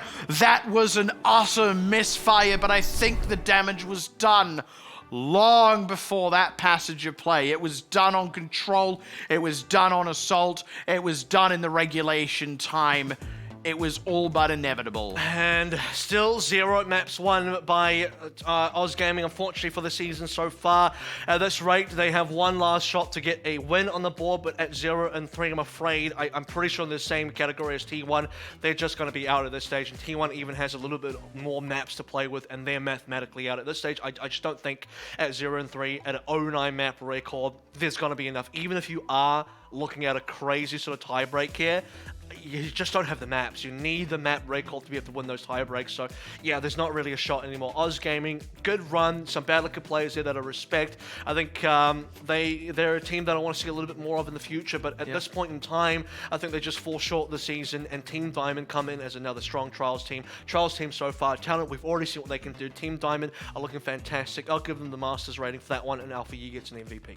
I think that's fairly well-deserved one for Alpha Yi as well. I mean, you've even just only got to look at that double kill on the Pulse Bomb. And by the way, that was having got a Pulse Bomb kill on Develop solo earlier on that same map. So he gets 1. Next time he goes for it, he gets 2. And he can even look at, you know, maybe he gets Develop and then the Mercy can come in for a res there, but by getting the Mercy, like, you just cut that off and on. Now, look, I don't even think the Mercy would really be able to get a res because there's still a Trace there that's probably going to go for you, but look, let's just pretend it's possible. Certainly if you get both, not possible at all. And then goes and one clips the Ana immediately thereafter. So, like, on the whole, just that alone as an isolated play is, like, solidly MVP worthy. And then he was brilliant across basically every other map. And he's one of the few people, maybe alongside like Choi Se-hwan, that actually makes it look like Gen.G's viable.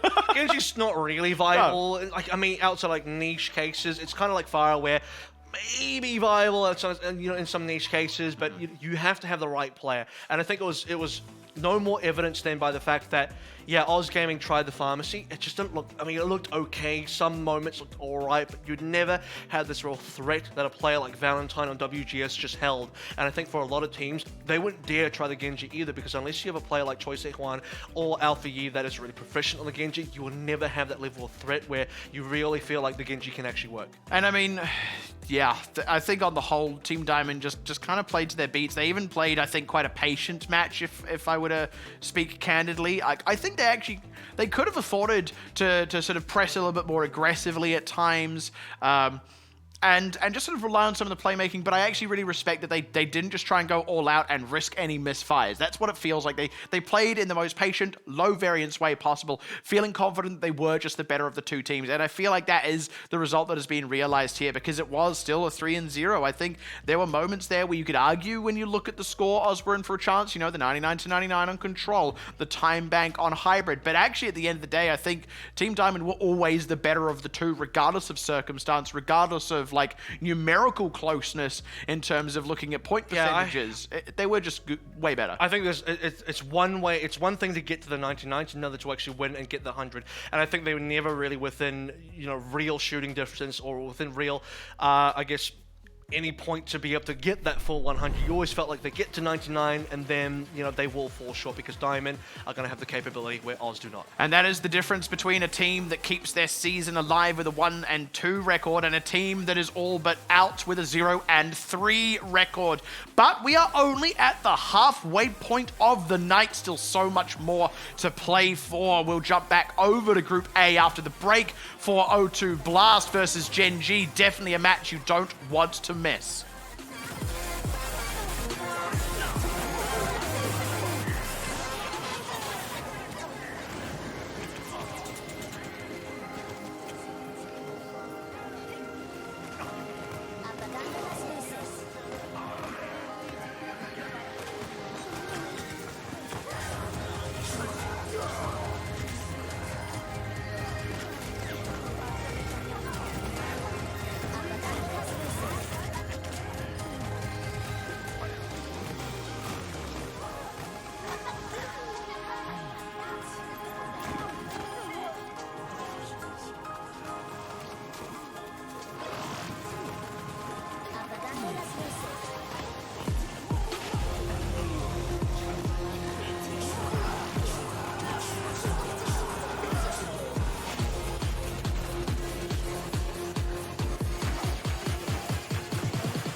We got trouble!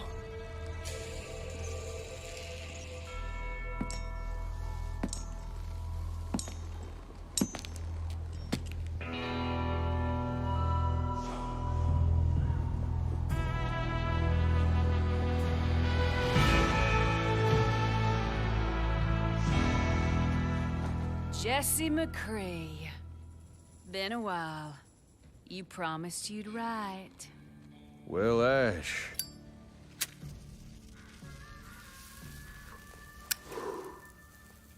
I've been kinda busy. We're pretty busy ourselves, so it's awful convenient you showing up today. Yeah. You never been one to shy away from a good tip. Hey, we worked hard for this score. You best move on now. All I want is that crate. Everything else is yours. This crate? Huh. Bob.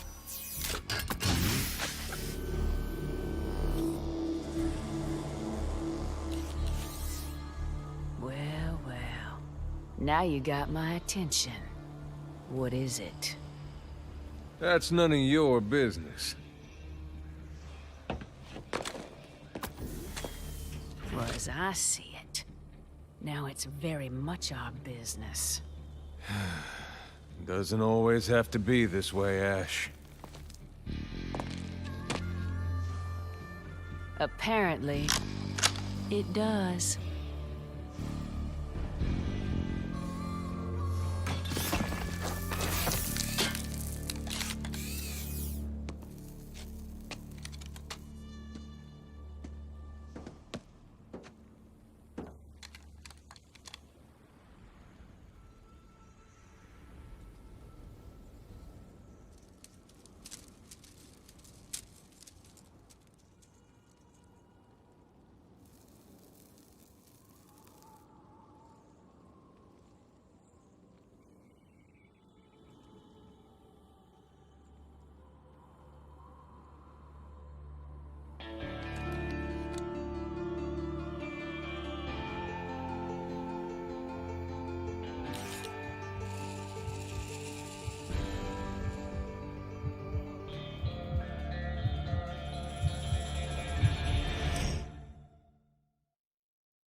Looks like Bob got himself some upgrades. Smoke him out of there! Last chance, McCree! Toss out your weapon! All right, Ash. Here it comes. Oh, shoot!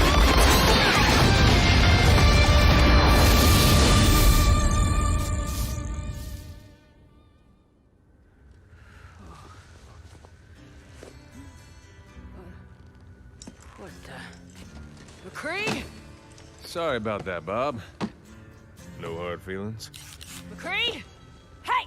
Untie me, McCree! Say hi to the gang to for you. me. I will not be ignored!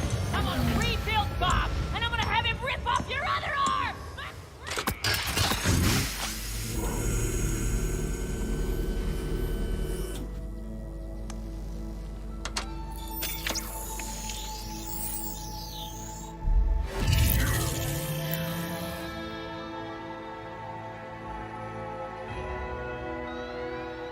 Hey there, cowboy. Welcome back, partner.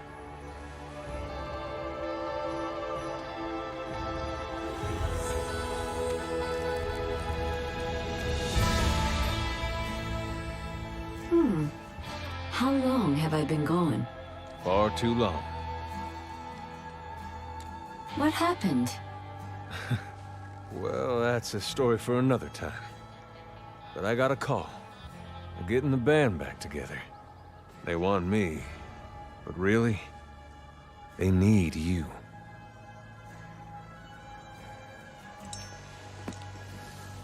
Jesse, wait. What are you going to do? I've got some business to attend to.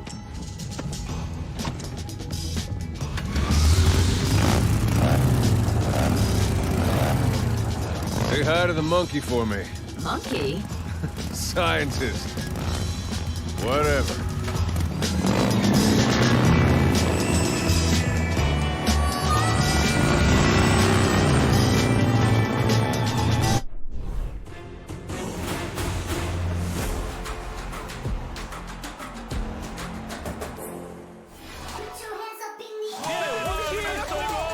들어가서 여기서 하나 더 러너웨이는 근데 용검 이후에 키리 자 나와서 체력들이 없어요. 러너웨이가. 자 우열 정리되고요. 여기서 안쓰네요 이거. 네, 지금 밀어내고 있습니다. 지금 여기서 5명 잡아냈거든요. 자 이번 타이밍 남은 시간 14초고 화물 쪽으로 붙으면 용의 일격. 자 리벤지 끊어냈습니다. 알파이. 자 이후에 어시까지 걷어냈어요. 와 3건. 알파 잘해요. 네 기회 있으면 바로 거부릉징. 와 EMP 누르지도 않았는데 그냥 나누는 것만으로.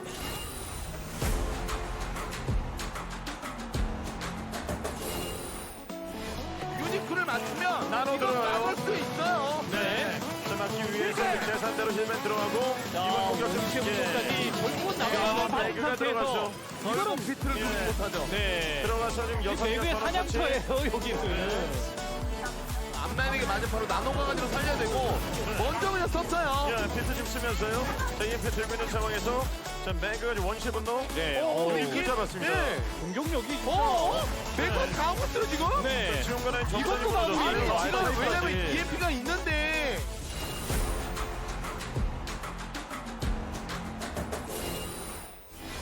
오스가 융화 좀 일찍 당겨서 다시 핀 선수의 융화로 야풍의 슈퍼플레이저 이러면 야풍 싹다 쓸어 담으면서 떨구고 있습니다. 실제라 이온도 달고나를 떨구기는 했는데 융화 차이는 계속 나죠. 어쩔 수가 없어요. 이거 융화 올려야 돼요. 깔끔하게 가중. 자 먼저 선택 찍고 들어가는 퍼펙트. 자 EMP까지. 근데 원시 분노를 야쿠이 쓰고 있기 때문에 야쿠 밀고 또 밀고. 그리고 달고나가 지금은 니트를 들고 죽었어요. 네, 들어가면서 여기서 피지컬 됩니다. 네, 야쿠. 야, 이게 왜 그러냐면 거점이 안 넘어갔잖아요. 이거 계속 떨어진 거 보세요. 오늘 진짜 야쿠의 플레이가 날이 바짝 서 있다라는 느낌이. 탱커의 딜만으로 애매하고 앞라인 지울 수 있나요? EMP! 아니 이원이 먼저 녹아서 이거는 어렵죠. 왜냐면 이원을 지금 부활했습니다만 이미 또 퍼펙트가 달렸고. 지금 야풍이 오늘 야풍 플레이 진짜 좋네요. 지금 EMP 타이밍을 좀 살리지 못했어요, T1이.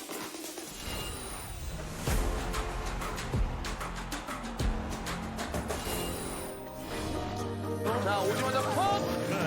야 한 번에 고속도로를 열 수 있어 보입니다. 비트! 네, 비트 이제 3명. 밑으로 버티면서 위에서 보아. 예. 와 막았어요 이거. 네. 어영보영 교환되고 리퍼가 서먼을 정리해줘야 되는데 아이고 이거는 네, 들어가서 이러면 못 막죠.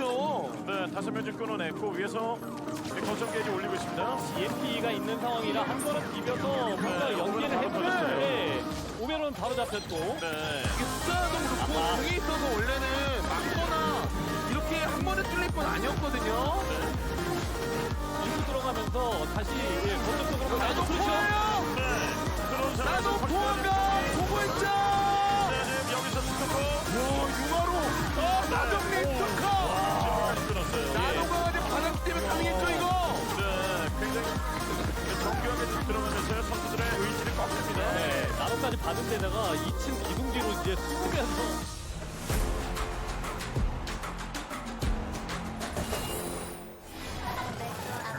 물량을 확인하고 에이스 EMP 5명 끊어내고 그냥 지웠어요. 와 에이스 진짜 잘하네요. 공도 정확하게 쓰고 EMP 타이밍이 정확했죠. 네. 그리고 참 여러 명을 맞췄 앞라인 쪽 포함해서 딜러 다 정보 주는 거야. 브리핑 해주고. 자, 물다! 해킹할게! 예, 자, 이거! 싸마! 이거 제대로 대성공. 에이스. 이거 누나가 열었잖아요. 자, 또 해킹! 다시 한번.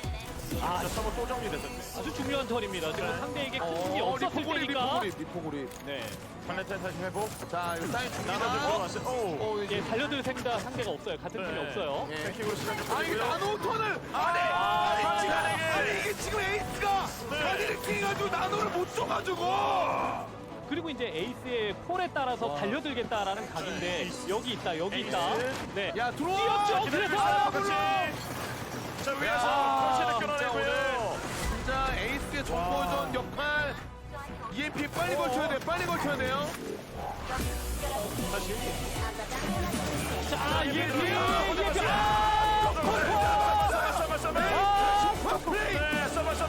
스토커가 당했습니다. 네, 위에서 양나인. 자, 그래도 매트릭스로 서버를 살렸는데 발렌타인 누가 막나요?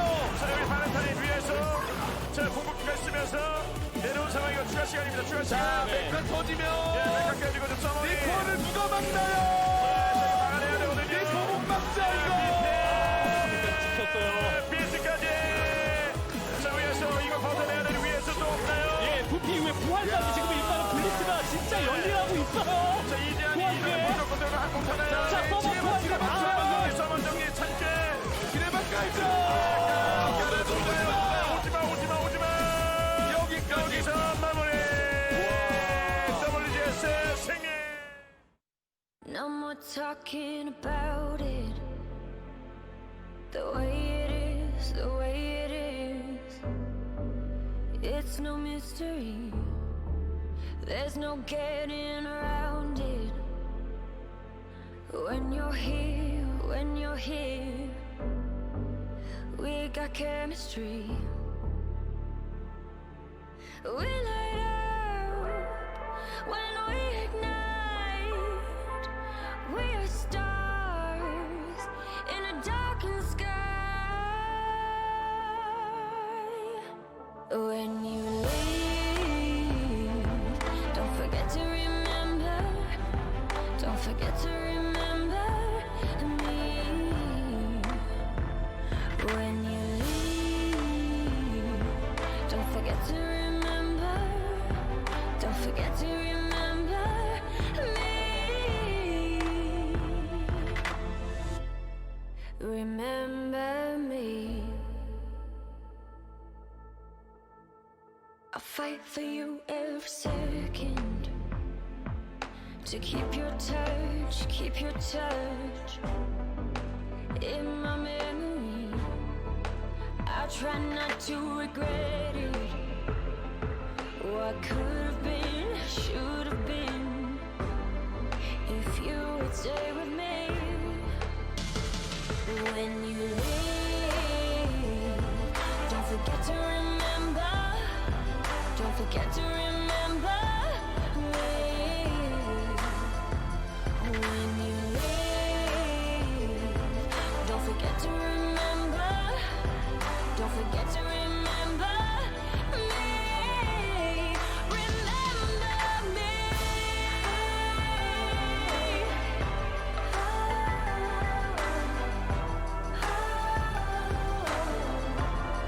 Remember me.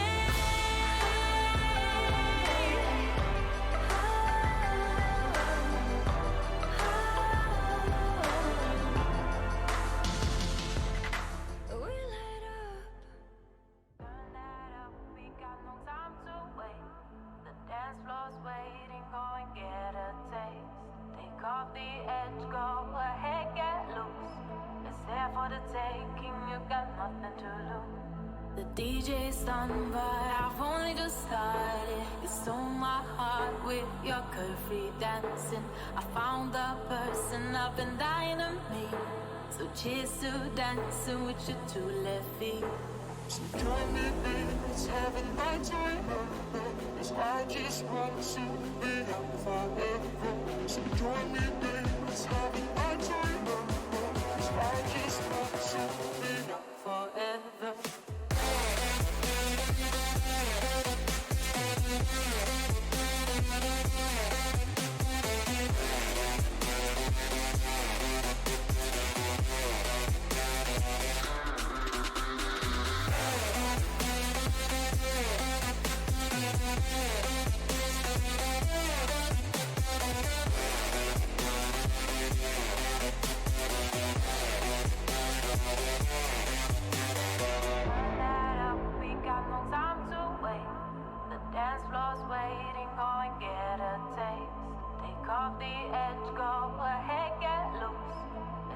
for the taking, you got nothing to lose. The DJ's standing by, I've only just started. You stole my heart with your curvy dancing. I found the person I've been dying to meet. So cheers to dancing with your two left feet. So join me, babe, let's have a night to remember. 'Cause I just want to be young forever. So join me, babe, let's have a night to remember. 'Cause I just want to be young forever.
And would you believe that we are only at the halfway point of this absolute marathon night? Of course, we started a little bit earlier than usual, so we are at the point we would normally be in terms of time, where there's only the 2 series left to go, but we've also had 2 so far. One was an absolute banger, another was, as you say, the mash, which means this is baked beans. Yeah, what else you got going there? I mean, there's surely some sausage and bacon, maybe some eggs there as well. Yeah, like baked beans, like bangers and mash and baked beans is quite good. Yeah, and then maybe the last one is like a frothy lager. I'm getting too close to breakfast now. I'm just thinking like, yeah, just glass of milk, and then I remember actually, you know what, this might just be something else. Just an orange juice and a croissant. Yeah, and my $7 sandwich didn't hit the spot there. Really for me. not So worth it. I really hope the next match does, because coming up next is going to be Group A action again. O2 Blast taking on Gen.G. Now, look, Gen.G are a team that I feel like have not played a very high amount of games. They haven't been super tested. They've kind of just been there. They kind of feel middling to me. O2 Blast are kind of on the run back now. This will be O2 Blast last game of the regular season. So this may be the game that decides whether they make it to the playoffs or not, because if they lose this 1-3, not feeling great about their chances. In fact, I'm going to say I don't think they'll make it on 1-3. Yeah. 2-2. Possibly. 2-2, you feel good. Yeah, 2-2. Here's what needs to happen. O2 Blast need a win against Gen.G. Then Gen.G need to lose their remaining match against Talon. That is O2 Blast's path still into the playoffs. And look, the recovery, better late than never, as they say. That's what O2 Blast are looking for out of their season, but certainly their results are more dependent on others than themselves now, and that's even if they get this win. So Neko starting over Dalgona this time. Dalgona did appear when the O2 Blast did manage to get their first win of the season so far versus T1, but I do enjoy seeing Neko back, and this is the more standard lineup. This is the lineup that won Season 1 this year as the defending champions. The challengers will end up being Gen.G coming through now, and fairly normal. I don't think there's anybody missing here that shouldn't, otherwise be here. I Am Stalker, someone, Chum, Bliss, Closet, everyone that we already know.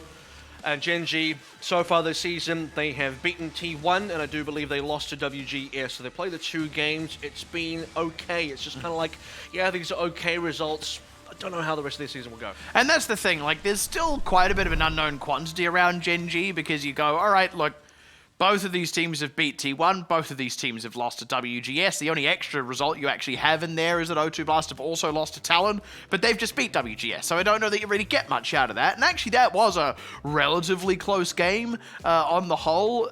So it's kind of hard to call this one. A part of me likes to think that Gen.G, there's still enough questions about them. They're maybe not as strong as they could be. That doesn't mean they aren't strong, but O2 Blast, on the other hand, might just be on the up and up. Certainly if they are, it needs to be now, if it's going to be ever. And if they're not, then, or if conversely Gen.G are actually really good, it's just they've not had a chance to show it yet, then this is kind of where it ends for O2. This is also really interesting as a matchup, because I look at Gen.G as still a very rookie roster. Now, here's what I will say about them. Half of these guys, maybe more than half at this stage, did play Season 1, so technically not rookies. but they are still fresh to 2020 of Overwatch Contenders Korea. You look at O2 Blast, filled to the brim with veterans. Finn was maybe the only new player coming in this year, so he's kind of maybe the only player that you look at across the board versus Gen.G. Like, yeah, they're kind of the same level of experience, but the rest of the roster, Yakpung, Neko, you know, you got all these Overwatch League guys stacking their team. It's just ridiculous. So looking at this roster now, proper Pelican as well, they did really well in the contender seasons of 2019. Kalios is obviously another Overwatch League player. O2 Blast could not be more different from Gen.G in terms of experience. And it feels like O2 Blast shouldn't even be in this position because this is the roster that won Season 1. They won it well. They worked hard. They earned that win, and they looked phenomenal. Yep. And where has that been this season? Well, let's hope that it's been hiding under the surface somehow, and that it's only just starting to bubble forth now off the back of their win against T1 last week. And at the start of the season, I would have said that all 6 members of O2 Blast starting lineup are probably the best 6 players individually across the Contenders Korea, but based on recent standings and results, we'll have to see if they can reclaim that title proper in Pelican as well. Specifically, are meant to be the best DPS duo in Korea, and they definitely want to prove themselves to that tonight. You're going to have a little bit of a hard time. Got to win this ground game here if you're O2 Blast. They don't have a lot of great ways to directly contest Stalker. They are very aware of it, trying to rotate around. They're going to have to give up a bit of ground to get Gen.G here, methinks. It doesn't look like they've fully reset it or anything, just kind of rotating around, coming back in as the point does unlock, not taking unnecessary damage, but Stalker is doing plenty. He is really pummeling down the pressure with Yakpung with the anti-heal, but they have managed to find a kill on the ground with Haim going down, and Yakpung actually survives the sort of pummeling he was taking. They even get the point in that, so Gen.G not quite getting what they needed there. Credit to Kalios because he held the defensive matrix over Yakpung, kept them alive. He was even sleeping at one point. Make sure that Stalker isn't doing any more damage than he's already done. He's bionated now. Stalker's on 78 as well, and soon you feel that Gen.G will close their jaws shut. A lot of ultimates here, though, to play for. Finn with this Coalescence. If they can get a good win on the ground game off the back of that, someone at least takes one down with him. Now Neko, 2 for 1 so far, favoring Gen.G and a res potentially available. They do manage to get that off just in the nick of time, so Gen.G definitely ahead here as Yakpung feeling the heat. Ooh, that's a good one to ground Stalker into the drink down the bottom of the well. That's a good EMP, but not enough of a follow-up here. Yakpung and Kalios a bit too low, and Pelican already dead, so in the end it's all for naught. Doesn't even really buy them much more in terms of percentage points, but it's still something of a 40%-ish lead for O2 Blast by the time this cap's going to come across. A little surprised that EMP was committed by Gen.G, but I guess they're very desperate to get this cap over because O2 Blast is still holding on for now. They are still capping. They still got 54%. That should be at the end of all of this. That'll 55. Yeah, it's pretty decent. Does cost Gen.G a pretty penny as well, so not the cheapest recap coming through from them. You'll call that an overall victory for O2, being able to get 55, yeah. EMP as well, and a couple of other ultimates, so that Gen.G really had to pay for it. I mean, the EMP is maybe the most impactful because now Neko, he's got a sound barrier that he can maybe commit in some other capacity. Also, Pelican has an opportunity to maybe try and get a leg up on Hayam. At the very least, the two are running relatively even for the time being. In O2 Blast, all it takes is a good kill somewhere on the ground and they're off to a hot start. Just need to find that angle in. As Stalker manages to catch Yakpung in the back with the rocket barrage. No trade so far out from O2. They decide they want to commit a sound barrier. They want to get aggressive on this ground. They recognize the need to convert a kill quick, smart, but Quasit can nano boost someone who was the person taking the brunt of that push. And now with that nano boost on the whole hog, he's able to drill down some members, and Gen.G are going to hold. Nice hook there to confirm Neko at the end, and Gen.G have evened up the percentage. And now Hayam's going to be sitting at 98%, 97, 98% towards the EMP. No sound barrier on the other side for Neko to counter with. And off the back of the sound barrier, I don't think O2 Blast got what they wanted out of it. So Gen.G will now be overtaking them on percentage, 0.60 and counting, and maybe more to come through as well. Stalker, great damage, great pressure overall to force O2 Blast to try and respond, and they did. But unfortunately, are not going to be able to get much more out of it. So it's going to be a tough one to swallow. Hayam should be able to get this off. Pretty uncontested, and there it goes. It's a decent one. Yakpung not caught, though. He does have the biotic grenade on him, but he's otherwise fine. And actually, Gen.G not in a great position to follow up that EMP. So Yakpung, he might be low, and he may well even go down. Still hasn't gone down, actually, and now Gen.G has to reset the mech with a self-destruct. Will not be able to get back in it. No tanks on the side of Gen.G, and O2 Blaster got the re-grab. O2 now looking pretty strong. Ultimate's available for sure. You felt like Gen.G maybe got a little bit robbed there, however, He's got plenty of opportunities. He'll be 80% on both ends fairly soon. Gen.G are still definitely in this one, still trying to contest, still trying to do some damage. Stalker has been pretty fiery on this Pharah. That's going to be a brilliant pick onto Neko. That's really rough, but a good manual hack. Actually, it's an EMP rather, out onto Stalker and Bliss, and he fights for his life on the ground, but he's able to survive and get back in the air. Pop a rocket barrage. He ends up trading his own life for it, but he takes Yakbung down, so that's well worth it. And like you said, Resable, indeed Res. Now is the self-destruct laid up. Bliss goes down, Shamgay dead. Someone popped. O2 Blast barreling away in this fight, as it looked like Gen.G were on the cusp of recovering, having killed 2 and got the res in onto Stalker. That's a really brutal ending there for Gen.G, but O2 Blast, they managed to pull that one out when it mattered most. Look at Quaz's POV there as well. He was trying really hard to land that sleep dart over to Proper, and he landed so many great sleep darts over the course of this round so far. I mean, we saw many sleep darts onto Kalios, Yakpo, and Proper at different times as well, but the last critical one that would have cancelled the Death Blossom, that one would have been potentially the only hope for Gen.G to bounce back into. If Stalker was maybe alive, if he didn't self-destruct there, but hey, he had to get the 1-for-1 trade onto something, at least get something to Yakbong. The res was already used. Unfortunately, he did go down earlier to the EMP, so plenty for Gen.G to try and come back with, but just couldn't quite get the damage done or the kills necessary to stop O2 Blast, who now lead 1-0. It's a good start, at least, for O2 Blast, but this is going to be a tough fought one nonetheless. Stalker out again on the Pharah, and I expect it to do pretty well on Lighthouse here. And O2 Blast are not going to directly respond with any major hit scan. They'll just play the same ground game, some dive, some more Reaper Sombra as expected in this particular meta, very brawlish as well. Kind of stuck indoors currently, just waiting for the point to unlock before they get aggressive.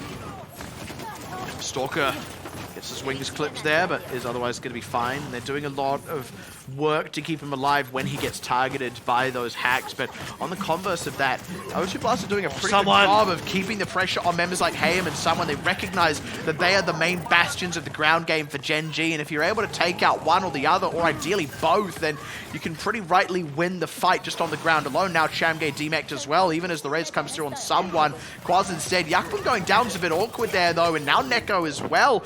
O2 Blast, they got a good camp, and they look like they should have been able to shoo in the rest of the fight, but few too many members, I think, not respecting the damage of Gen.G for a few critical moments. You better hope that Stalker's doing the majority of the damage here, because I think it's just still someone, maybe a bit of a liability on the Hog. We did talk about this last week when Gen.G were kind of playing and thinking, okay, they're forcing this Hog a little bit too often.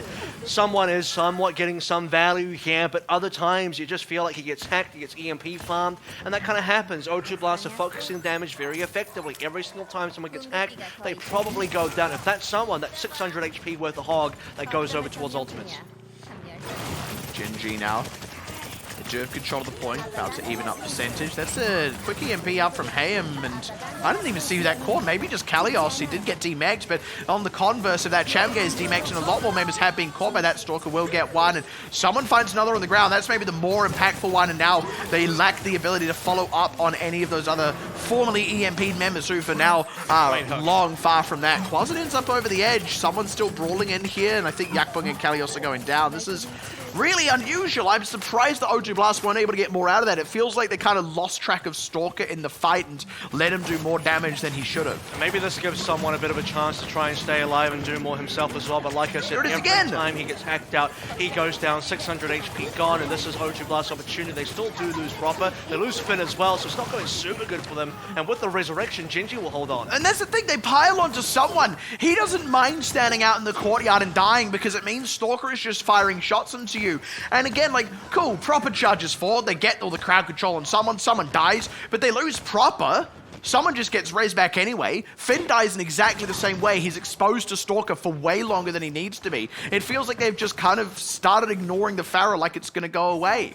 I mean, the res is almost as bad as anything else because Bliss has to dive into the middle of nowhere to get the res. This is the same story again. Someone's been hacked out. He will go down. They got Neko. They got Neko in the EMP, and that's maybe the most damning thing of all. Stalker does at least get some work done. Neko's still not committed a sound barrier. If you're not going to commit it now, then when? They've got the points. They're looking to stall out a bit longer, I guess. They're happy to let this one go away. Now he's going to commit it with just 3 members able to benefit from it. He himself manually hacked. Finn commits a coalescence. I just don't understand the game plan for O2 Blast here. I think they were just thinking, okay, we have the cap. This is where we can stall it now. If we use the sound barrier, we can, in fact, get a little bit more percentage. points on it, but you're going to lose the fight. 99% for Gen.G. They should be able to clean up here. Stalker's still alive. He's hacked, but he's healthy. O2 Blast need to find some kills. Gen.G is still out of the mech. They finish him off, and that's critical. O2 Blast barely staying around the point, and I like Proper on this Tracer, already getting his presence felt. But again, Bliss gets a res off. People are not continuing to pay attention to these members. They're letting Gen.G rebuild and regain value here in O2 Blast. They are just lacking now in overall presence on the point. Not enough respect given to Bliss getting reses in. Not enough respect being given to Stalker getting solid angles with those shots of the rockets, and overall O2 Blast looking more than a little lost across the entirety of Lighthouse here, especially compared to, well, just before. But this is Talon versus WGS all over again. Proper, though, is he going to turn things around? Double kill the Pulse Bomb, triple onto Bliss as well. He's on for a fourth, and possible Gen.G are losing members. They have the cap at 99, but O2 Blast are trying to turn it around. Oh, Gen.G clutch bodyguard. Quasid does still go down by way of Pelican. Pelican even finding Hayem. Gen.G is kind of a man alone, but he's got a self-destruction. That could honestly do it, because you've got to back off the point while that channel's out. Somebody has to be the sacrificial lamb. Oh, they're able to juggle the aggro. O2 Blast, man.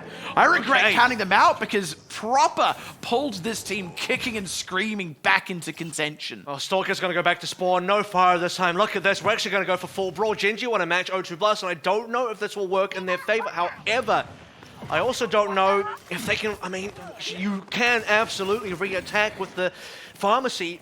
They've just given it up, though. I'm not too sure why they've done that. We'll have to see if it works out for them. O2 Blast now have EMP to work with. That's solid catches. 3 should be able to get rid of someone fast, and maybe follow up on Hayem as well. A lot of potentially low members here. Yakwan getting aggressive, but Gen.G have kind of vanished into thin air. Maybe this is a bit too much of an investment by Yakpung. He actually needs to be careful that he doesn't overextend. They don't even get Shamgay for that. That's 2 ultimates for 1 kill. That is very poor value. IM is about to get the EMP here, so it's not all over for Gen.G. They'll have to come back in fairly strong, running out of time ever so slightly. Neko, sound barrier available, has to do some hiding.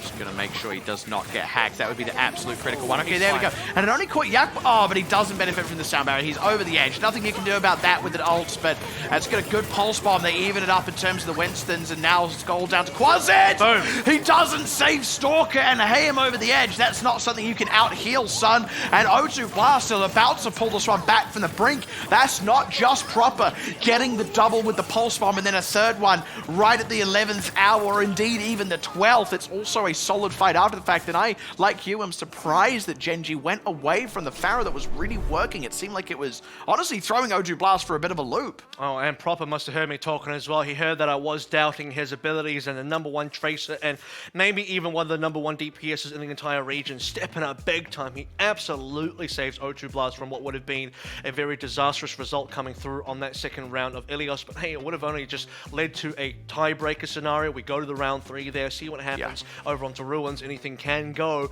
However, yeah, look, Gen.G ran the fire, was working, and then they decided to not go on to that one anymore. And in my mind, I was questioning, is it because they feel like retaking is going to be hard on the fire? But I'm like, no, that's not really true. They can definitely retake on the fire for sure. So looking over towards the composition, part of me is thinking, part of the reason why it is working is it's very similar to WGS versus Talon, where Talon were running a ground-based composition. O2 Blast running the exact same thing. It's the Reaper Sombra stuff. They're trying to play the ground. That's why they're targeting someone. It's a free hog kill, 600 HP ult battery, EMP, hack him away, get him down. But because you're doing that, you got nothing versus the fire. So you need something to take down Stalker, because he is doing work.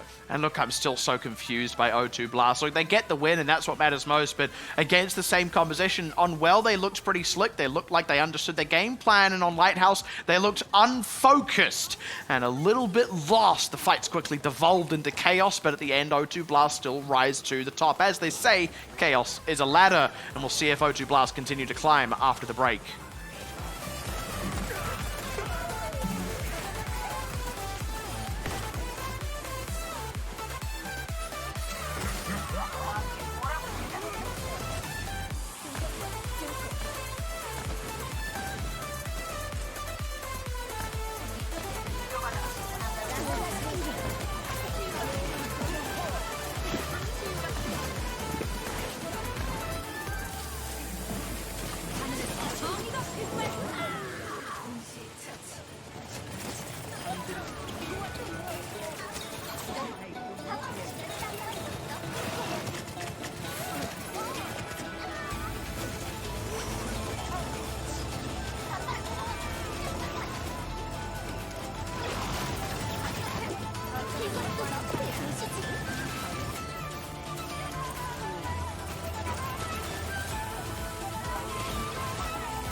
How about you and me? Get a little loud, shout it all out. Getting you alone is my kind of crowd. Welcome back. O2 Blast on a shaky 1-0, I think I'll say. I would say the first map, looked a lot better, though I believe in terms of percentage it was a little bit closer. My memory's starting to fail. No, they were both 99 to 99, weren't they? I mean, I don't think it was that shaky personally. I just think they had Lighthouse felt shaky. I think they had a game plan that doesn't really address the fire, but I mean, it worked on well. It's just, again, it's similar to what we saw in the first series. I guess you could say it worked well on well. I guess. I'm not going to, but I am. And I wish you didn't, but we're gonna go forward now and see if this continues going, because for the most part, most teams have continued his career so far on this particular patch, which is the Overwatch League patch, by the way, in case anyone is wondering. They're playing Reaper Sombra as the core DPS duo, backed by either a Ryan Zarya or mostly a Winston D.Va kind of combo here, and then a Lucio Moira to round out the supports. Is more of a kind of like a brawl comp, focus around a Reaper Sombra combo. So yeah, that's mainly what people are playing, and then you're seeing this kind of Pharah counter comp, I'll call it, because you're countering a kind of composition that doesn't deal with Pharah well. There's no real answer to the Pharah unless you get a manual hack or an EMP on the Pharah, and even then you have to be able to confirm the kill. If the Pharah lands somewhere where you can't reach them because Pharah's in the sky, you get the EMP and the Pharah just lands somewhere on the other side of the map, you still can't confirm that kill. So it is hard to deal with the Pharah composition, which is why the fact that O2 Blast managed to do that on well, it's a pretty good thing so far. Certainly. Struggled on Lighthouse, and I think I would have liked to have seen what would have happened if Gen.G came back on the pharmacy, and then do they lose on that pharmacy? Or is it going to be, you know, that O2 Blast can just find the answer there? Because what I think actually happened is O2 Blast just ended up outplaying Gen.G on the mirror. It certainly felt that way when it actually came to that final, more critical fight. I'm also curious as to what happens if Gen.G actually come back on the pharmacy, win that map, and then we go to Ruins. Because it started to feel like, first of all, like, O2 Blast weren't executing against the Pharah as well as they had been on well, and then on the other side of that, there is like the sniper. That's a completely fair thing, but I'm curious to see how it would have developed. At any rate, we don't get to see that. What we instead get to see is 1-0 up for O2 Blast, as Gen.G's map pick will be Volskaya. They need to start getting a few on the board here. O2 Blast, the road to redemption is still ahead of them. I am Stalker, someone 2U. Of course, 2U has moved up to Seoul Dynasty. Rest in pepperonis. 2U was on this roster just last season, I believe, so he had a very quick journey through Gen.G Academy team Seoul Dynasty before moving up. And now, the rest of the fellas here still holding things strong, or at least it seemed fairly strong overall on Elios. We'll see if that can continue or even improve in the case of Gen.G, because now being 1-0 down, going on to Volskaya. I think our second Volskaya of the evening, if I'm not mistaken there. Yeah, 100 Mura we started with, 2 Volskayas. There we go, that's how we land here. The only real weird thing is, off this Pharah comp, we're still running a whole hog, and that's the thing I criticized the most last week, and we're still doing it, so we'll see if Gen.G can make that work tonight. Felt like it worked a little bit better, at least on Lighthouse, but I don't know how well it works on Volskaya. O2 Blast, again, just brawling on the ground is something that ends up working out for them. Pharah not quite getting enough in the first rotation there. It got a little bit close, but no cigar, as they say. So what you need to watch out for here is Stalker's ult charge versus Finn's ult charge, because as long as Stalker doesn't confirm a kill, all of the damage that Stalker gets is going to get healed up by Finn, so they will both have ultimates together. That's certainly the idea, as a Kalios just gets brutalized. Yeah, that was really big. And I believe that was someone getting a hook there that allowed that to come through. So that's O2 Blast now kind of stuck mid-rotation, have to wait to get Kalios back in with the team. About a minute will be lost overall here. Math kind of works out as well. Stalker's on now 95 between Neko and Finn. They make up about 95, and they desperately will like to get an ultimate soon, but Stalker now has a rocket barrage ready to go. On that first rotation, by the way, as O2 Blast go upstairs, Stalker had like 30%. Now he's ready to barrage. Does he find an angle? Really shows the difference. Finn is nearly on a coalescence, but nearly is not enough, as they say. So if he can just barely get it out in time, Hayam's actually manually hacked. Here we go for the dive. Quasit is dead, and a lot of that gets defense matrixed. Neko does go down, but Hayam as well. Kalios finally gets confirmed, but someone, so Bliss, if they can stop a res, then they got it. There we go. Shamgay rather. I nearly said Champagne, but maybe that's what they ought to be popping as they pop him out of the mech, and O2 Blast are going to be able to get that one across the line. So winning on the ground game game.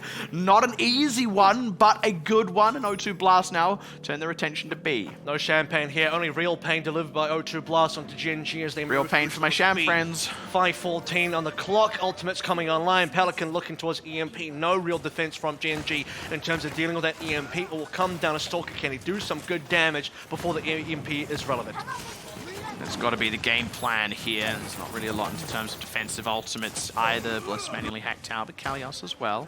So you just got to be careful. They do have to respect the rockets when they don't have access to the defense matrix. Bliss nearly on the Valkyrie as well. Killing Bliss is absolutely critical. There we go. Is someone surviving? Hacked goes down. Didn't get hacked before the take a breather, by the way. So that's the full take a breather, channeling, then the hack, then the kill. Yakpun goes down. Bliss can't really go in for a raise on someone here just yet, but he's also not dead. Chamge survives, nearly being demacked, and now Stalker is starting to really make his presence felt. Look, they've picked up a third. That's actually pretty decent when you consider that O2 Blast have also been able to rotate out, at least for now, relatively safely. Need to make sure they don't lose anyone late in this one to Stalker, but it's a sort of middle of the road thing in terms of success. Neko not quite able to get out, and it's a bit of a late death as well. Okay, well, let's have this reset now. Still heaps of time remaining. O2 Blast can afford a couple of mistakes before we get into the business side of things here. They have the sound barrier versus the EMP. And O2 Blast have a couple of weapons to play with as well on top of that, but 5 ults now available for Gen.G. There's quite a few for O2 Blast to try and chew through. There's a lot to work against. The EMP, first of all, is pretty solid. Nobody's dead yet, though. Took a long time for Neko to go down. Certainly, this is not a recoverable position, do not get me wrong, but when you consider a Nano Boost and a Rocket Barrage for what's only been a couple of kills, O2 Blast are happy to just reset themselves and come in next time around with what will be a massive advantage. Yeah, I don't think Neko minds it all being hacked out there. I don't think they were really going to commit anything. They just want to bank up the ultimates, try and get a few more out of Gen.G. They get heaps. 3 out of the 5. And now only the tank one's available between someone and Gen.G. And I think for O2 Blast, this is the go time. Just missing the EMP, but they can even farm that one during the fight. They don't have to wait for the EMP. They can just go with the 5 that they have. And that's the thing. They should be feeling pretty comfortable here. Obviously, it all comes down to the execution. Things can definitely still go wrong, especially if Yakpun is low and dead. That's disaster. And this is now a terrible start for O2 Blast. They're not even in a position where they could maybe get a trade kill to even things up. If they lose anyone else here as well, it's just so much time lost. They recover a little bit. That's disastrous. That is the one thing that O2 Blast cannot afford to have happen, because for Gen.G, they don't have an answer to this push coming through from O2. All they can do is hope that Stalker maybe connects some beautiful shots, and that he gets indeed sound barrier out. Has to use it more or less against the Hog. Bliss dying first is a pretty good catch, and they barreled onto the point. They've already got another tick accrued. Yakpun getting aggressive now. The Rocket Barrage largely blocked out. As proper down, a little bit of a tough break, but the self-destruct laid out, and Quasad will also go down, and they're not able to stay around the point. So, all right, O2 Blast, they get it where it counts. And look, I was going to compliment Stalker. He was harassing O2 Blast. They had to make so many moves in the rotation towards the point where they were getting hit by rockets. They had to avoid rockets for a very long time. The fact that most of the time they were able to actually take a fight, there was only really that one time losing Yakpung in the rotation. That actually is very much to O2 Blast's credit here. Okay, well, Gen.G, they're not going to contest in time. I dare say that, you know, the EMP was available for O2 Blast anyway, so perhaps the win condition was always laid out. It might not have been 220, it could have been just 2 minutes, could have been 150. I think O2 Blast would have been able to cap eventually. 220 is reasonable, but when you look at the overall time walking on to B, I mean, they had like 5 minutes or something going on to B. They did lose a lot of time. Gen.G now do feel like Stalker on the fire is working. I tend to agree as well with their assessment here. They'll be running that on the attack, probably starting things out on the Ash, so now we'll be challenging that pick for real. Definitely looking forward to seeing that. Pelican considered a Tracer there, and I actually would have quite liked a Tracer. I like what the Tracer is able to do on that ground game, but I also do think having the Sombra is just valuable. Look, you're not always going to ground the Pharah somewhere killable, but at least having the ability to potentially do so is worthwhile. I think if you're going to have a Tracer, it's got to be proper playing. He is the best Tracer. And then on top of that, keeping the Sombra is important because you need to shut down someone. If you don't have a Sombra, the Tracer's not going to be doing enough over towards the Roadhog. And I think that is still a potential point of weakness. If you can just bully someone consistently, that's what you want. And instantly, proper, by the way, makes Stalker know, hey, you got to think about this pick again. Yeah, Stalker doesn't fancy it. They want to match snipers. In fact, they're going to go double snipers. And I do like this. First of all, proper can just kind of get outnumbered on the eye line. sightlines. As soon as he loses control of the sightlines, Hayem and Stalker take them both. The Sigma is solid against Proper as well. And you've got the infra side against Pelican, potentially. So this is huge, because all that O2 Blast have to rely on for Proper is Kalios kind of defense matrixing him. Shamgay can put out a shield for both of his snipers. That will give Gen.G snipers a much better chance versus Proper than what Proper can do. It will still depend on what hits you can lead, what hits you can actually land here, and that one lands for sure. Finn could be a bit of a critical component in this, a bit of an undersung one perhaps. Someone going down early, nicely done. That is with that Orb of Discord on him, and that's why I say Finn can be so critical here. Does get rezzed in, so it's another unpunished res. Unfortunately, someone does take a decent amount of damage as he does come up. But we are building up ultimates now, Proper on 69, feeling pretty good about it. O2 Blast still working on the others. Pelican doesn't have a lot of EMP, that's maybe the only thing that's kind of missing here. A lot of work having to be done to keep these tanks topped up. I do like Neko on this Mercy. It just big bio. Gives them a bit of a more defensive option. They're going to need to pop that now. They need to get Proper back in the mix. There we go. Need to make sure they got that bar. But I talked about losing control of the sightlines. This is exactly what that looks like. Proper going down. And there you have it. He immediately goes back down. He can't recontest Hayem head-to-head. Now Finn as well. Zoned off to the side. Hayem has free reign over this point. Popping heads left, right, and center, my dudes. That is the danger. That is exactly what I said the game plan was with the double sniper against Proper, and you see how it plays out as soon as Proper loses control. If he hadn't died there, that would be a bomb on the point, maybe an EMP as well, but instead, what you get is Hayem clicking heads. There it is. Sniper someone to you, apparently, as he'll now be taking control of the map, and it was always going to be stacked. The chances stacked against Proper. You have two snipers versus one. You have an actual shield to work with if you're Gen.G, and they want to bully him 97 towards the bomb, taking a bunch of damage. Yukpong low as well. Okay, he pops a Primal Rage because he was low, and Finn also pops an nearly said iridescence there. Not sure what's going on there. Transcendence, yeah. At any rate, Rez is coming out now, but this should start to favor O2 Blast as the EMP comes across. Whew, Pelican feeling the heat for a hot second, but they are able to finish someone off, and Gen.G are forced to retreat, and that's both teams using a good number of ultimates there. O2 Blast maybe expending a little bit more, but they do have the defender's advantage still to play for. Pops the Translucence as we see right through Gen.G's offense here. The EMP connection was really, really nice. Someone obviously going to be bullied out by another hack. So again, I think the Hog still just is a potential point of weakness. You're just giving a lot of ult charge over. You are just this big thing in the middle. And sure, you draw a lot of attention. I'll give them that much credit. So if you are drawing attention, Stalker and Hayem are a little bit safer here.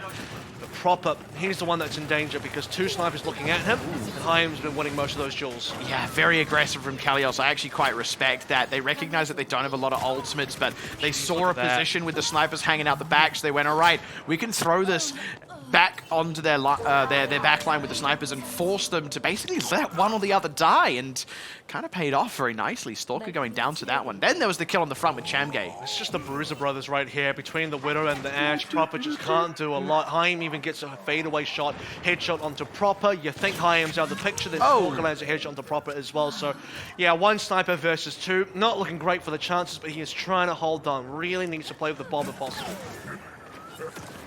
They nearly had that one available. That's got to be a difference maker for them if they can get a barb out on the point. That's Hayem's translocator, or rather, sorry, Hayem's Venom Mine. He doesn't have a translocator. That would be busted. Imagine if Widow had a translocator. You had to get rid of something for that. Yeah. Here, 2 connected onto the Bionade. Running out of time, though. That's maybe the major thing here. 220 for O2 Blast, 242. Will likely not be able to match O2 Blast at this rate. Flux should come through in any second.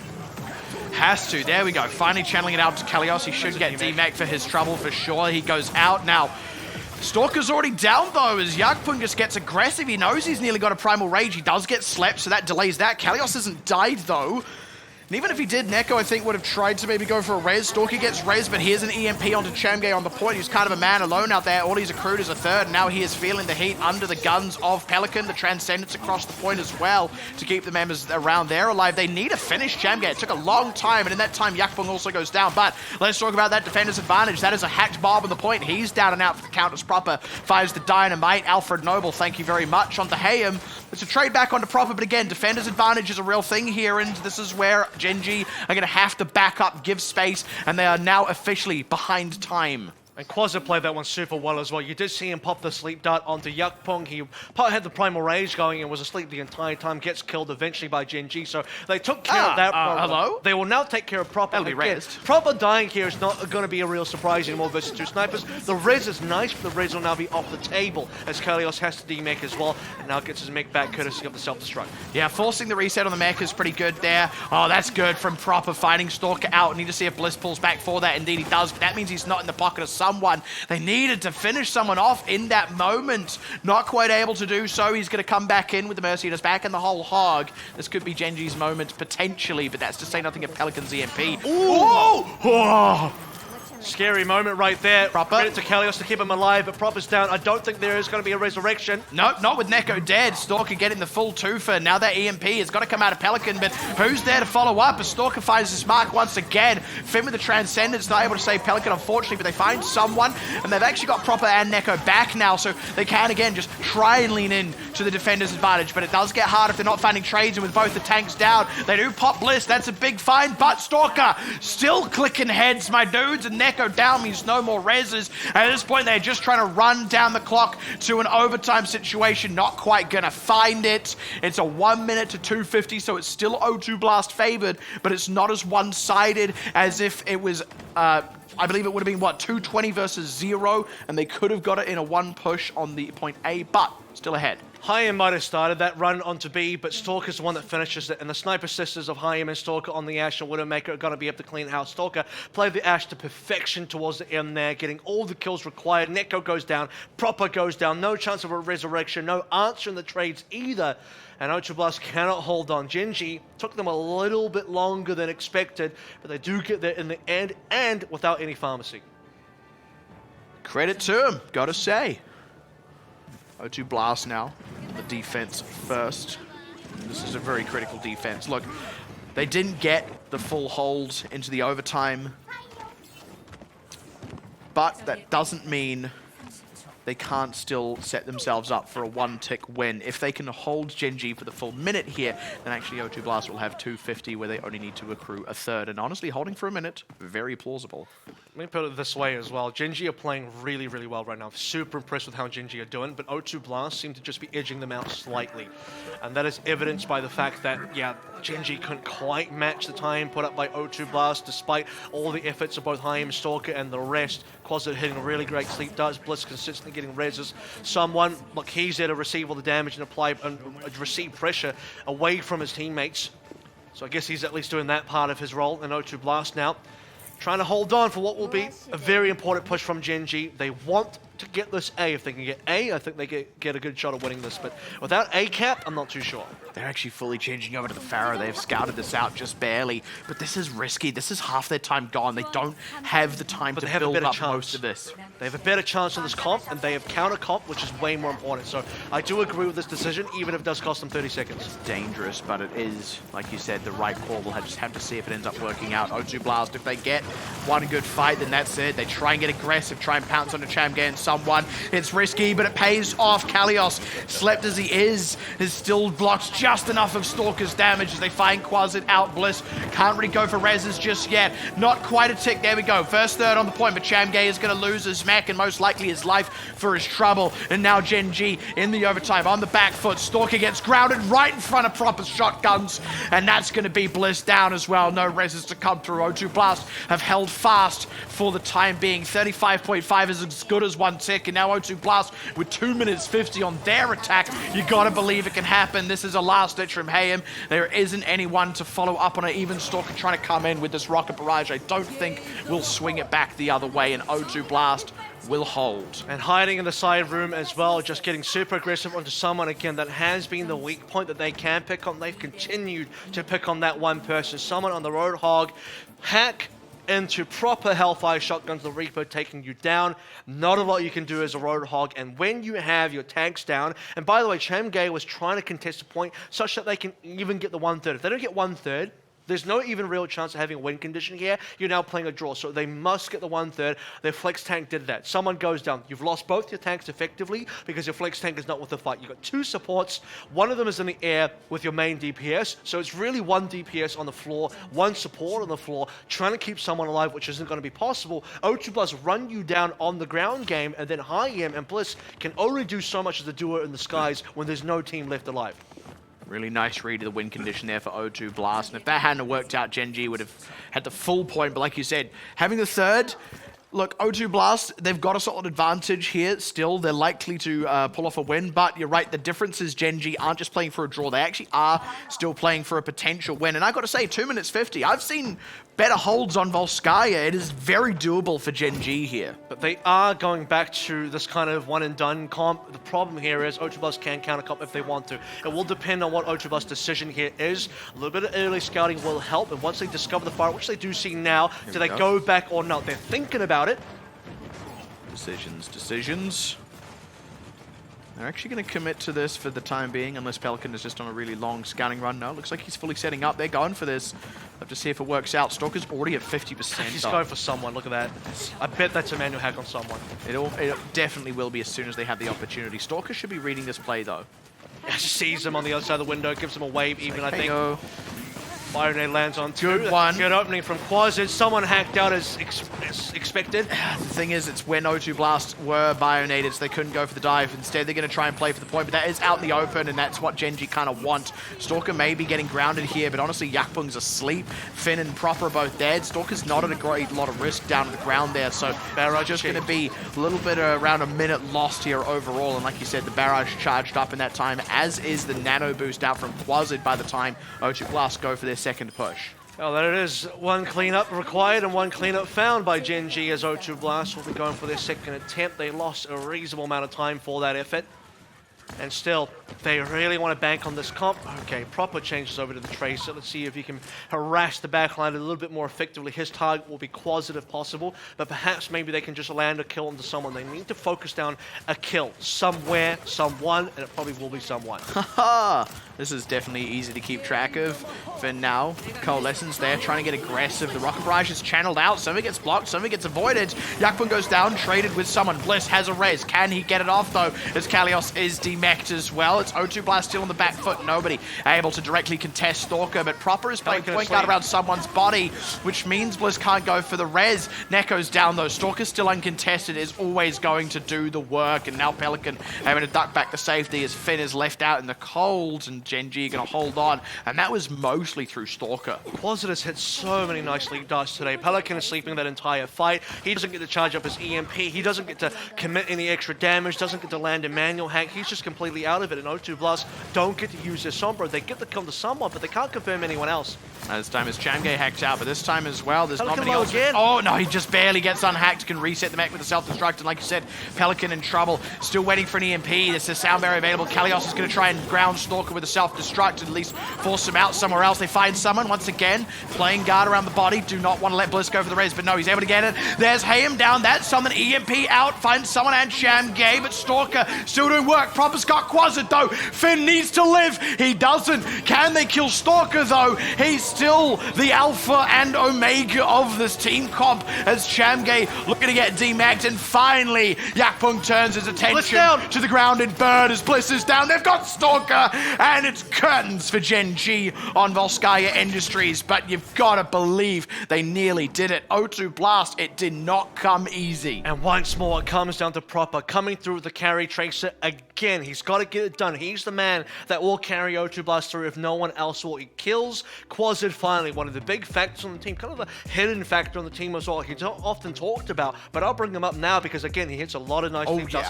connecting Bionades under both tanks multiple times as well. Proper goes straight for him. Said at the start, if Proper goes Tracer, his target's going to be Quasid. Gets that kill. Bliss is still alive, though. As long as Bliss is alive, Stalker will be in the air, and Stalker can still be at win condition. So at that end point of that fight, Stalker could have still won that for Gen.G, but then Bliss goes down a proper. Sorka is then grounded as well. He's got no more healing, and that's going to be curtains out. And there's some really micro stuff that's going on there. I just want to talk about those Bionades on the tanks for a second, because a lot of the timing there is the defense matrix trying to sync that up with the Pharah having to go for a reload. When the Pharah's reloading, there's a beat there where you don't actually need your defense matrix. So if you get the end of your defense matrix right on their last shot, you mitigate all the damage, and then the Pharah's reloading, cool, now here is your window. Yeah, you don't have defense matrix, but you're not having to block rockets. Then the Bionade hits you. That's why that's able to get through so...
The sound baba from the Middle East. Come up a ganja and a palm up banana. Got the reputation, come on, make you party stand. Coming on a good vibe, be a positive selector. Coming at the top, so y'all can not a caseta. Simply bang bang, all a sax in a trumpeta.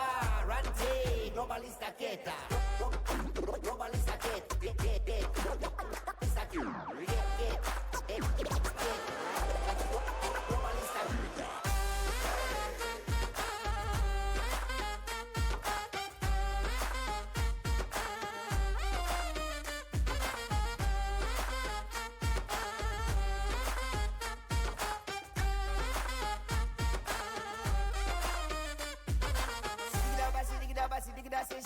Thereby ballista with a combination.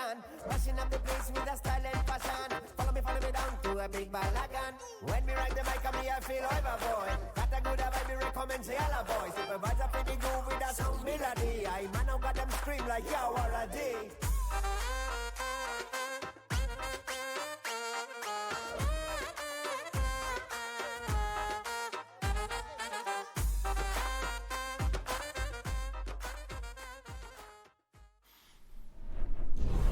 Match point once again. Never get tired of saying it because it's got to happen eventually. And actually, every single time we've been at that point, it's been by way of 2-0. We've yet to have a one-to-one start this evening, and we may not get one at all this evening. That all remains to be seen. At the very least, O2 Blast. Look, we talk about the road to redemption. Not that this has been an easy ride for them, but they are on the cusp of picking up another critical map win. Their fate will still mostly be in the hands of the result between Talon and Gen.G, but this keeps them in genuine contention. And Gen.G, for what it's worth as well, is in a really weird spot now because hypothetically, look, if they do lose, they go to 1-2. I mean, if they lose again, that's 1-3, and they'd be Talon, done. Talon are looking great, so it'd be O2 Blast at 2-2, Gen.G at 1-3, and Gen.G wouldn't make it. This was the kind of important game where, to call it, I don't know if I want to call it super early, but it's like, this may be the game that decides third place and decides who actually gets the playoffs between Gen.G and O2 Blast, because I don't see a world that WGS don't make it in. I don't see it, in fact, Talon have to make it in. They're 3-0, so they're guaranteed now. It's whether they get in first seed or second seed. And looking across the rest of the board, we know T1 is out, so it does come down to Gen.G and O2 Blast. So yeah, I think this is the game that decides them. So look, here's how this group ends up looking likely to finish, right? Let's assume that Talon are going to beat Gen.G because WGS beat Gen.G and Talon beat WGS. Let's just assume that. Let's say O2 Blast actually beat Gen.G now. That gives you 4-0 to Talon. It gives you 2-2 to O2 Blast. WGS are currently at 2-1.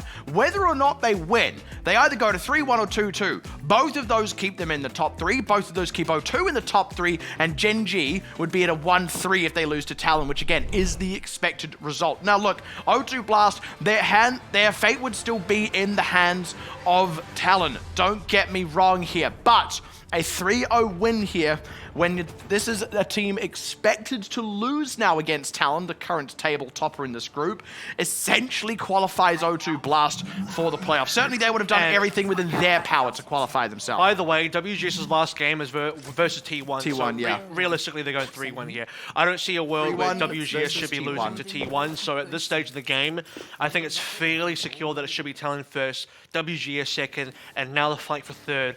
Could end on King's Row, or it could be the return of form for Gen.G as we start the reverse sweep journey. We nearly got a reverse sweep coming through from WGS today. Gen.G have been playing great. Can they play even better? We're back to the Sniper Sisters now. Hayam and Stalker coming through on the Widowmaker, and the Ash someone is still on the Roadhog over here. And O2 Blast on the attack. How do they want to navigate this? They've certainly got the options here, Gen.G over on the Sigma as well. O2 Blast, just thinking about it, deciding whether or not they're going to commit. They know as soon as someone peeks, a shot's going to ring out. Man, this is weirdly tense. There's the rotation. Whew. Still a connection for Nico. He'll brush that one off for now. Nearly got domed. 17% for Hayam, so you know the damage was certainly found there. Pelicans trying to keep up at the moment. That's the one safe rotation. Pelicans even on the back line though. That's not too bad. By the time the O2 Blast do make their way around, Gen.G are going to have to shift their position. That's what they were waiting for. They were waiting for Pelican to be in a little bit more of a position. Yakwon got hooked there, and then goes down as well, and Hayam eats no tech. Lands a headshot. Yeah, that's a really brutal one, just shy of it, and O2 Blast, they were trying to collapse, but Gen.G were actually happy to just kind of turtle up and trust that they had enough defensive tools and enough damage, and that was a slow play for O2. That's a minute plus elapsed for no gain. That's also, by the way, O2 really relying on Pelican and hoping he would get that one tick so that the sacrifice of the other 5 players would end up being worth it, but no, he doesn't get that either. Gen.G respond in time, and then they get the full ace to clear everybody off the point. They get all 6 kills. The ultimate great, and Proper is down. While he was trying to channel the Shadow Step as well, you actually saw Kalios try and turn his defense matrix towards Proper to block that shot, but Proper was too far away. Nico a haircut on that one. O2 Blast really feeling the pressure here. Infrasight available. It's one less dreadlock. Nearly on that Bob as well. This is really strong from Gen.G so far, and exactly the kind of performance they need to start a reverse sweep. O2 Blast are looking a little bit lost once again. This team comp certainly isn't pulling the mileage for them, and I mean now, look, Proper knows that Hayam knows where he is, and he knows that he can't go for a Shadow Step. Okay, Infrasight has run out. But even then, how does Proper go for this? I think actually O2 Blast tried to take a 5v5 with Hayam distracted by Proper. Nope, Finn is dead. Never mind. And Bob in close quarters. This is going to be a meat grinder for sure, especially with the whole hog in play. Very little that O2 Blast can do about this one. Pelican just wants to try and find a little bit of ult charge moving forward. And that's 2.5 minutes basically gone here for 0 results so far. Still cannot find that one tick. Proper's had enough now. He wants to fight Widowmaker versus Widowmaker. Little does he know that there's still a Sigma and an Ash in play. So we're going back into Volskaya where it is still going to be very difficult for Proper to find these kills. That's the thing. It's 2 snipers versus 1. And the 2 snipers, like I said, have those shields. Yakwon eats a hook. He's going to be okay for now. But Pelican's in trouble. He's burning on That's the point. Not bad. Proper's popped Hayam. Bliss does have a res. He's going to go for it, but there's this highlight. Doesn't quite time it out right. Nearly got the follow-up headshot on Hayem. That would have been a great connection. But this time O2 Blast have been able to pressure the point. So they have at least accrued some percentage here. And like you said, the EMP from Pelican, that's got to be the coffin closer for O2, surely. But Gen.G, if they don't commit to the point here, then O2 Blast, A, don't need to use the EMP, and B, O2 Blast don't need to go to Gen.G. I heard those sniper shots whiff past the head of Pelican right there. He gets hooked down, but safe one now. Sigma. Flux does come through, and an EMP to follow. Yeah, Gen.G was trying to come around the side, get the grab off, but does end up channeling out. They actually go 2 for 1 with that res coming through onto Stalker, who also finds a Smarko. Yakbuk, this dude is unanswered now with the res coming through, so it looked like O2 Blast just kind of stole the momentum, or rather stole the initiative out from under Chamgay, but no, Gen.G still had enough tools in the pocket there, and now O2 Blast, not a lot of time. Gen.G have multiple faces here, multiple different ways to win. They can play the mirror, they can play the fire, they'll certainly play the snipers. Pelican even on the Genji here, it's a last-ditch effort. O2 Blast, no ultimates, Neko nearly there, so is Finn, and they gotta get these. They recognize that they just kind of have to dive for this one, so hey, let's take a hero who can dive well, and Yakbung's already dead before the dive happens. Neko's sound barrier covered up just a bit too late for his main tank, but they found Stalker. Again though, watch for the res. There it is, Kalios pressured as well, and they're trying to get the pressure on the point. This is so tough. Finn can't keep Neko alive with the anti-heal on him. Kalios out of the mag, desperately trying to keep him alive to maybe get back in it. Pelican desperately trying to charge up a Dragon Blade. That's a hot shot on Stalker. That might just keep them in it, especially if Yakbuk can live. Pelican, the blade, it's out. He's got Hayem. He's going up. He doesn't quite make it into the window, but he might find somebody yet. Slices across, doesn't find Bliss on the flyby, and proper down on the point to another Gravitic Flux. O2 Blast desperately throwing bodies at the point, but Gen.G, they've got enough guns to mow them down as fast as they can sprint across no man's land, and O2 Blast slowly but surely, respawn advantage they may have, but they are running out of steam. Bliss played that so well. If Bliss goes down there, maybe there's a hope, maybe there's some way for O2 Blast to claw it through. It might not be in Proper's hands, but Pelican will try his best as well. The blade connects, but does not find the kill on the critical member. No dash reset. The deflict's not quite up there as well. Not that the deflict would have helped them kill Bliss, but at the end of the day, that was the one member that never went down. I don't think Bliss died one time. In fact, I don't think many of the Gen.G players died at all. Eventually, Proper started to land some shots in the Stalker and High, but they were constantly res back in there. Someone, he'll die, he'll get res back in. Chamgay was definitely alive for the most part. Quasar there as well, and O2 Blast just could not get past, try as they might. And look, O2 Blast, it's not that their initial team composition couldn't work, it's just the time it takes for them to set up. If it then does still fail, you lose so much time, and that's exactly the position they ended up in, right? And the time it took them to make 2 pushes, they had used 3 whole minutes. In the remaining minutes, they then did another 2.5 on a different team comp. Look at this now. O2 Blast going to do the same thing. They're going to run it back. They're going to do what Gen.G did, and they're saying we can do it better. We know Proper as a hell of a sniper. If he can get kills versus 2 snipers that have a shield advantage, and now he has the exact same, then he's going to be on fire, potentially. Pelican on the Ash as well. Definitely not a chump. This is someone you got to look out for. Kalios now on a Sigma. Yeah. Yakpung on the Roadhog is maybe my only question mark, but look, if someone can do it, Yakpung can definitely do it. Finn on the Ana doesn't even need to be mentioned here. He'll be phenomenal. Oh, Gen.G, they're going to contest with double snipers, and I actually prefer the Hanzo here to the Widow. Actually goes back over to the Widow. I think the Widow's... I mean, the Hanzo will be better for breaking the shield, but I think for the raw dueling power, you just want to take it to him. I'm talking about romantic preference. I also think for the pure ego battle here to say I'm the better Widow, I'm the better Ash. Yeah, I dig They it. want to go this way. That's what I want to see. You don't want the asymmetric. Oh, Yakpung eating some hurt, and he's got the anti-heal. Oh, he barely survives. Sleeping. Now Finn can heal him up, but it's still tough. No, he doesn't get it. Stalker's got him around the side. The burn is there. Now Finn's dead, and that's an unmitigated disaster. No respect being given to the anti-heal. Oh, that's huge, though. Pelican. Stalker gets res, and there we go. Neko gets Yakpung back in, but Proper's in trouble. Pelican as well, and both find their counterparts. The tank's still on the ground and trying to keep it alive. The respawn advantage is there for Gen.G, though, and I think that'll end up being the difference. Yakpung finds Quasar. He needs to live again. He failed last time. Kalios as well. They're losing presence on the point. They get Yakpung back up. Neko's going to try fly back in. Might even be able to get to Kalios as they pop Chamgay. O2 Blast, how are you still in this? my god, they are holding on. It's the tanks, isn't it? It's Kalios, it's Yakpong, it's Nico still in there. Yakpong might be down, but so is someone right now. It's got to come down to snipers. There will be a dead. risk. The dynamite is huge, and Proper had great shots on Stalker and Bliss and missed them both. It's a heartbreaker and a half, but O2 Blast, they have kind of held on here. No ticks actually accrued just yet. What they've lost, though, is all the positioning. The bomb is coming up, though. Yakpung is not. He is going down. It is such a mess around this point, though. The bomb comes out, down around the point. Can O2 Blast repel the Gen.G? They need to stabilize. They lack tanks, and Neko gets no reds as Pelican gets buffed as well. And Stalker finds Proper, and that's going to do it. Can you believe in the comeback there? That was bizarre, but ultimately disastrous for O2. Kalios needed to stay alive here. The Nano committed onto him. They were banking on the gravitic flux to save them there, but it did feel like O2 Blast on the back foot there. Proper and Pelican, as good went down. as they were, could not hold on. They kept losing other members. I think Yakpong maybe died way more than someone did. This seems like a far more practice composition for Gen.G, and it proves itself because when you have O2 Blast saying, look, let's just do it as well. We can do exactly what they can do. They don't have the same level of practice, though. They don't look as coordinated. They don't know how to keep they don't know how to keep their Roadhog alive like Gen.G do. And someone is still dying on Gen.G's side despite them knowing how to play around that. And then their two snipers, I think Proper and Pelican, they did fine, but across the rest of the board,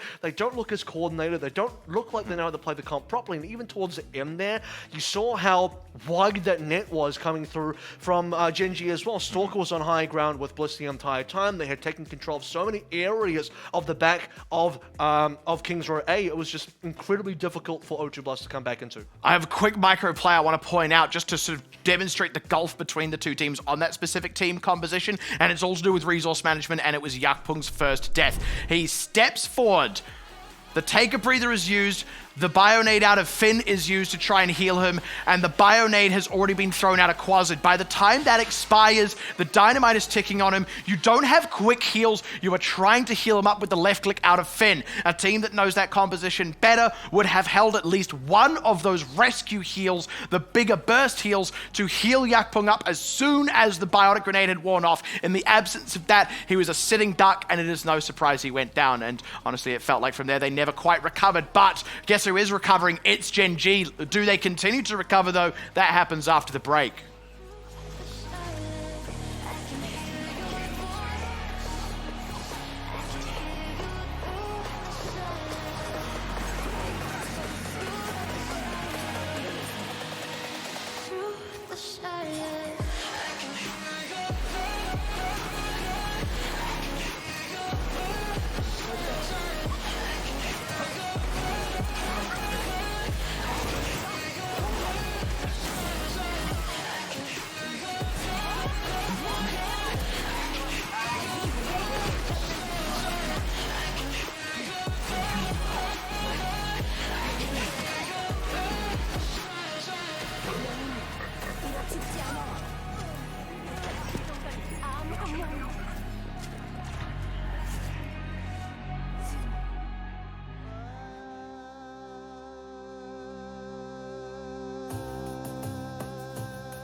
Well, it's not going to be another 3-0, and now I wonder if we're going to get like the full gamut of results. We've had a 3-2, nearly reverse sweep. We've had a 3-0. Do we get a 3-1 now? Because look, O2 Blast are still on match point. I've got to say, on the whole, it feels like a bit of a non-map. It's not often we see a King's Row that doesn't go past that first point, especially when it is actually some quite solid teams here. Usually if it's a close time bank kind of situation. But on the whole, I just kind of feel like Gen.G had a better team comp, better executed, and O2 Blast didn't really have the right way to deal with it.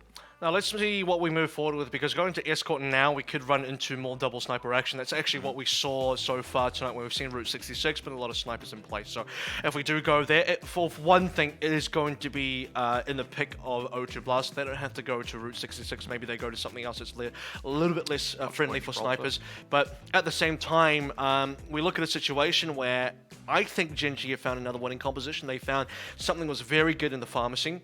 And maybe towards the end there, it started to not work. Technically, it was good, but it didn't win them either Volskaya or Ilios.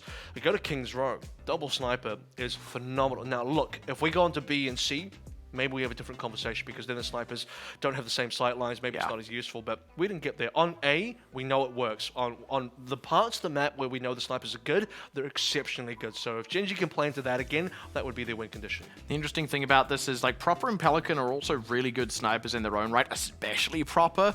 It didn't actually feel like that was where the difference was made. No. It felt like the difference was made in the fact that if you're running double sniper, there is a wider composition it marries into. And O2 Blast, as much as they have great sniper players, they just aren't as proficient at the rest of that composition, as we were kind of commenting. So instead they need an asymmetric answer. They can't just match the snipers front on. Now we have to see what that answer looks like. Watchpoint Gibraltar is O2 Blast's map pick. We'll have to see if it's the difference maker for them. Pelican on a Gen.G. And this is good because you talk about asymmetric, well there it is. You need something where it's not just going to be Proper Pelican playing two snipers versus two snipers directly. You can flex into other things. Pelican's a great projectile player. Put him on something like the Gen.G. Sure, you know, we talk about the fact that Gen.G isn't really meta right now, but if you have a specific player that's proficient on the Gen.G, that's where you can maybe make it work. Now, another pick that could work is go on to the Sombras, maybe slightly worse, but possibly gives you some options there as well. I think Proper on the Tracer is equally proficient. You could then have Pelican on a sniper. That is a winning combination, but for O2 Blast, this will be what they run with. And for Gen.G, after the initial teleport, let's see what high aim swaps to. All right, making the first move. It's all perfectly fine so far. There you go, of course. Why not? Sure. Expected. And why wouldn't you at this rate? Proper again has a big job ahead of him. It'll be 1v2 with a shield disadvantage, but he's been here before. He knows what the drill is.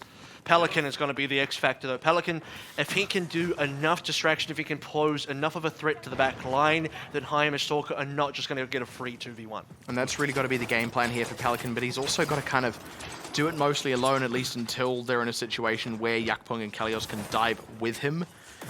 And even then, you're right up in the grill of the likes of Stalker, Someone, and Shamgay.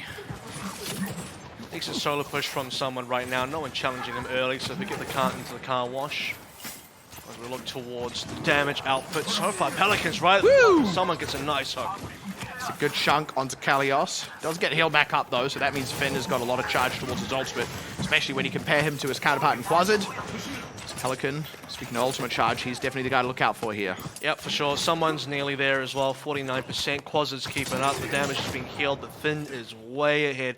This first nano, which should be used onto Yakpong, unless Pelican can get nano blade into the blade in time, will go to Yakpong, and O2 Blast will use that to open up the fight. He may just. Look, if Pelican can get a blade before Gen.G have any great ultimate, okay, that's now they got to go. Haim's found properly. Finn's got to go now. It has to be the commitment, and they've got to decide where to put it. They do raise Proper, so that's something. They actually decide to put it onto Pelican, and this is risky. He's got no one at his back. Nope. He's also got the Venom Mine on him. If maybe someone like Neko could have got onto him, that would have been a different story, but Kalios is dead as well. Proper does make his mark felt there in finding Bliss, but Shamgay low, staying alive. Stalker, hey, okay. So even with Shamgay not going down, he still has to back out, so O2 Blast can stabilize here. They can get these respawners in. I think the Nano should have gone onto Yakpong. They were too eager for the Blade. When the Blade can still come through, allow Yakpong to receive the Prime, or rather the Nano boost, he can then get a Primal Rage. Have him play play distraction, have him take the brunt of the pressure, and then that allows Pelican to maybe blade on the side safely. But if you want to put the nano onto Pelican, then he becomes a target. He gets Venom Mine, he pulls out the blade anyway, instantly dies. I think that was a big mistake. He knows it as well. O2 Blast now will not have that ultimate walking forward, but at least Proper will save the day. Gen.G get reset, and 1:30 now, and the clock is 2:30 gone. Gen.G do have a lot of quite scary ultimates available coming up here. The whole hog is one thing. Stalker very quick on the bob. They just want to interfere around the point, but they've got things like the Gravitic Flux coming up and a nano boost of their own that can go onto someone with the hog. Just Bob aside, just two Bobs just shooting each other. And look, Bob wins. Someone goes down though. That's a good start here for O2 Blast, even as they lose Finn. It was a huge bite of Grenado from Quasad, but Quasad himself goes down as Yakpung, no fear with the Primal Rage on him, and Kalios at his back, still alive with Neko in the pocket, running the Valkyrie, even gets the res onto Finn for good measure. He had to fly a long way back to make that happen, so good hold there by O2 Blast, and would you look at that, less than a minute left now. And look at that as well in terms of the actual healing done. Neko doesn't heal at all once he reses Finn. He allows Finn to get all the rest of the healing, so Finn jumps from like 80% to now receive the nano boost. Brilliant play from O2 Blast to recognize where the ult could be found, and now they can nano on the Yakpung again. They could do it to Pelican, but I seriously think they should go to Yakpung. And look, who does Quasad even nano boost here? You gotta throw it onto someone just to get some extra damage out, and he could even charge up this Primal Rage, but honestly, actually Finn again, I think that went onto Pelican, and I just don't know how I feel about it, but he's now dead. Someone finds his mark. Yakpung at least makes that a trade. Is Pelican down as well? This is starting to unravel for O2 Blast. None of these members are particularly resable. And again, what if that had been on Yakpung? What if there'd been a Primal Rage? They are too eager to charge up a Dragon Blade, and it's not even charging up before the nano boost expires, and they may just lose a point that they could have otherwise pulled out because of it. They do get to throw out the bomb, and they've got members alive, so they might just save this yet, as Pelican's got Bliss in his sights, trying to stay on the guy, but he can't find his mark, gets out of the way, and all of these members of O2 Blast utterly failing to find their mark. And what could have been a bit of a rescued situation, and now twice O2 Blast have lost their opportunity. So Gen.G, they're happy to take the progress. Bliss is laughing maniacally at this point. He has completely outplayed Pelican twice in a row versus the Blade. He just knows exactly when to fly away. Pelican's desperately trying to get onto him, has only one dash to use. And Bliss has just completely sidestepped it, and then once Pelican misses the dash, he's a sit and duck. The Blade does absolutely nothing. The Bionet wasn't, and now Gen.G are rolling forward. Oh, they're just stuck in this confined space. They survive it though, and Yakpung even gets a Primal Rage off. So they're not out just yet, as they're actually able to dismantle Stalker and someone, but Gen.G were able to move the cart during a lot of that. They are a little bit lean for time, but they've kind of got as much out of this first bit of momentum as possible. And with the time they got left, they might have just enough to push the cart across B. For what it's worth, by the way, they've swapped the Gen.G blade over. Pelicans on the Sombra, and Stalker's now onto the Gen.G. Yeah. We'll have a nano boost available. It's 1:30. What you will say O2 Blast did quite well is bleeding down the timer. Gen.G only got A in the overtime, which means there's not a lot of time to work with for B. Likely Gen.G will not be able to finish the map now just due to the lack of time. And Nano Blade can get them B. Let's see if it happens. Quasad barely gets that nano off in time, and it pays off. He got hacked out, and he is being pressured, but honestly, too many resources committed into him, and it took way too long for him to die when you compare that to the Nano Blade on the front line of the fight. So this is Gen.G reclaiming possession, regaining momentum, and now seriously threatening the cap. They're going to need to, because at this point, if they can get the cap of B before overtime hits, then they got a shot at C. If this goes into overtime, their C chances are kind of shot instead. So O2 Blast now still get the comeback proper on the Tracer. Hard carry on the Tracer himself, Pulseful available. We know how deadly that is. Just remember, when O2 Blast kind of came in late on A with all 6 members, they weren't able to succeed in that fight. So don't have a great track record here, especially with Neko down already, and it feels like the target selection has already started to unravel for O2 Blast. These members are all in different places, kind of fighting different members. Not a lot of focus fire, and now Ultimate's starting to run lean. Health bars especially running lean. You look at Proper and Pelican, but Kalios finds his mark. Yakpung diving forward with a Primal Rage that he just barely got. He finds Hayam, and I think this is going to repel Gen.G. Indeed, may well repel them for what will be the last time as we count down from 10, friends. Gen.G not going to cap out B, so O2 Blast, they have set themselves up well for a win, but I gotta say, they still need to get it over the line. Here we go, Gen.G, final opportunity, 5 members alive, their sound barrier did get used, Hayam didn't make it, but that's fine, the rest of them will try their best. Proper has another pulse bomb, Pelican for 2 kills, and Gen.G are running out of members. And even if it comes down to it, Neko's got himself the sound barrier if something crazy came out of Gen.G, like an EMP. like a Primal Rage, but neither of those anywhere near available. And Neko kind of takes a victory lap with it. And like I said, O2 Blast set up now for a win. They've just got to cap out B, but I've got to say, I've seen them fall far more short of that mark in the past, even just looking as recently as King's Row. And that is where Gen.G can find their mark as well, because they have the composition, they have the proficiency on the heroes and the players to do it with. They can and probably will now play double sniper on A, and it's all going to come down to A. If this gets onto B, I don't think Gen.G's chances are great, but they can hold on A. They can complete a full hold. It's King's Row all over again. We forget about this map, we move on, and it will be map 5. Gen.G have to put all their eggs on the A basket. O2 Blast. They feel like the Gen.G can maybe be what works for them against those snipers. It's a bit of a different proposition on the attack, but nonetheless, if that's what they go for, assuming Gen.G roll out the double sniper in there it is, double sniper, rolled out, O2 Blast. I mean, even before seeing or knowing about the double sniper, they know what they want to roll out with because they know what Gen.G want to play. At this point, Gen.G playing anything else would be criminal. They know they can win on this one. I know they can win on this one, and O2 Blast certainly know that Gen.G can win on this one, so they need a game plan that can be rock solid. Proper thinking about the Widowmaker here would be a decent pick. Pelican on the Gen.G. Now this, again, has to be very critical. If Pelican can land the shots, if he can get the damage done, if he can find the opportunities, we're rolling, we're in action, we're cracking those eggs. But Finn needs to think about where his nano is going. And no, it's not just like, oh, Herdo, it's Winston, pop the nano in the Winston. It's about extending the fight. It's about extending the time available for Pelican to maybe get something done as well. The distraction value, keeping your main tank alive, getting the primal in there for O2 Blast, extending the opportunity for Pelican to get his job done. And a big job up for Proper as well, 1v2 versus a shield disadvantage.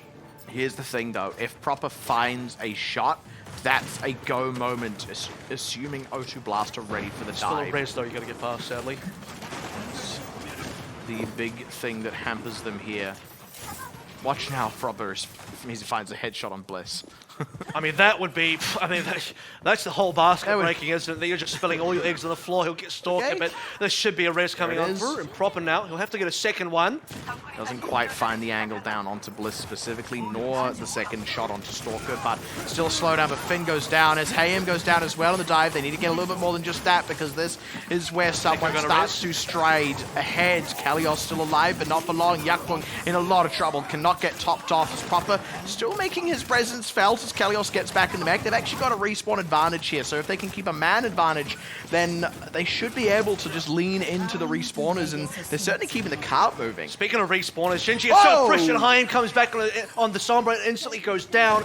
Look, it does get raised back into play. We expected that, but someone is also sleeping. Gen.G are now feeling a lot more pressure. Look at the positioning. O2 Blast are ready to go. They are the ones who control the sightlines now. Bliss! Nope, doesn't survive the flyby. Lands down, and Pelican is there to drop him. And Proper does get a little bit challenged around the side, but while that's happening, that's a member not in the rest of the fight. Stalker fighting Pelican, though, is maybe the bigger impact players. Yakpung pushes ahead. They're able to find Stalker. Neko going battle Merc, making it happen. And pops the rest onto Pelican. Is indeed going to be it. That'll be the cap coming through, and time aplenty for B. It's not done yet, but it feels like it is inevitable. All this talk about eggs, and O2 Blast are thinking about whether they like it poached or scrambled, moving on to B now. Lots to play with here. Pelican even converting on the third that kills, and Gen.G are in a hell of a trouble now. Bliss on 92, wishes he had the Valkyrie. Finn about the nano. This one should probably go to Yakpung, but I've said that about a million times. O2 Blast, plenty of time to work with as well.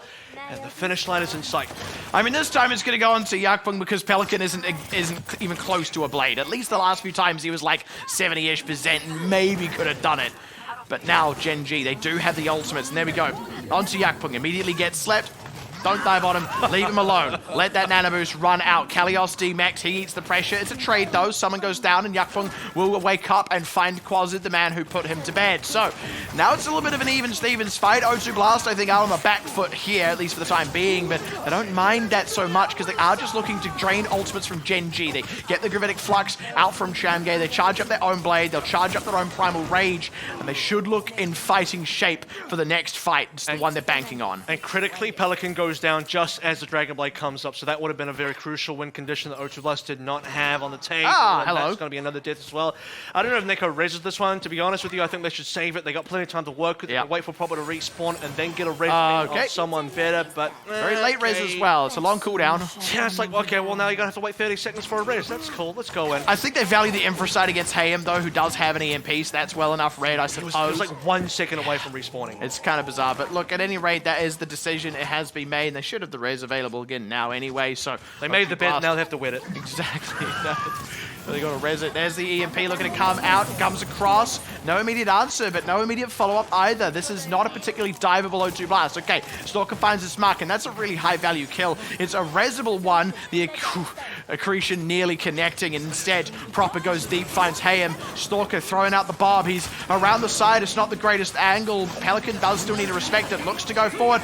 Dives right up, finds Stalker. Quased pop by Proper. Someone down and out the count, and Bliss cut down. Pelican will finally find it. He spent the entire game with Bliss just barely skirting out of his sights, but this time he does manage to get it. He's like, take that, and then they cap, and hey, the 3-1 dream comes true. It's not quite the 3-0. Had to be something a little bit dicey to make it interesting, and you wake up, the memory fades fast, and O2 Blast 2-2 now in the series. Oh man, Pelican right towards the end, he was so happy he got Bliss. He finally brought the flamethrowers to the ball, clipped the wings down, and got Bliss down. The one player kept getting away, and you feel for Gen.G because Kings Row was so clean. Unbelievable. And Gibraltar as well. Look, if that defense on A was just a little bit better, but I think the pressure game was so strong from O2 Blast. As soon as Hayam swapped over to Sombra and didn't keep playing the double sniper, I felt like the defense was shot. If you're not going to play the double sniper comp, that's your only real good chance to win against O2 Blast. Yeah.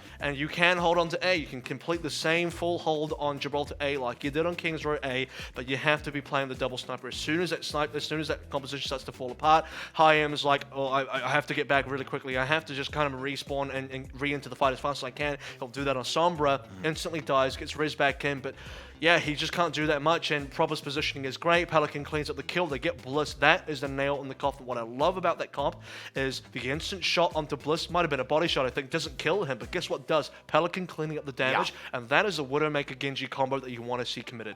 It's the alley-oop, right? You know, one lays it up, the other one dunks it down, but look, here's my very professional analysis of that. It's like when the two teams played okay, O2 Blast was slightly better. When the two teams played great, I think O2 Blast was slightly better, but I do also think a not insignificant amount of that series was Gen.G playing great while O2 Blast were only playing okay. As soon as that was shifted up just enough, as soon as they were both playing great, O2 Blast were edging out. If they were both just playing average, O2 Blast were edging out. But when we look at things like Kings Row, what was frankly an immensely one-sided map, especially compared to the others, the ones that O2 Blast weren't anywhere near as one-sided, that was Gen.G playing really well while O2 Blast were just playing okay. And okay didn't cut it. Not on that map, but it certainly cut it elsewhere, and also man of the match going over to Kalios. I think Kalios had a really interesting job as well. He's playing the Diva, just trying to protect Proper versus, you know, the Sigma double sniper on the other end. You also have Kalios just time and time again saving Yakpung from danger. I think Yakpung would have died a lot more. A lot of people would have died a lot more. I think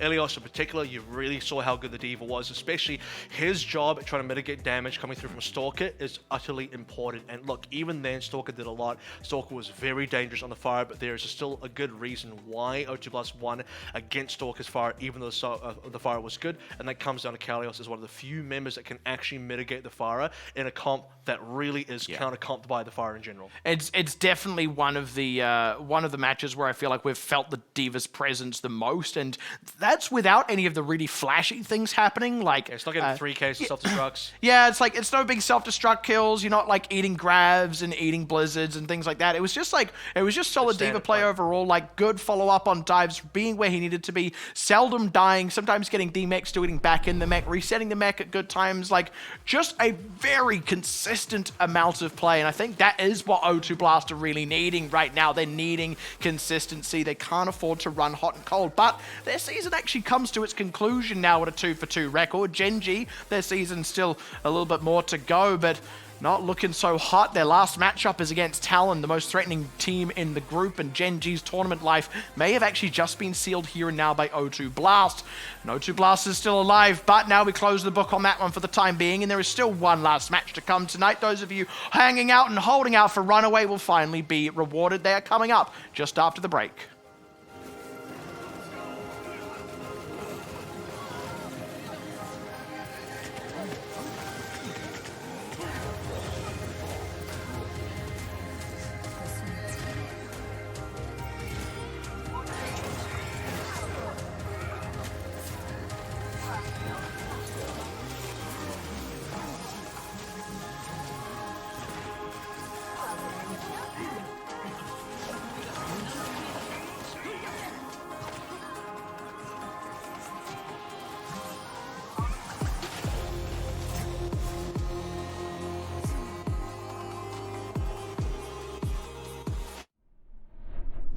Welcome to another episode of Shooting Star.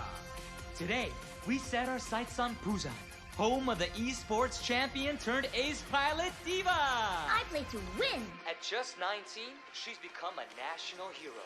Only last week, she risked her life again, defending the city from the Kishinomniks. She and the Mecha Squad took a few hits, but they pulled off another victory. Now, Diva is celebrating with some hard-earned glitz and glamour. Hey, Hana, shouldn't you be out signing autographs or something? Hottest spots in the city, eating the finest foods, and hanging out with other superstars. But life wasn't always like this for Diva. I wonder what glitz and glamour tastes like. Hey, why aren't we on leave with the rest of the squad? I could use a little glitz and glamour in my life, you know? It's overrated, Taehyun. This is where the magic happens. It's like how we used to stay up late and work on your hover bike. You mean the one you wrecked? Really? You're still mad about that? We won the race. Yeah, and you almost killed yourself. Enjoy! You beat the Kishin. They won't be back for months. You need a break. I can't stand it, man! I'm hit! I can't. Hana? We barely won last time. The enemy is out there, adapting and getting stronger. The rest of the squad, the country, they're all counting on me. If I make a mistake and the Kishin get through us, we lose everything. I need to finish the tests.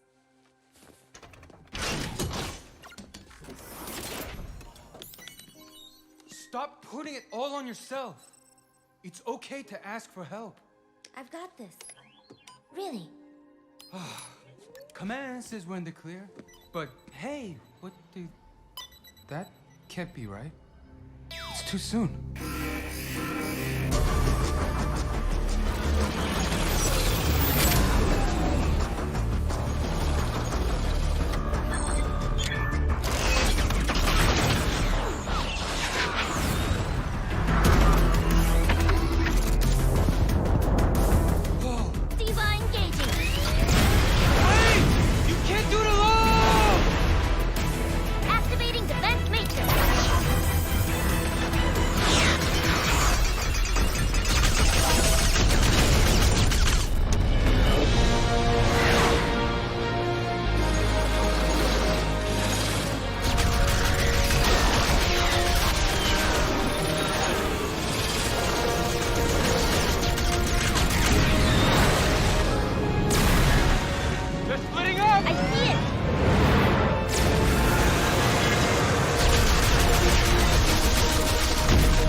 heading for the city!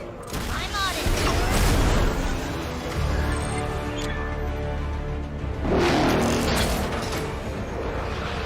Come on!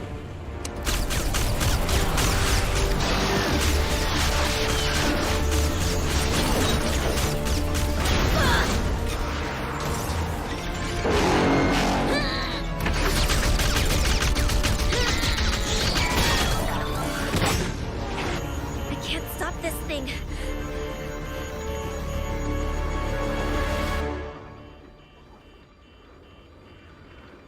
Taehyun, I need your help. Really? Okay. Okay, the reactor's getting unstable, so you can't stay out there for too long or you'll blow the whole thing. Weapon systems Yeah, are offline. the and, reactor. the cooling We could system is- overload it, just like the hover bike. What? Are you crazy? This isn't a stupid race! I know. If we don't do this, thousands of people will die. Okay, buy me some time. Let's do it!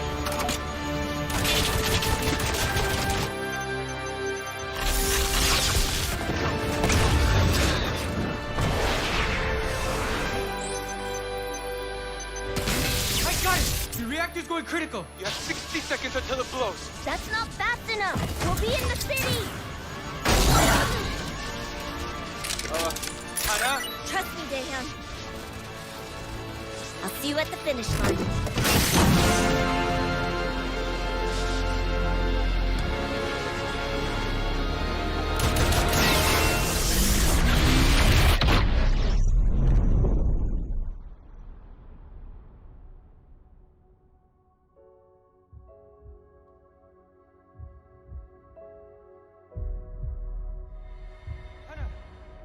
Stay with me, Hana. I'm here. I'm right here.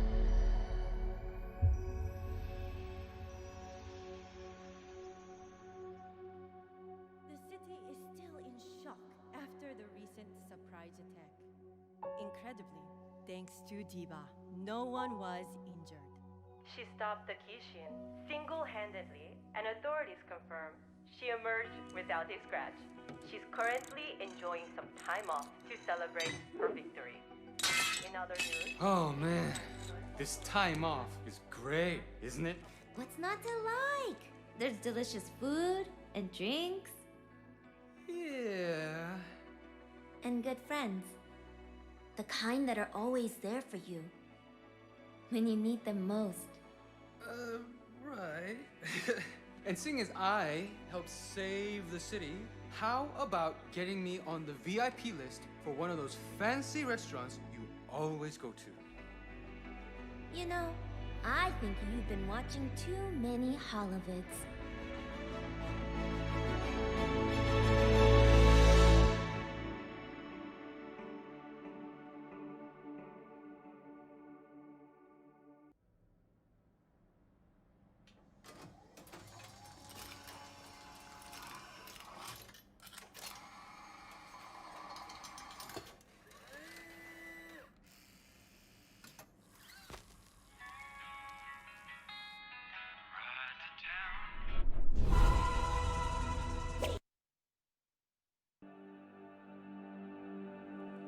One day I won't lie awake. One day I won't see your face. One day I won't hear your name. Like a ghost inside my veins. One day I won't crave your touch. One day I won't ache this much. One day when I've cried enough, I'll find myself and get back up. Till then, every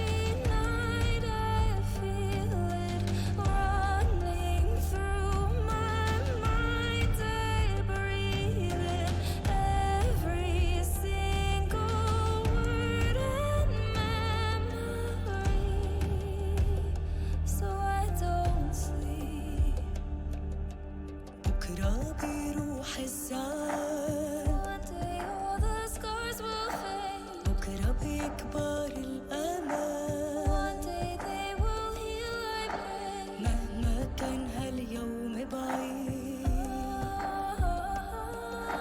حنشوف سلام على الأكيد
Welcome back once again for what will be our final series of the night. That's right, we got there at long last. We have had a marathon night. Usually there's just the 3 games, but tonight you got a bonus, and actually next week you get a bonus as well. You get another forfeit. That doesn't sound as good as twofer.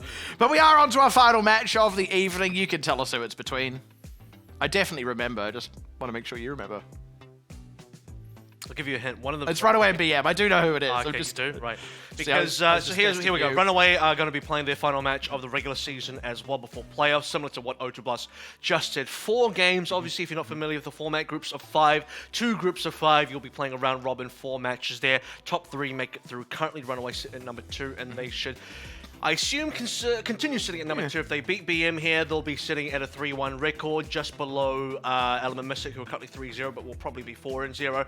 And then you look forward to the eventual playoffs where, it should be Element Mystic 1, Runaway 2, and then something between, 3, 4, 5, and that's kind of where the muddiness Team comes in. Diamond, this is where BM really, for me, need to kind of come in and show me what they're worth. I don't know if BM can beat Runaway, but at the same time, Team Diamond almost beat Runaway. That was a 5-map series. Yeah. BM so far have, I think they beat Team Diamond. They've beaten Diamond and they've lost to Element Mystic. So their chances should actually be fairly reasonable, but it will come down to how both teams play. And it does feel like Team Diamond rather did improve the time between their loss to BM and their much closer loss against Runaway. So I will say that of that team, at least, I almost wonder if they were to play Team BM again, if they would win it. But that isn't to say that Team BM couldn't themselves have improved, because the Element Mystic loss is the outlier. Like, that's quite an expected result. Element Mystic look like the strongest team, not just in their group, but potentially in the whole region right now. Maybe bar Talon, but even that's a close call.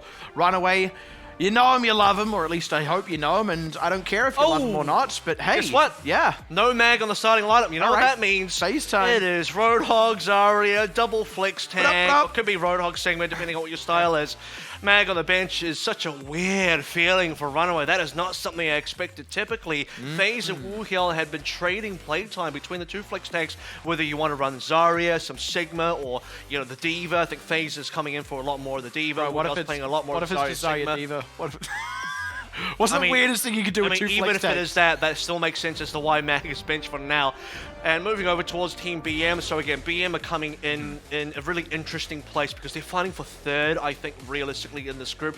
They have lost to Diamond. BM, I believe, still have Oz left to go after this one. They lost to Diamond? So, They lost to Diamond? I thought they were... Sorry, they beat Diamond, Right. they lost Element Mystic, they played Runaway, and they still have Oz Gamer to go later. They can still finish the season, I believe 2-2, if they can, you know, assume they lose to Runaway, assume they then beat Oz Gaming, they'll be in position to be third, but they need to put up some numbers here. If they can get some maps here, if they can get an upset win here, that'll really shake up B. And we sort of talked about where the potential for that lies. It lies in the fact that Diamond actually got a reasonably close result against Runaway, at least in terms of how the series proceeded. It ended up being a reverse sweep for Runaway, so it was a close one, you've got to say, and BM did beat Diamond. That's certainly what they'll be looking at, but I also talked about, I feel, the difference in how Team Diamond played between those respective matches. Now we need to see that difference in Team BM if it is going to be there. And BM come in as a team where, unlike, you know, Diamond, who went through trials, BM took over the position from Lucky Future, which is, you know, not too unexpected considering Oz took over Battler's position as well in Contenders Korea, and we had some questions early on in the season like, okay, well, they're going to be up to the level. They beat Team Diamond, so that kind of proves to me they're floating around a similar area. We've already mentioned that Diamond have improved since then. How much improvement have BM made? That is a question still to be asked, because if they made some improvement, especially on a new patch, I think back then we were even on a different patch, so things could be very different now. We're playing a lot more Sombra Reaper, as we've seen across the night. Is that going to be in Team BM's wheelhouse here? If it is, how good is it going to look? What indeed are Runaway going to be bringing to the table, because they're not playing Mag early on, so if they are going Sombra Reaper, it's going to be Magless, it's going to be using both flex tanks, so it seems like Runaway going to be doing something different off the bat. I also just want to posit, anytime something is comboed with a Sombra, I would like it to be portmanteaued to Sombro, as in, like, instead of Reaper Sombra combo, you can just say Reaper Sombro. But also Sombra Reaper is an option in that particular case, so maybe I'm approaching this from the wrong angle. Not too sure if that one lands or not. Sombrero. Anyway. Feels a little forced. It's just like... Oh, that's because it is. I see. So here we go. This is going to be looking like a little bit of... Is an SO like the masculine of SA? Nope, no. Okay, SA feminine, I don't understand. Well, it's in Spanish, and A would be feminine and O would be masculine. It's like SO, SA, that was the joke. Okay, I don't speak enough Spanish, so gotcha. Maybe this will Tengo work in Contenders South America, but here in Contenders Korea, Runaway straight off the bat. Let's take a look at what we got here. Phase Rook out. It is Roadhog Zarya, and I didn't think I'd be this surprised, but it's more actually often we see Roadhog Sigma, at least based on this current region. So Roadhog Zarya, this is definitely a little bit of Washington Justice cosplay. We'll see if Wu Hiao can do some decay work. So he'll be up for some big damage if he can find it. All right, there we go. There's the dive. They look to get on top of FaZe. He just takes a breather. He's just fine. But BM do have some positioning around the point. Now it's up to Runaway to push back onto it. They have so done now. And even Stevens, nobody the better for it so far. Nobody dead, but there we go. DMAC on protection. Shuns huge Bionade. Jiminy Christmas. Revenge does die. The Bionade doesn't end up actually confirming any kills, but you know, it looks impressive, and I gotta say, it really buttered my crumpet. But while the dust settles here, Runaway can come back. They are getting kills now. Merit for 2 and 3 in FaZe as well. The resurrection was in there, and certainly it all falls apart for Team BM, who just capped. They land a bio, well, they got the bio landed on them. That doesn't end up making a difference, but Merit on the sniper, we know how darn good he is. And look at this, he is on a huge killing spree. God, Merit on the sniper really just honey roasts my peanut. All right, that's enough out of you, buddy. I'm done with that now. I'm not. You're grinding my gears. I'm gonna start doing it in Spanish now.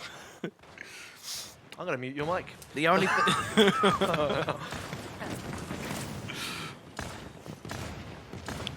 The only thing I can think to say in Spanish, though, is that really jams my sandwich, which wouldn't have been as catchy, I think, but Merit fired the shots. Yeah, that's one jammed up Sung Chan, so now SO down as well to Assassin, who has the damage on Chun Sam as well, who would be remiss to Primal Rage him, he thinks. Actually, no, with Haven picking up 2, this is maybe not too bad a call, and now even Chun Sam bunny hopping on Revenge. The res is there onto FaZe, but Team BM have kind of laid in the groundwork.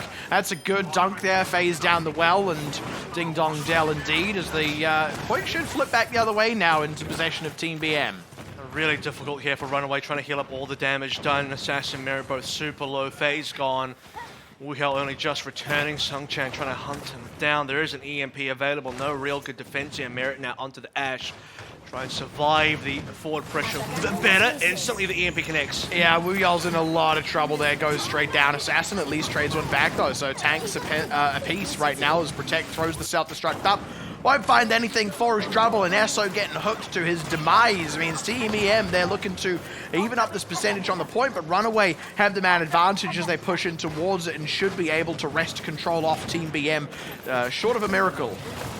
Or just good play. Really controlling the Skies run in, taking a little bit of damage back, but the damage is certainly still being dished out the other end as well. Team BM holding on to the cap, 62% and counting. Where is the grab though? Wu Hao desperately needs to get in if possible.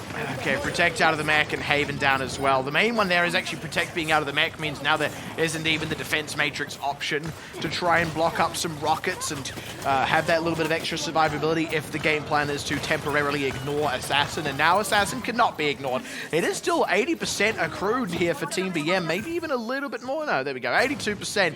You're more than happy with that. Not the best grab from Wu Hao, just solo grabs Protect there, gets the D-Mech and follow-up kill. Team BM happy to reset for now. There are still plenty of ultimates for Runaway to work with, and I do think that Revenge probably puts his nano onto Wu Hao, depending on his energy charge, get that next Graviton Surge going, or perhaps phase to really get this Roadhog, or the whole hog I should probably say, into action as well. EMP online for Sung Chan in just a moment will be the key. Okay, good biotic grenade landing on Chun Sam as the dive was coming forward, and now a lot of shots being eaten on the way in, especially with that whole hog, the nano boost onto Wu Yao, but Team BM have at this point weathered the worst of it. Now they got their coalescence running and are looking to pressure down. Wu Yao's in trouble here with the EMP across, and FaZe cannot take a breather, no sir. The Death Blossom send that one overnight shipping. That's a solid pickup from Team BM. Runaway might just get one last fight in here before the 99% for Team BM. Straight in your doorstep, no signature required. Team BM now 86% and counting, no mercy. Chio is down. They'll have to wait for that one, but Runaway do not have a lot of time to wait with its final fight territory for both sides. And no ultimates in sight either. It's a solid position here for Team BM to be in. Eyes on Wu Yao though, that could be the real difference. If they can make this fight last long enough for a grab, then the grab could do it. Chun Sam slept, big Bionade as well. Can they keep these members alive? No, they dogpile onto Merit. Haven's able to finish him off, and Protect will be able to reset the mech now if he finds himself threatened again. In fact, just going to use the self-destruct to zone, force Assassin back. Merit is rezzed, and a good Biotic grenade connects onto Chun Sam, but he knocks Wu Yao to his doom, y'all. And that's going to be phased down as well. No tanks on the side of Runaway. Geo hacked, in a bit of trouble. Assassin is doing his darndest. Nano. The Nano is got to come out onto Assassin. No, goes onto Merit. He did not have an eyeline to Assassin. Gets two before he goes down. They are trying to make this happen, but Merit, the last man standing on the point before Wu Yao comes back in. They got the re-grab over, but Team BM, they still have presence. It's just the Bob holding it down at this point. Are you kidding me? This is just the Bob. The problem is Sung Chan and Chun Sam have no HP, so they can't contest the Bob. Merit, just as he goes down, the Bob is going to be able to hold on, give Runaway the time required. Grab will miss, but it might not matter. The players are there, the damage will follow. Team BM have also been able to regroup themselves. Now Protect is low. He's going to get D-Mech now. Sung Chan needs to get an EMP off, and it needs to be well followed up upon as they're trying to get Protect back in this mech. May just be able to. No! Goes down in the critical junction. Sung Chan too as Assassin opens up, and would you believe that's just the first round? I can't believe it. Merit's Bob worked. That was incredible. Even Bob the boop coming through as did something. Chun Sam tried to get the Bob into the well, fails to do so, and doesn't have the HP. If they just had a little bit more HP to just try and take down the Bob or contest it or do something, that would have worked, but Merit dies, and it's about a 1 second difference. Again, I have to reiterate, the game sometimes can really be a game of interest here. Literally a 1 second difference between Merit getting the Bob and, you know, not getting the Bob, essentially, is what I'm trying to say. Yeah. He nearly died. He nearly died before he got the Bob. He could have also, you know, gotten the Bob. It could have been so different. Absolutely incredible. Leaving Team BM a little discombobulated. Certainly the highest value Bob I think I've personally seen, at least in the context of Korean contenders. So, now Runaway, 1-0 up, but I have to say that was a pretty close one. It felt like that could have easily gone either way. We have to see now if Team BM can maybe make good on that on Ruins. Team BM are playing the typical meta comp right now between the Sombra and the Reaper. the brawl. So no real answer for Assassin, and that's exemplified in the damage. Chunsam rather sleeping as well. Ooh. And will take a kill to Rebirth. Yeah, gonna live up to his namesake there as he waits to get respawned in the room. This is just solid from Assassin, largely uncontested here. He's got an ult barrage before anybody's even close. You look at Rebirth, 59%. Look at Revenge, 46%. Even a really good flex support player like Revenge is not even getting anywhere close to the ult charge of Assassin right now, who just has such unmitigated damage. So, Team BM making a couple of changes here. Chunsam now onto the Winston. Protects Diva as well. Needs to pay real dividends. He needs to put in double duty to try and shut down Assassin. Runaway off to a hot start here, and it's going to be a long time before they start running cold. In fact, Chunsam is going to be the one feeling cold now, 6 feet under as he is. Don't imagine it's all that warm down there. Runaway, just calmly accruing percentage. Hook into a kill confirm, instant fight reset, extra percentage points capped over for Runaway. And still just holding this rocket barrage over Team BM, who at least now will have a coalescence where Runaway don't have a secondary ultimate just yet. Revenge hacked out. And there goes the barrage, largely mitigated by the defense matrix. And oh, they're able to finish him off as well. That was critical. He was nearly going to get away from that alive as well. Look, he might have got nothing out of the ultimate, but if he'd been able to live, that would have still been worthwhile. Could have come back into the fight and rain shots down. Instead, it's Sung Chan who finally has an EMP. And look at how many ultimates he's essentially cancelled for the time being, but in failing to get the kills. Now those ultimates can indeed be used. Wu Yao may go down, but he gets Scrav off prior. It's not like Protect has a lot of teammates at his back right now. In fact, as Wu Yao gets res, Team BM know that they aren't still in this fight and have to back out. And meanwhile, the Bob just kept control of the point the entire time. 72 and counting now. Team BM running out of space. Got a time to work with, and not a lot of ults coming through. Sound Barrier into a Death Blossom could be a winning combo. Certainly now, while Runaway don't have a lot to work with. Look, if FaZe lands a single hook or Revenge lands a Sleep Dart onto Haven, it's all over. Protect, again, has to do a lot here with the defensive matrix. Haven's got his work cut out for him as he looks to drill down FaZe. It works with the manual hack, but Haven in the line of fire as he tries to get a Death Blossom off, and Assassin has the close angle on Rebirth, so no coalescence for this fight. Esso knows that this is the last-ditch effort. They have to use the Sound Barrier to try and make hay while the sun still shines, and with that, Wu Yao going down, Chio as well. That's the more critical one. No more reses on them. So, Team BM finally ahead in this fight, but behind on the percentage, 0 to 99, and so begins the long defense. Yeah, this is going to be the mountain that BM have to start climbing one Python at a time. If we run away now, Ultimate's coming online, and plenty to work with as well. Even if they lose this fight, they can just bank up more. Wu Yao's working on that Graviton Surge, and Nano is going to do wonders as well. It does come down to Sung Chan and the EMP. This has to be the game winner, and it will delay the inevitable maybe for a little bit longer. Merritt gets the Bob off, though, and that's still a bit of a threat around the point. Chio as well with this Valkyrie running, and look, Protect, he's kind of beset on all sides. They actually need to do something about the Bob, and it's just causing an issue.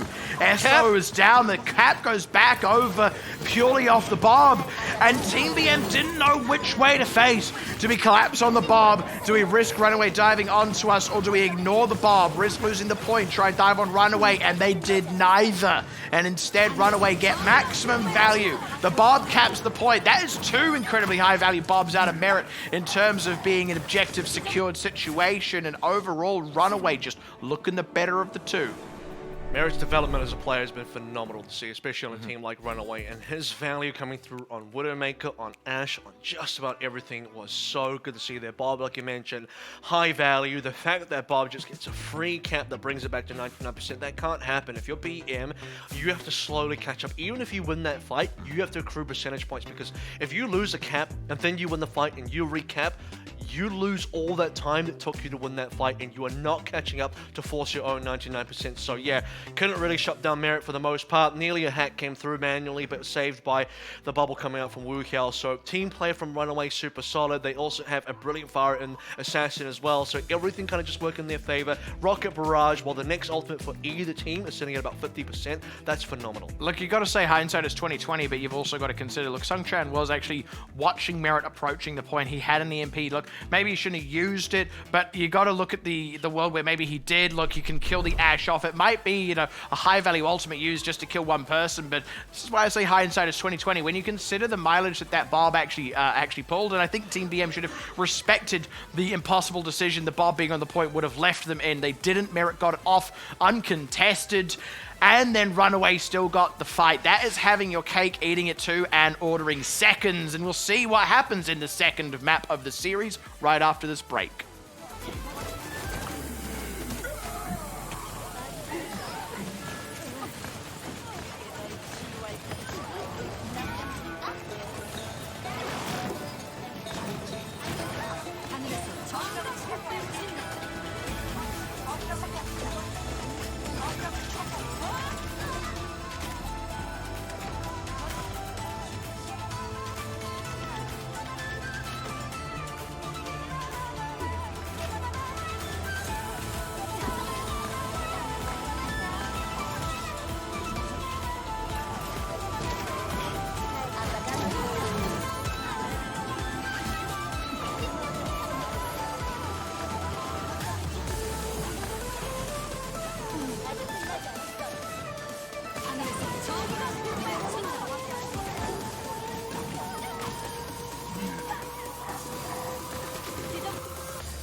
Remember there's someone who loves you.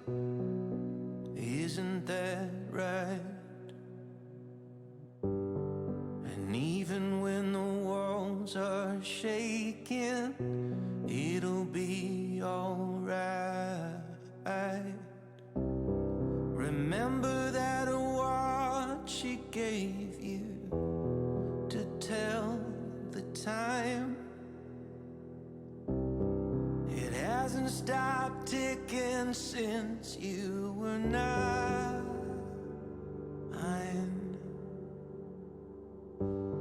Remember there's someone who loves you, and they see your face when they're praying in a corner bedroom in a dimly lit space.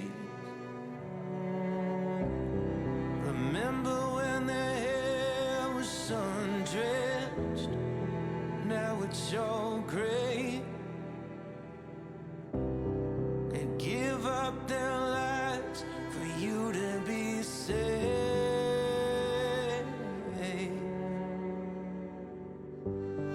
Remember there's someone who loves you from a memory. And no matter how far you go down, they will always believe that you're running after something that none of us can see. And hoping when you find it. Welcome back. We are at that 1-0 point, and we get to see if we go to that 2-0 point for the next one up. And I got to say, in terms of the overall pace tonight, we had a 3-2, we've had a 3-0, and we've had a 3-1. But what we have yet to have is a 1-1. Also, yes, we actually haven't had a tie either, as in a draw, not as in the nationality. But we've yet to come back to the third match with a 1-1 situation. This kind of feels like it may be the map. Team BM, I do think they were solid. A little lacking in some I think they are in a similar situation where early on, I got to go back to the Gen.G game that we just casted here, where you feel like it's maybe possible Gen.G are nearly there, but O2 Blast are just that much better. It just feels like there's a certain level of inevitability, and maybe more strongly so here, where Runaway, yeah, I mean, they're giving a little bit of leeway. It feels like it's more Runaway kind of just misstepping a few times, but once they regain their footing, they're back on track, and they're going to get that win. That's why I did say, you know, in the middle, Ruins. I never like to call it early, but it did feel like a bit of inevitability, so while there was a recap there, I wasn't really on board with Team BM coming back just yet. I had a lot more faith in them on Well, I will say that much. And it just feels like a few microcosmic things didn't work out. And it makes me wonder what it might have looked like if we went to Lighthouse, where things play out a little bit differently. I feel like on Ruins as well, Team BM really suffered for not having somebody willing to just play a sniper, because like that's what happens if your opponent plays a Pharaoh. Like you've got such great sight lines if you play basically any hit scan DPS. Look, it's not like an auto win against a Pharaoh, not by any measure, but still like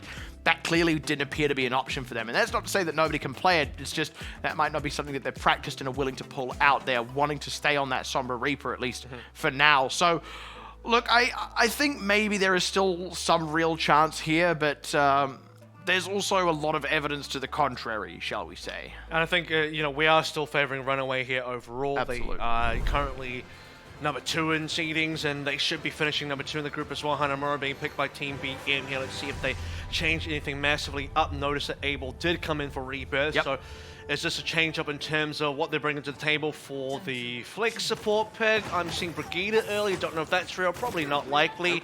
Runaway aren't going to change anything just yet, still a Magless team. It will be FaZe and Wuhiel, double Flex tank to go. Still going to be Roadhog, Sigma now, Wuhiel signature coming out. Yeah, cool. I dig it. We also have seen a good amount of Sigma Roadhog. It's been played to pretty great effect, and based off the DPS and support picks that Runaway have been comfortable pulling out, I think this is a pretty solid lineup for them.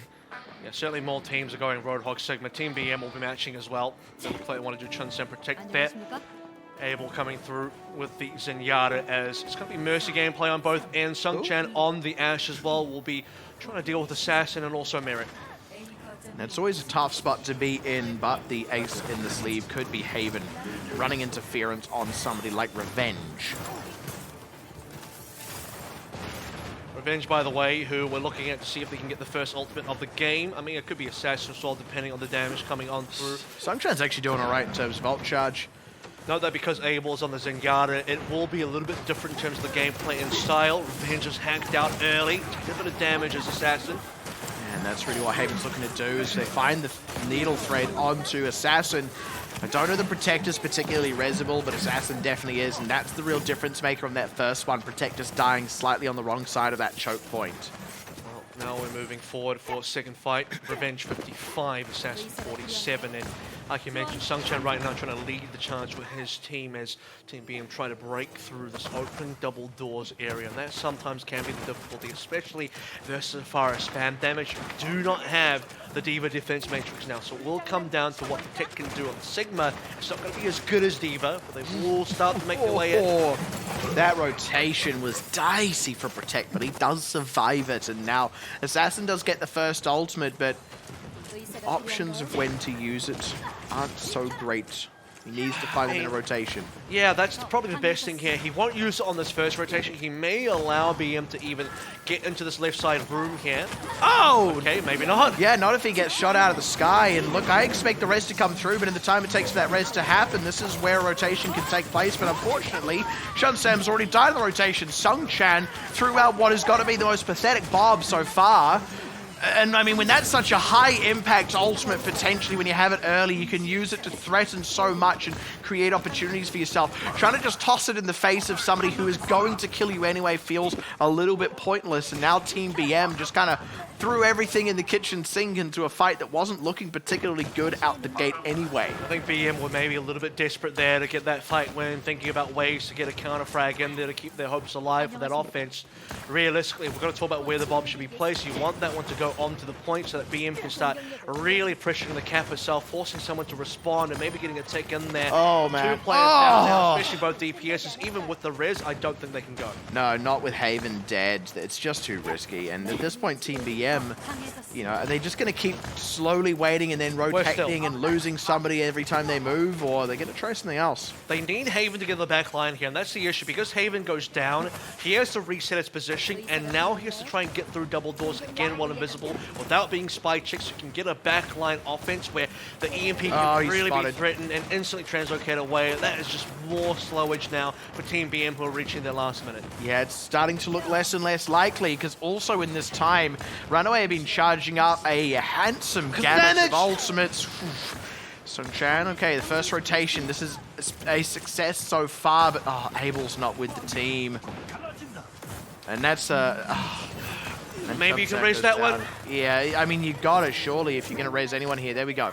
There's still 5 versus 6, and Abel is still not with the team, though, and eventually something's got to give. Where's Haven? That's my biggest question. If Haven can get in there, that could be really big for them. Ultimates are flying through now. Everything being thrown away here as Wu Yao gets cancelled in his Gravitic Flux, so that's where Haven was, and then gets collapsed against the wall with the whole hog Revenge joining him there, and Sung-Chan does go down in the trade, but honestly, Team BM, they've actually managed to make this happen, and that feels so bizarre. It felt like they were in such a poor spot, and it feels like Runaway had more they could have used. Instead, they end up losing this point, and Assassin unable to even go for a last-ditch rocket barrage, just goes down. And that might have been the saving grace for Runaway, because they still had the pharmacy combo alive. If Assassin barrages, then it's beautiful. That is a way for Runaway to get back in there. He'll now sacrifice the barrage, something very disciplined to do, to go on to the main. This Team BM will attempt to get something done over here to double cap onto B. That is an opening, should be addressable as well. Because there wasn't any late deaths on Team BM, they're actually at a full 6, but they're also kind of dawdling here. They've lost the window they had. I actually think there was a real argument to just go knocking on the front door there with Merit dead and try and barrel in, knowing you have a Transcendence if things get hairy, and instead Team BM, they've lost a massive window in trying to make this rotation happen, and now they've lost Sung-Chan too. Eso dies unable to res Sung-Chan back, and honestly, if he'd done that with the frag coming through on Chio, then Team BM could have still been in it. I feel like Team BM threw away a bit of a golden goose egg. Probably just respected Runaway too much at the end of the day. If nothing else, you go aggressive, you force Face to overreact and pop in a whole hog a little bit earlier than he wants to. And BM now after resetting are not really in a good space. They got a lot of damage to Wu Hiao. Okay, this is workable. Now would be a good time to go. Chio as well, hooked up, cannot get the res. I mean, if before wasn't a good time to go, then now is an even better time to go, and now Revenge down 2. This is just straight 6 versus 3. You got double the manpower on the point, the Bob to come out on the defense just to try and shore things up a little bit, but Chun Sam trying to fire off in all directions, needs to make sure he's getting healed up, and there is a Mei still on their backside, but Team BM still feel very uncommitted right now, finally getting the full presence on the point with the Transcendence. The Blizzard comes out though, and it finds Chun Sam. The EMP comes across, but Sung-Chan's already dead, and it's all starting to go pear-shaped for Team BM. They've accrued 2 ticks, but that might be all they walk away with today. No Bob to show for it either. Sung-Chan will go down eventually. BM have 2 ticks, and I think that's actually fine for now. We're on to the last minute here. It does mean that one good push, especially with Bob on board, to be able to force people to address him on the point, is going to be very important. You okay there, buddy? Yeah, I'm just imagining like an SUV with like a Bob on board sign on the back. Right, okay. That is an interesting image. What is also an interesting image would be BM now in the last 42 seconds being able to really... I thought you were going to say a pair with teeth. That would be an interesting image. I mean, a lot of things could be. If we're going to go that far, you really want to get your imagination going, for sure. My imagination is always going, Kevin. That may not be a good thing. Team BM now, they're a little bit worse for wear, and they are a little bit leaner on the clock. But look, 2 ticks isn't nothing, and Sung-Chan throwing the Bob out, not sure where, and I don't think it's really... Not on the point. Yeah, it's not really anywhere as far as I can tell. Abel getting dropped in the cane kind of way, and I don't think it's going to be this time around. Protect needs to get a really big Gravitic Flux. Actually, there's now Wu Yao and Phase, so they could still do this. Neither of those are particularly resible, need to rotate down to the points, and they are able to do that as they kill Assassin. I actually think they might end up doing this now, and that was a really bad start to that fight. It's just Merit trying to pump shots in on the side. Chio going down as well, can't even stay in the Merit's pocket to try and keep the damage boost on him. Phase with the hook is something, but it's not enough of a something. If they can just keep a lid on the tanks, then I think Team BM will do it, and the whole hog seems to be the ticket. Oh, whole hog onto 3 kills, including Phase, who had died and now dies again. Desperately wants to use his whole hog, but it doesn't do enough for EMP to close things out. BM should have this for sure. It will be an overtime, and it will be a cap, and that's the most important thing. Time back now is on the cards for Team BM, and Runaway will have to try and match. And Runaway, if they get a decent time, we actually might be in a sort of time bank where, despite being there, it's not going to be one that BM can win, because they got it overtime here, so if there's a good time for Runaway, it might just be a draw scenario. Well, even then, if Runaway get a cap with at least a minute there, then They only need to get a third, and you also got to believe if they get a cap with more than a minute, then they probably do get a third on the first point. But all of this is contingent on Team BM's ability to defend, so that's where the opportunity may still lie for them. And I got to say, you know, I was doubting Team BM's ability to get it over the line there, and perhaps wrongly so. That was a solid performance when it counted the most. They had two very resounding fights at some very critical moments. Okay, so check this out. There's going to be pharmacy on both ends now. BM have kind of wisened up to Runaway's tricks, and they're saying that we can kind of do the exact same. And they want to even bring out the other picks to be meeting parity here, except for Abel and the Ana and Revenge on the Zen. If anything, you'd expect to be different. The other way around, Revenge is more known for the Ana, but I digress. This is how Runaway want to run things to date, and how it's going to go down may actually come down to the Ashe support for the extra damage in the skies. Have to see now how this pharmacy works out for BM. I feel like Runaway are a very known quantity here. It's BM that are less so. 10% straight away. Look at that. Haven's already doing some chip damage. It's reasonable. He'll be competing against Revenge and Chio to out-heal. Defensive fire, by the way, has better line of sight. Assassin maybe thinking about going projectile onto a Gen.G, or... Okay. Here we go. Different projectile. This is actually reasonable. Echo versus fire. It is favored for the Echo. I like this, and it still provides a lot of powerful options against the tanks on the ground as well. So I do very much like this out of Assassin. And he is a solid Echo. And hopefully will require less pocketing as well, which gives more potential to heal Merit up. You already have a kill to Chun Sam. Is there a res though? That's the question. I don't know that there is. I think Chun Sam might have got hooked for that one to come through. So now actually another hook out as phase drops Sung Chan, and Protect goes down finally to Assassin, who is keeping him pressured, constantly having to spam shields out to just stay alive with a sliver of health, and it's not enough. Haven does stray one back on Chio, so no res, but doesn't even matter. Haven himself is dead, and Team BM dismantled on the point like poorly built IKEA furniture. We were so concerned about the aerial battle between Haven and Assassin, we completely forgot about the Roadhog difference phase. Just lands some beautiful hooks. I mean, gets one to Chun Sam, confirms another one onto, who was it, Eso. That's all you need at the end of the day. Actually gets Sung Chan as well. Oh yeah, so FaZe will be the one to open the door, kick it down, and get ourselves onto B. We talked about Runaway finishing with time. Yeah, I think that's pretty obvious. What do you... How do you feel about a 4.5? I think would be plausible here. So you think they'll get in the next one? Then it would require them to be able to get it in the one attempt here. A one and done. Revenge is close to the Transcendence. They'll have to get a bunch of ultimates, I think. The one thing for Team BM is they actually have a nano boost coming up. That can be a real danger, but FaZe has got a whole hog, and Assassin nearly on the duplicate. Wu Yao close enough to a Gravitic Flux that shield come up, and yeah, nicely deflected. Chun Sam is already down though, as Wu Yao just kind of threads that one through, and now Assassin looking to unleash along the side. This is already starting to turn bad for Team BM.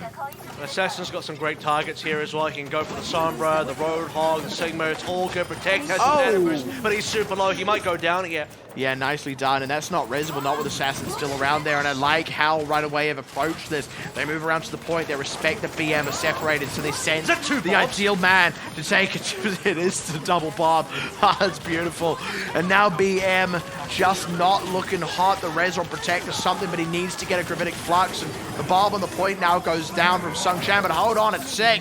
They might have just started to rescue it with the sleep on Assassin. He's a sitting duck, and they've barely held on. That's the two ults from the tanks as well. Chun Sam are protected there. Whole hog with Gravitic Flux.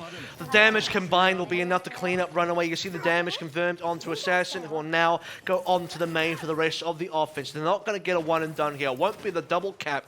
Still about 4 minutes remaining. They can still get a decent amount of time. If they just get, you know, even 2 minutes is okay here. Something that they can work with to make sure that Team BM don't have a chance. But for BM, they have to survive for a long time, and that road begins with this EMP. Certainly does, and look, they've already weathered 2 minutes of it. 5.5 was on the clock for Runaway when they initially moved through on A, so this is actually a good start, even though there is that third accrued for Runaway. Abel nearly on to the next nano boost as well. Plenty of damage onto Runaway actually as they try to get up onto the high ground. Will be rebuffed for now, so Team BM at least successful in that minor skirmish. That's the something. The something is better than the nothing. That's the EMP out. It only really found FaZe, and they haven't actually been able to finish him off either. It's a little bit too far back. They find Assassin though, so that's something. They still make it work. It's a good hook from FaZe, but Shio down means no more reses on the side of Team Runaway, and starting to run out of steam here. Esther, on the other hand, does have the res, has it onto Sung Chan, and I think Runaway know that they have to just back out of this one. That's the important kill. Making sure Chio down is so important, because if it was just Assassin going down there, Chio reses Runaway can still come in with 6, maybe 5, but it's enough. BM had less numbers. BM committed a lot into that as well. They nano boosted Chung Sam, they threw in an EMP, and Runaway, rightfully so, backed down. They didn't want to fight directly into it. They want to just wait out the EMP. They nearly did so. And if it wasn't for the extra kill into Chio, maybe Runaway get to move forward. Certainly felt like it was plausible. It was very much down to the wire for Team BM, but another defense is another minute elapsed for Runaway. A little bit more than a minute, actually, so this defense is looking more and more plausible in terms of maybe coming to a door. And that's a huge hook onto Chun Sam. That opens the door, dare I say it, and even with that gravitic flux, everybody is safe inside the Transcendence. Another hook across, and the Barb even picking one up on Protect. It is all done, and now they just need to get a third on A. Once the doors open, Merit, it's time for him to shine. Just gets all these nice picks, even ESO towards the end, and Valkyrie form tries to fly to the left side into the open. Merit's already there waiting. He's got nowhere to go. Moth down indeed, and now we are into dire straits. The best that BM can do now will just be to get a draw. They have to defend for 2 minutes and 3 seconds and hope one tick is not achieved. If they can do that, we're still sitting at 1-0. Otherwise, Runaway at match point. And I dare say the latter sounds like the more plausible of the two. Not to discredit Team BM. Look, the B defense was honestly solid, but imagine how much more solid it could have been if their A defense had burned a bit more time off the clock, and that's the one that they need to lean on for this defense. It's the A that's going to matter. I don't care how well they did on B. The A was not up to scratch and has to improve now. Runaway coming through with Assassin starting the fire again. I dare say as soon as he sees Haven, he'll go on to the Echo, and BM have to be prepared for this. They gotta know it's on the cards. They gotta know that exactly what happened last time on this A defense can repeat itself. What they do want to prevent is the early hook that FaZe was able to get. If they can prevent FaZe from getting very good hook pressure, that's one way BM can slow things down. Runaway are going to run something a little bit different here. That's just scouting, I think. I do think we're going to see Wuyal on the Zarya, though. Nope, he is going back over the Sigma. Okay, there we go. No reason to change. I mean, just go back onto the Echo, beat Haven into the air. Protect is in trouble here. I don't know if he got hooked there. He might have eaten the Parisian. He'll live for now as BM have a lot of work to do here. First hook, barely missed by FaZe. It's a warning shot. Yeah, he's been so hot on those hooks. We've seen so many of them land, and many of them confirmed a kill immediately thereafter as well. It's just, Merit.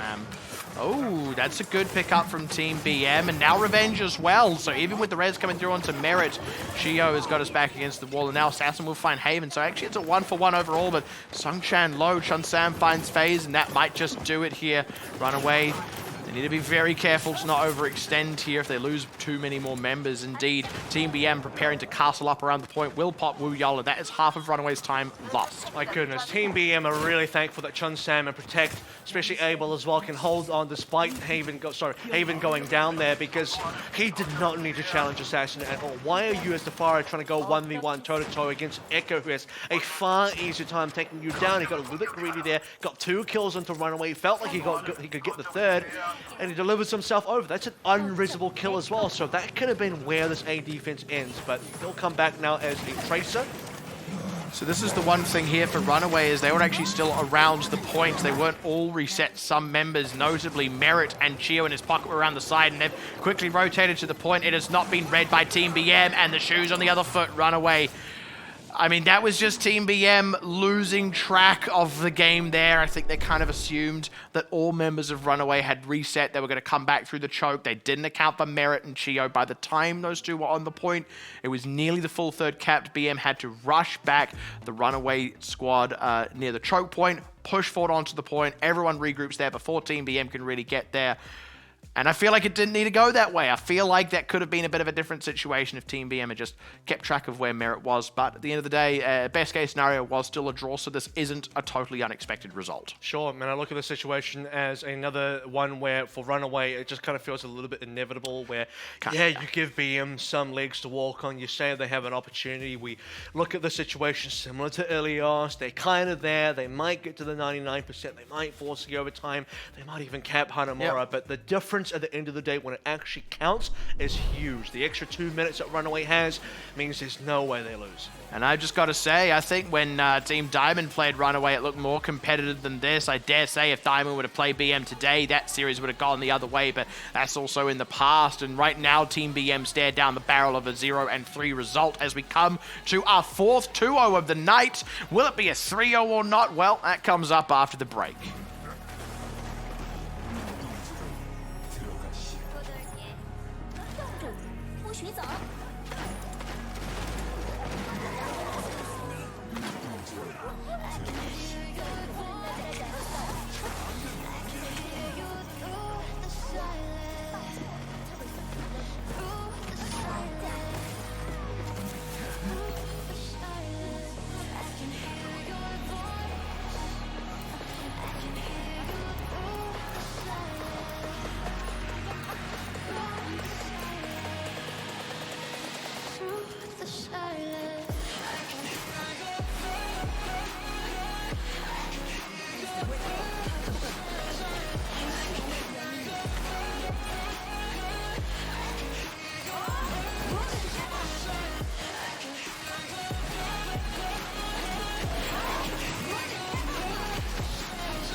Welcome back. My ears are bleeding after that. We are 2-0 once again. I feel like that's kind of the common theme of the night, regardless as to which team has come out the better and how exactly this happened. We've had the 3-0s, the 3-1s, the whole lot. We've yet to see a draw, and I don't think we will still.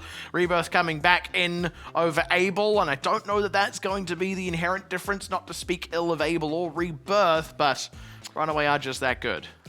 And I think Hanamura might have been the only real shot we could have had at potentially seeing a draw, but that would require BM to really be able to hold on to that A defense, and it didn't end up panning that out for them that way. So Another substitution here to go back to the original lineup from Ilios, but like you said, yeah, it's probably going to require a little bit more than that as we move on to map number 3 here. I suspect that there will be no more substitutions for Runaway either. They're not going to bring Mag in. I don't think Mag's going to play at all today, so if you want to see Mag, bad luck. It is Roadhog Day. It is actually going to be Runaway. It's not entirely Roadhog. We've seen plenty of Roadhog. We have. It's Runaway forcing more Roadhog than any other team, except for maybe Gen.G, who I think played it throughout the entire way as well, but at least they kept their main tank in there. Someone does play the Winston, and he did bring out the Winston a couple of times, but this is going to be double flex tank for Runaway the whole night.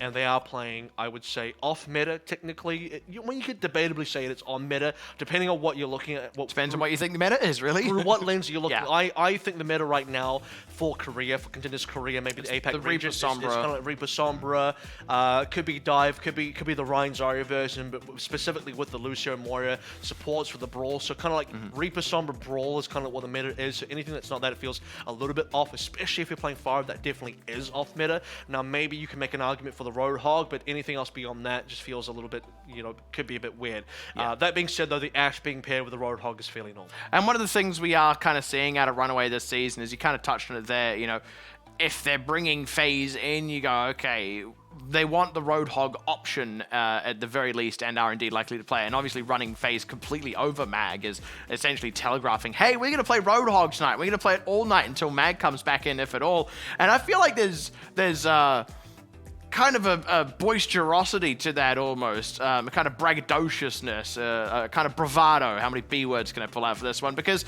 I can't say the word I want to say. But at the end of the day, I think it's they've got cojones. That's what I'm trying to say. Because you're saying, we're going to run this. Can you beat it?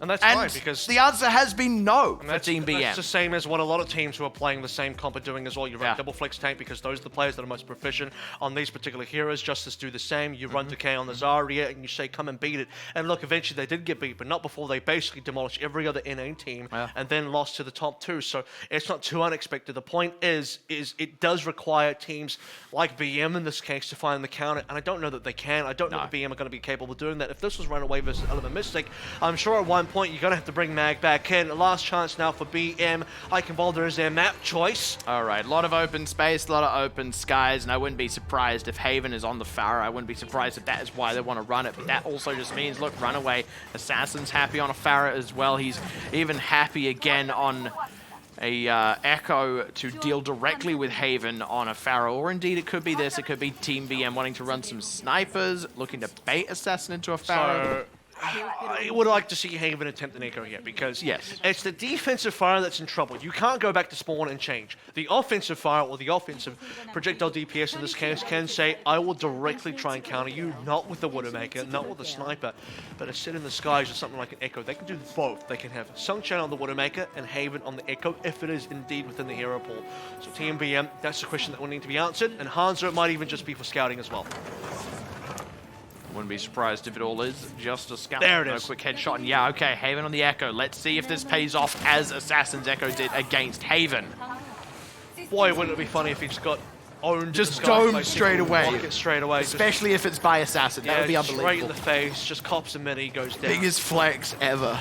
And, no, he'll be there. He does need to specifically go for Assassin, so will Sungchan. There might be a res, but Chio's low HP. Dangerous. They've got eyes on Chio. Guarding that body. Nicely done by BM.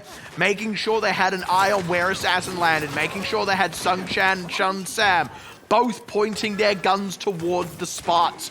And Chio, kind of in an impossible situation. Do you let it go and leave the man advantage, or do you try and go for it and risk your own life?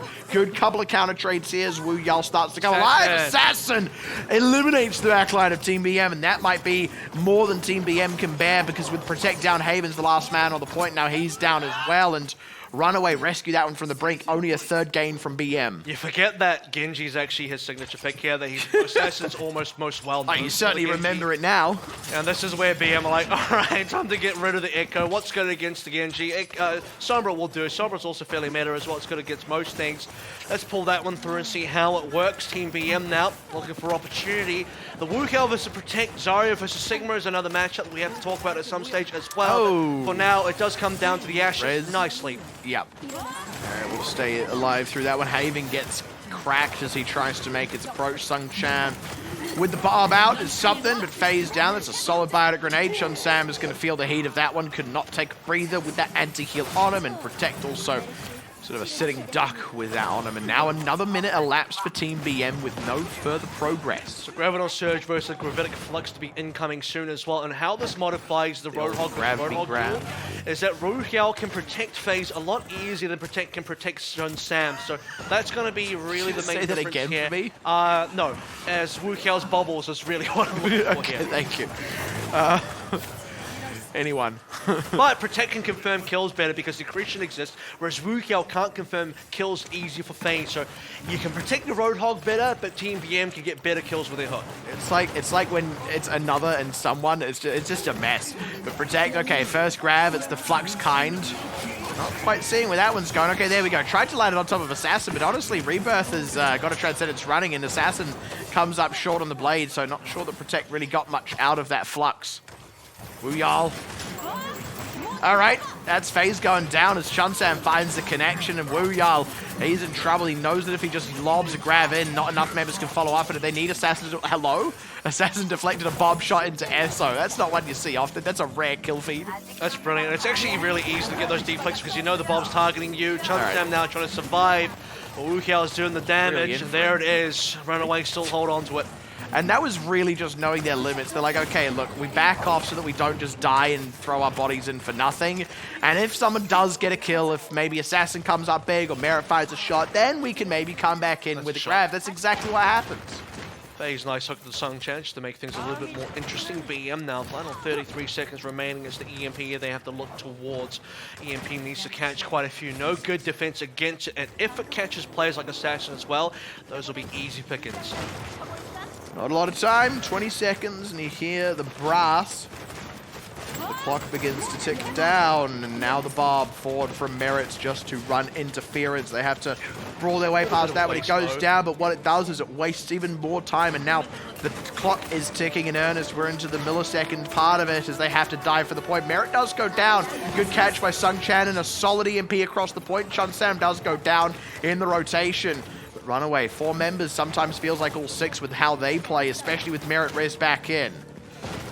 Taker's going up though, nearly 3 in. FaZe and Wukiao super low. Revenge needs to get the nano boost. Revenge is so close, but he's not quite there. And they have yet to kill either FaZe or Woo-y'all, and every time they fail to kill one or the other, they end up getting topped off, and now nobody's dead. Runaway have reset. Merit does go down, but like eyes on some of these members. Protect gets off a grab. FaZe does go down. Woo-y'all dies just before his grab, and I feel like that's got to be the one that seals it at long last. The number of times Runaway pulled back from the brink, but not this time. And the fact that Runaway nearly even did that with like an off comp as well, you typically don't have the Gen.G here. He's only the Gen.G because he wanted to get to the point back in time to be useful. And then he stayed on the Gen.G, failed the blade, has another blade now, probably just uses the blade, then drops off. But the fact is, Runaway should not have been staying on this comp. They were forced into it, and they still nearly held A. See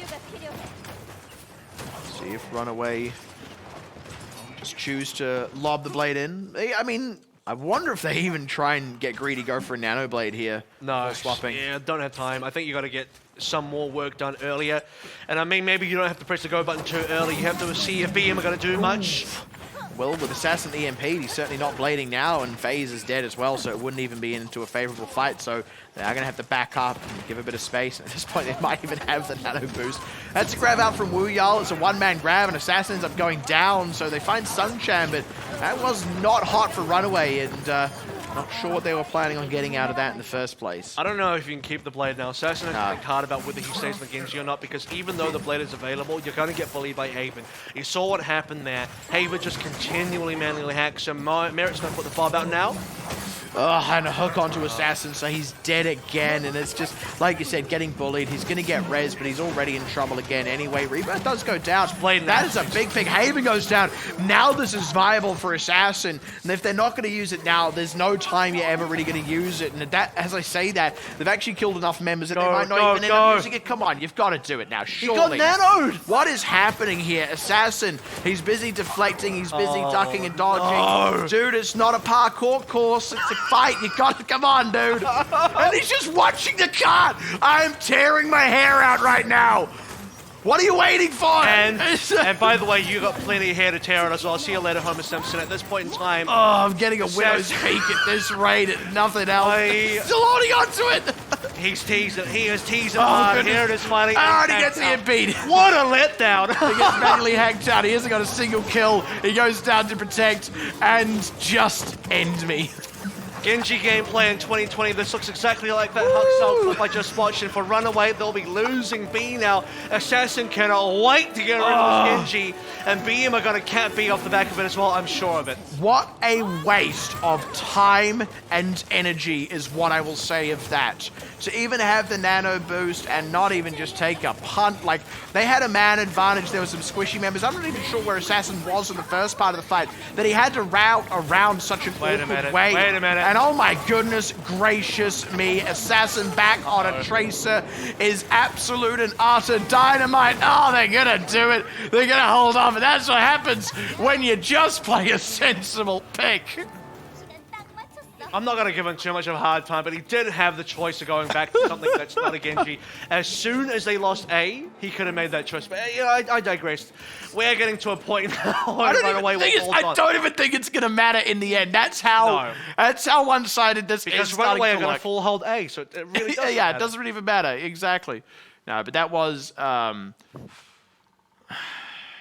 half. It's a game of two halves, so there's still the second one to come. That is also like a wooden beam sticking out through the cart there. Not sure how they got embedded in the metal. I want to know what wood that is. World's slowest moving battering ram, although I don't really know how fast battering rams move. I imagine not very fast. Because it's not like we have modern ones, like there's like the little handheld ones, but we don't really have like a modern battering ram. It's like breaching walls tends not to be much of a thing anymore, and like old battering rams were slow because you had to have a bunch of... Turns out when you have planes you can fly over walls, battering rams don't do much suddenly anymore. walls not quite as useful as they used to be. Oh, no. Made it past the Imperial at age, and it's like, well, the walls don't do much now. Yeah, that's it. As we'll see how the walls hold up here for the defensive BM. You'd hope for their sake fairly strong, but much like our discussion of flying, Assassin taking to the skies here will just be scaling right over the top. And BM, it's got to come down to, I would hope, maybe Sungcham hitting some nice shots. He was pretty critical for the opening part of that offense, being able to shut down, I think it was Assassin. Absolute hawk in the skies here. Keenest eye. If a bird can be an assassin, so I imagine it would be. It would be a peregrine falcon. Just a hawk, absolutely. Yeah, peregrine falcon was just absolutely nailing a field mouse. Just boom, look at that protect already, feeling the pain. And ironically, Team BM's logo is indeed that falcon, but... I finally figured out what it stands for, by the way. Birdmen. Oh. Team Birdmen, because it's bird. You didn't make that up, but I appreciate the effort. Yeah. Protect is dead. And now Chunsam is as well. So res? Apparently not. And now Haven. No res. Still no res. Now, is Esso going to die before he gets a res? Yes, he is. That is what's going to happen. Now Songchan as well. So it's just Rebirth, and he's dead as well. So that's everybody dead. Runaway will get the point. All right, we'll be moving on towards B now. That was a one and done, fairly easily accomplished here. No counter comp to come through from BM just yet. You're not going to see even go towards an echo or anything like that, even though the Mercy's already in play. I'm not saying he should, but at this point, yeah, it's in a tough spot. He'll have the EMP fairly soon. They do need to deal with Assassin, although I don't know that he's going to be even the main threat on B. So, Runaway. You just got a cat B. You got 5 minutes to do it. You could... I don't know. I feel like they could just play like Gen.G and Hanzo and still get at this point. Yeah, that's a hook, and that's a dead Chunsam. And Wuhao, by the way, playing the Sigma as well, so the accretion confirmed to make sure that whoever gets hooked will definitely go down, and there's no way you res that either. Protect will be the next to follow, and at this stage, Haven just tries to get this EMP. If they can get that EMP, then maybe they have a hope. Oh, you know, that's so ridiculous is the way that Merit was slept. There is not an angle to actually hit him. So he just wakes up the natural way. Oh my goodness! God. Assassin threads the needle, finds Esso, sows that one.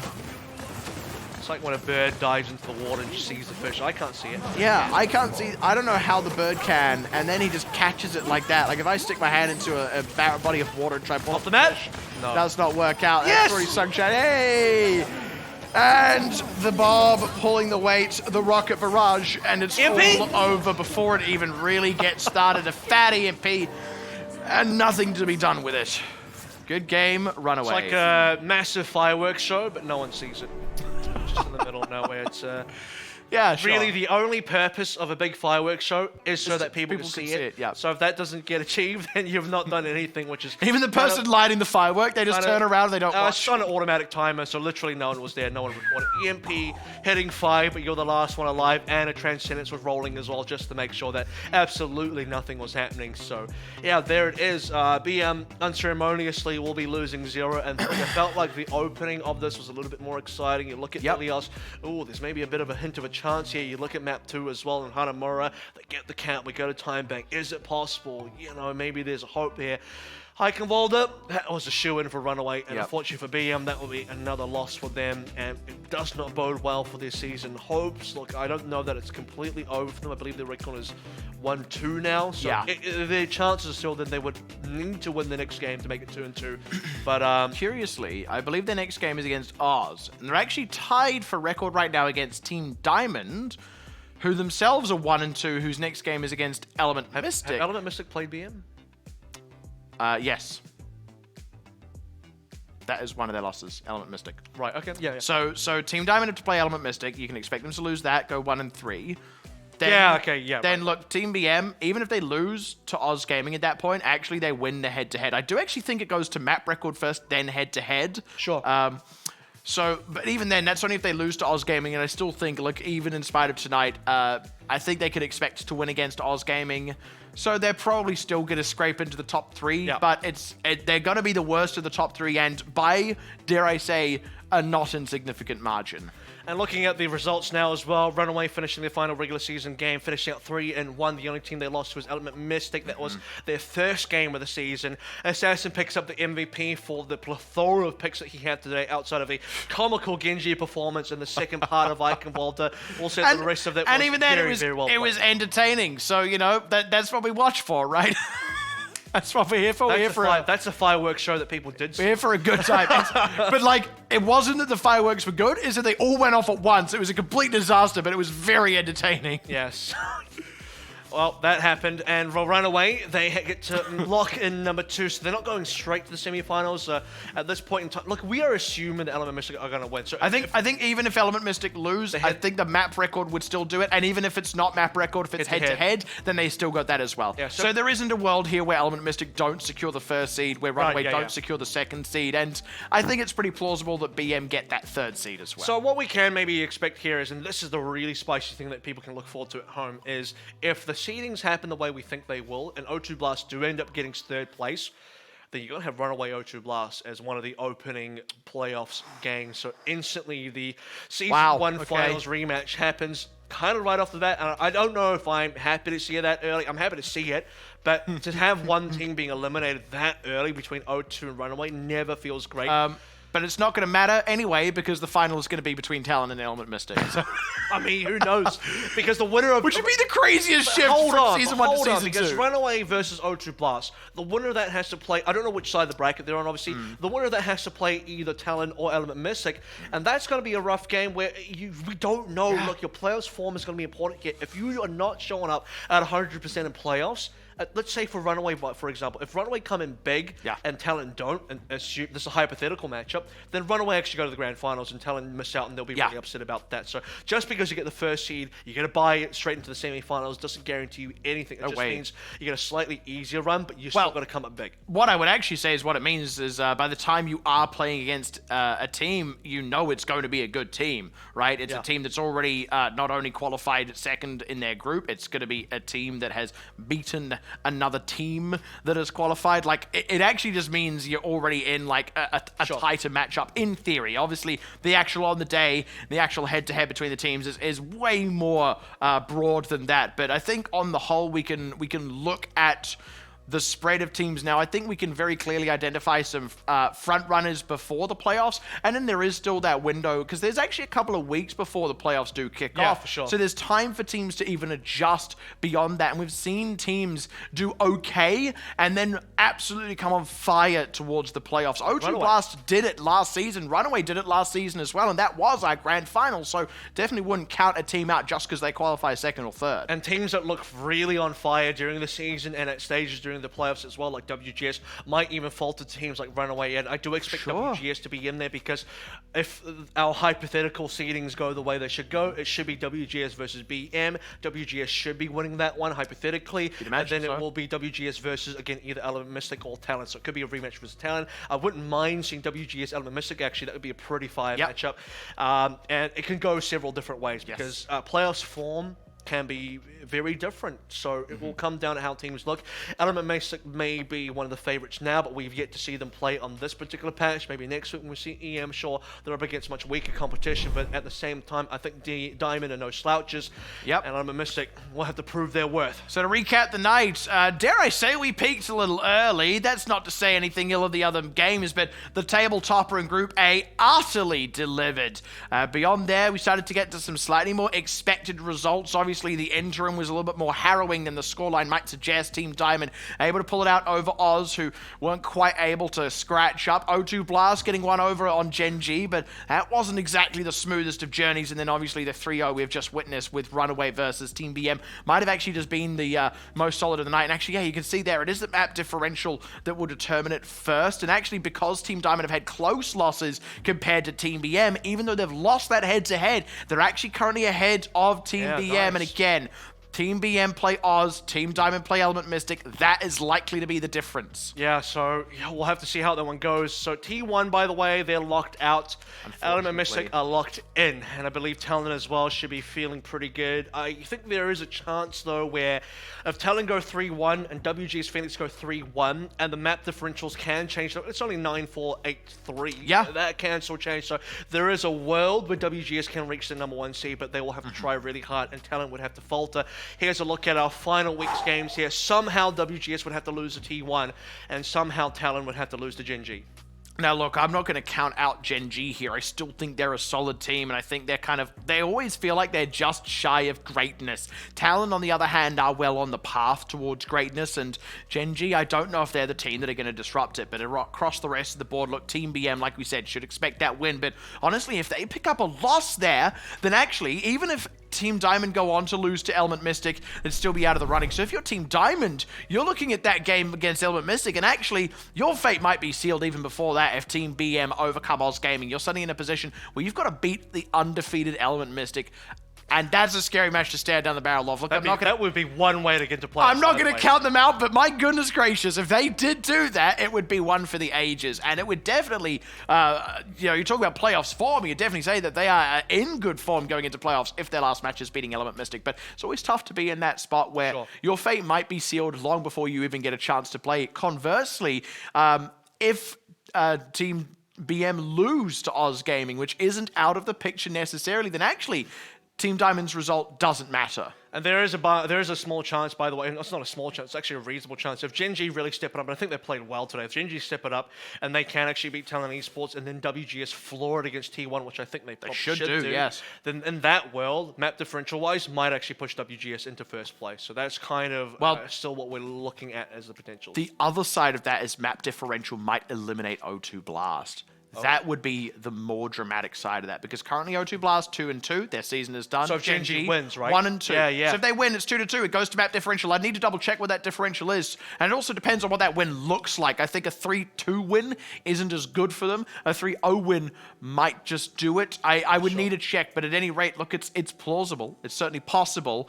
And it would be an absolutely shocking way, not just for the Season 1 champions to go out, but also, like, O2 Blast not making a playoffs run, even when they've not won, even if they've only, you know, they tend to place in the top 4 for one thing and have so often actually been the second place team, the runner-up, regardless as to who the winner has been.